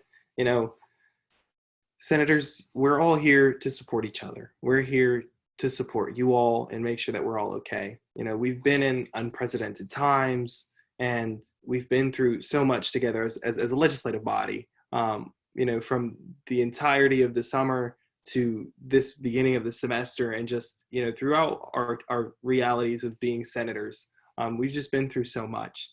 But the thing I want to ask all of us to do first and foremost is, you know, I ask that we all take care of ourselves first, you know, because a lot of times we forget that we are important. You know, these chambers in the past months have not been a safe space. They haven't been a safe space for myself. It's been a very toxic environment for me as a person. Like I haven't felt heard a lot of the times, you know, and I love every single one of you guys. And as a body, you know, it's been my honor to serve as your president. But even beyond that, like this space has put us all in mentally distressing situations. And I just want us all to recognize that. And if any of you feel like you need to take time, if you feel like you need support, if you feel like you need anything, just remember that I'm here for you. The rest of Senate leadership is here for you. Your advisors, we're here for you. And that, you know, there's university systems in place to support each and every one of us, you know, whether it's the counseling center, this counseling center, the Victims Advocate Program, case management. So please don't hesitate to reach out to the resources that we have available to make sure that you're okay, you know, because I know I've taken advantage of the counseling center because I haven't been okay, but I'm getting there. You know, all of us are on our journeys and on our paths to resilience and strength and being the best people that we can be.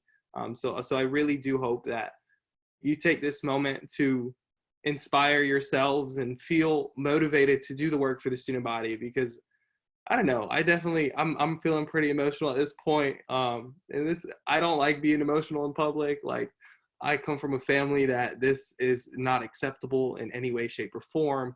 But the reality is I'm here, I'm being myself. And like, I hope you guys see that. I hope you all see that I'm here to support you all. And at the end of the day, if you need anything from me, from the pro temp, from our advisors, we are here as your support system within the Student Senate. And if you don't want to come to us, you don't have to. We have other systems in place. So I'm just going to leave it at a nice lighthearted tone. I don't want to talk about anything else personally, but Pro Temp Harmon, if you have anything you'd like to say, you may go ahead. So I definitely can't top that, but I think that was wonderful. Everybody's words, quite frankly. I think this is what I kind of miss about Senate sometimes, is the personal aspect of it. Because remember, we are people, we are humans, we are students. And, you know, although we're on screens, sometimes we forget that. And so, like, you really have us crying at 11:30 p.m. on Wednesday. But in regard, this is for the new senators as well. Hopefully this was a great first meeting for you. I know I promised you a meeting this week. Things got hectic, so I have office hours for about 3.5 hours tomorrow. If you guys would like to stop in anytime, I'd like to meet with you and teach you about Senate and stuff. But other than that, I think a lot of senators have shown what it's truly like to be a leader, even if that means owning up to things that you wouldn't usually do, you know? So I commend Senator Medley Nehra for saying those kind words to a lot of people. And I hope you use her as an example of what a senator should be. Okay. She's shaking her head, so maybe not that, but hopefully you guys have a great night. Ahmad, hopefully you get that paper done as soon as possible. But other than that, good night. Yeah. I appreciate you, Pro Temp. Yeah, my paper is going in late. It's fine. We'll deal with it. But with that being said, Parliamentarian Alvarez, do you have any words you'd like to share with us?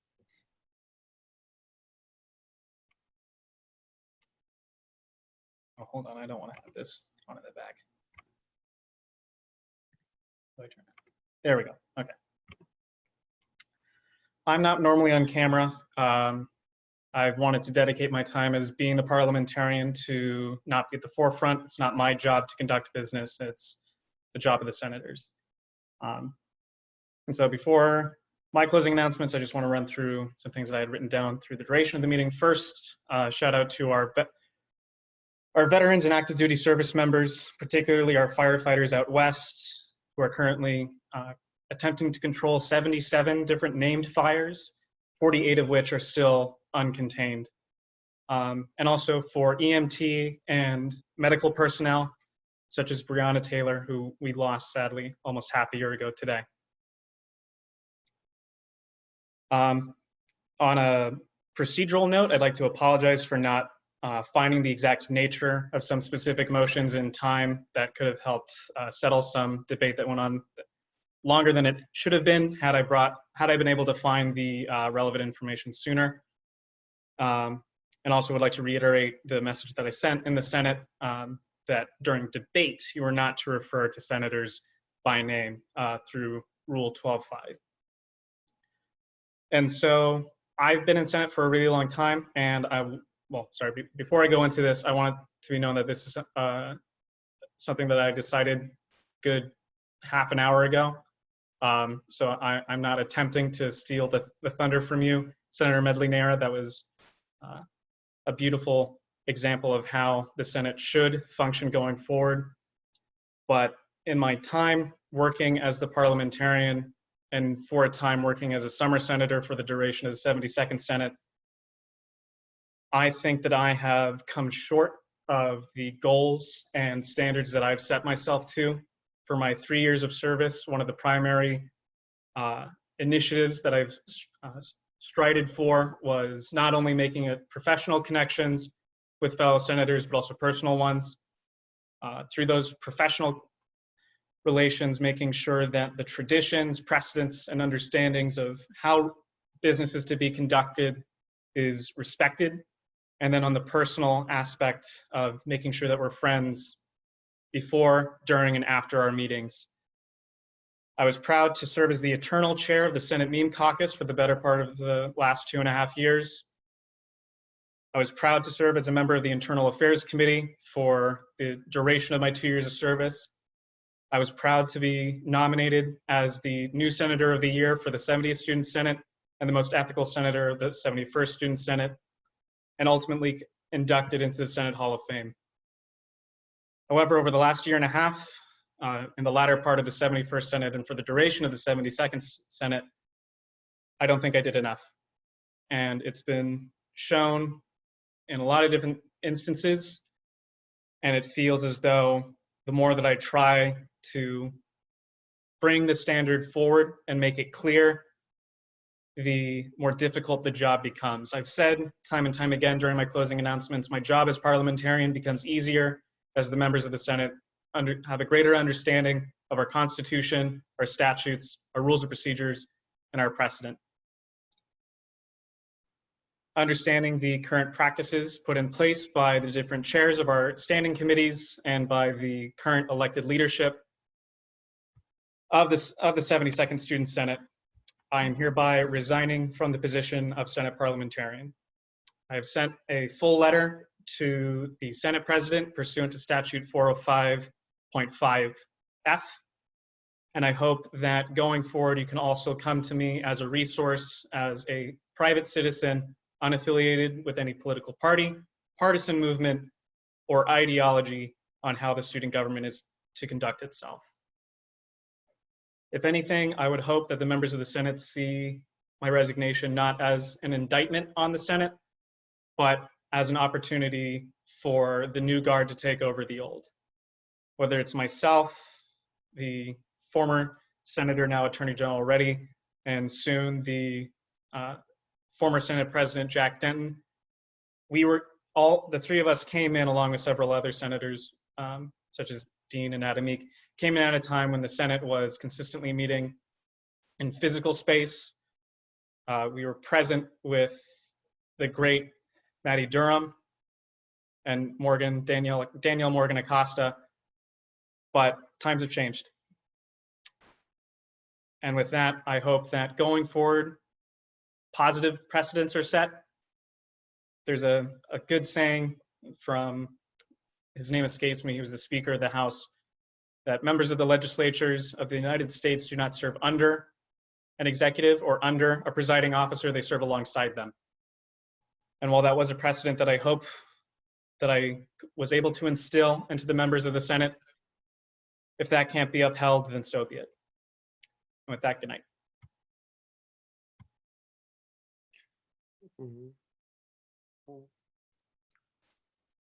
I'm gonna miss you, Jake. That was down.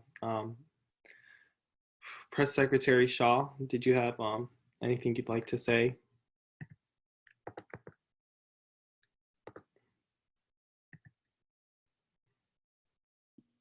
Yeah, good night, everyone. I first just want to say that I've only been here in the Senate for like a couple weeks, but y'all are truly amazing and y'all do some truly amazing work.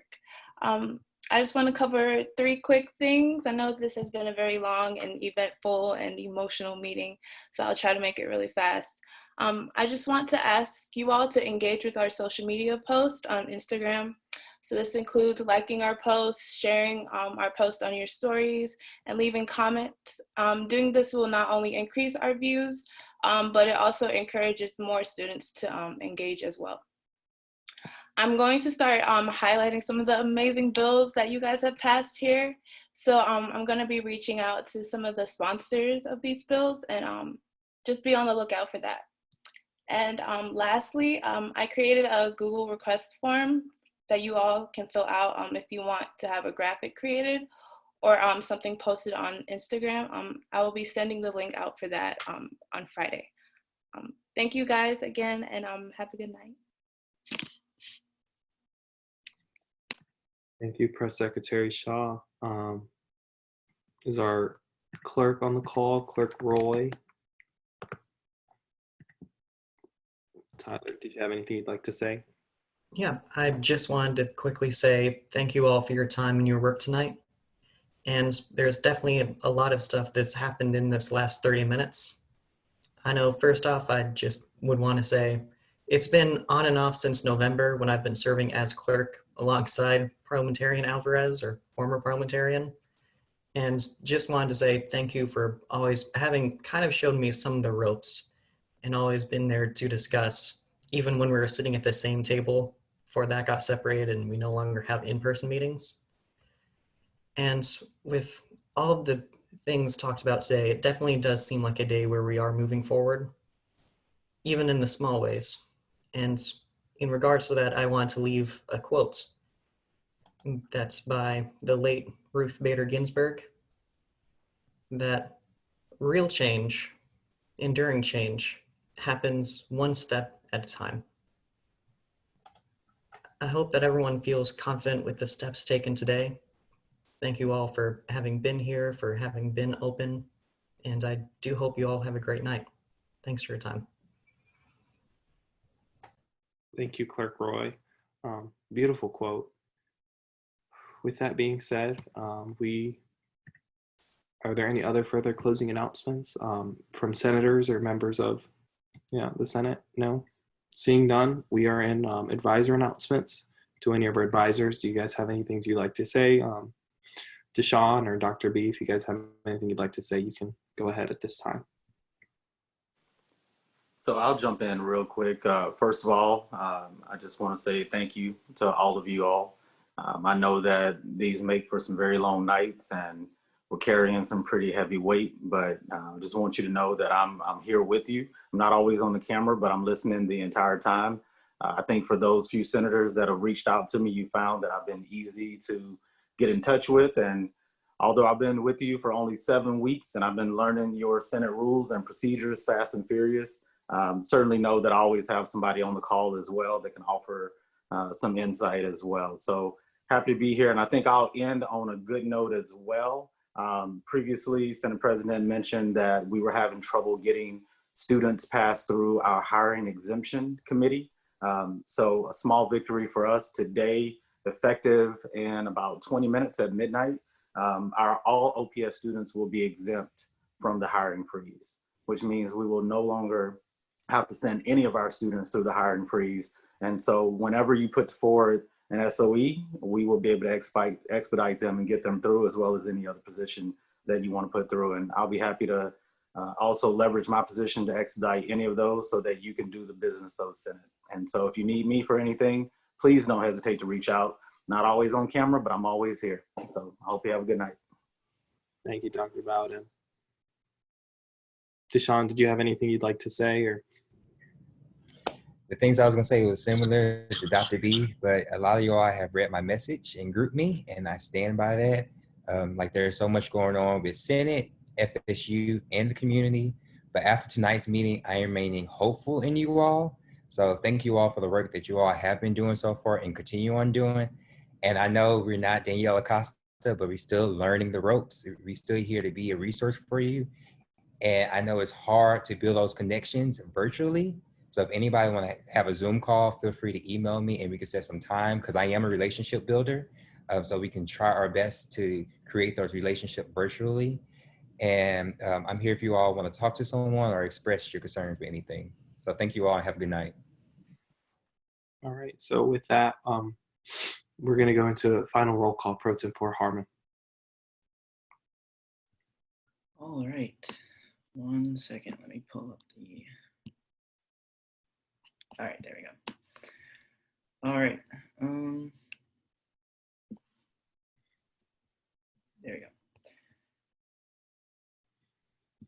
Before I start, just remind your fellow senators to get financially certified so we can see their wonderful faces back here. Also, okay. Senator Adamik, Akonda Bateman Gertz. All right, Adamik, Akonda Bateman, got you. Gertz Little Selva Fahey. All right. Got Little. No Selva. Got Fahey. All right. Senator Rossi Mujay Shaler Promozic.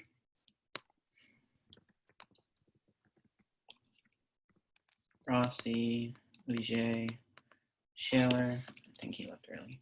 Promozic, got you. Senator England, Wang, Yanam, Rigadel. Okay. Yanam, got you. Rigadel. Oh, yeah, I got your here. There we go. Senator Soto, Lecky, Sam, or sorry, Gonzalez A.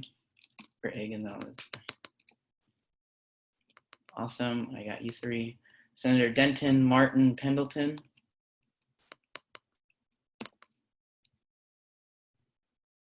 Martin. All right, I got you, Denton. Pendleton. No Pendleton. Sohos, Ferguson, Mayman, Dean. No Sohos. Ferguson, Mayman, Dean. Pedroso, Rudolph. Medley Nera.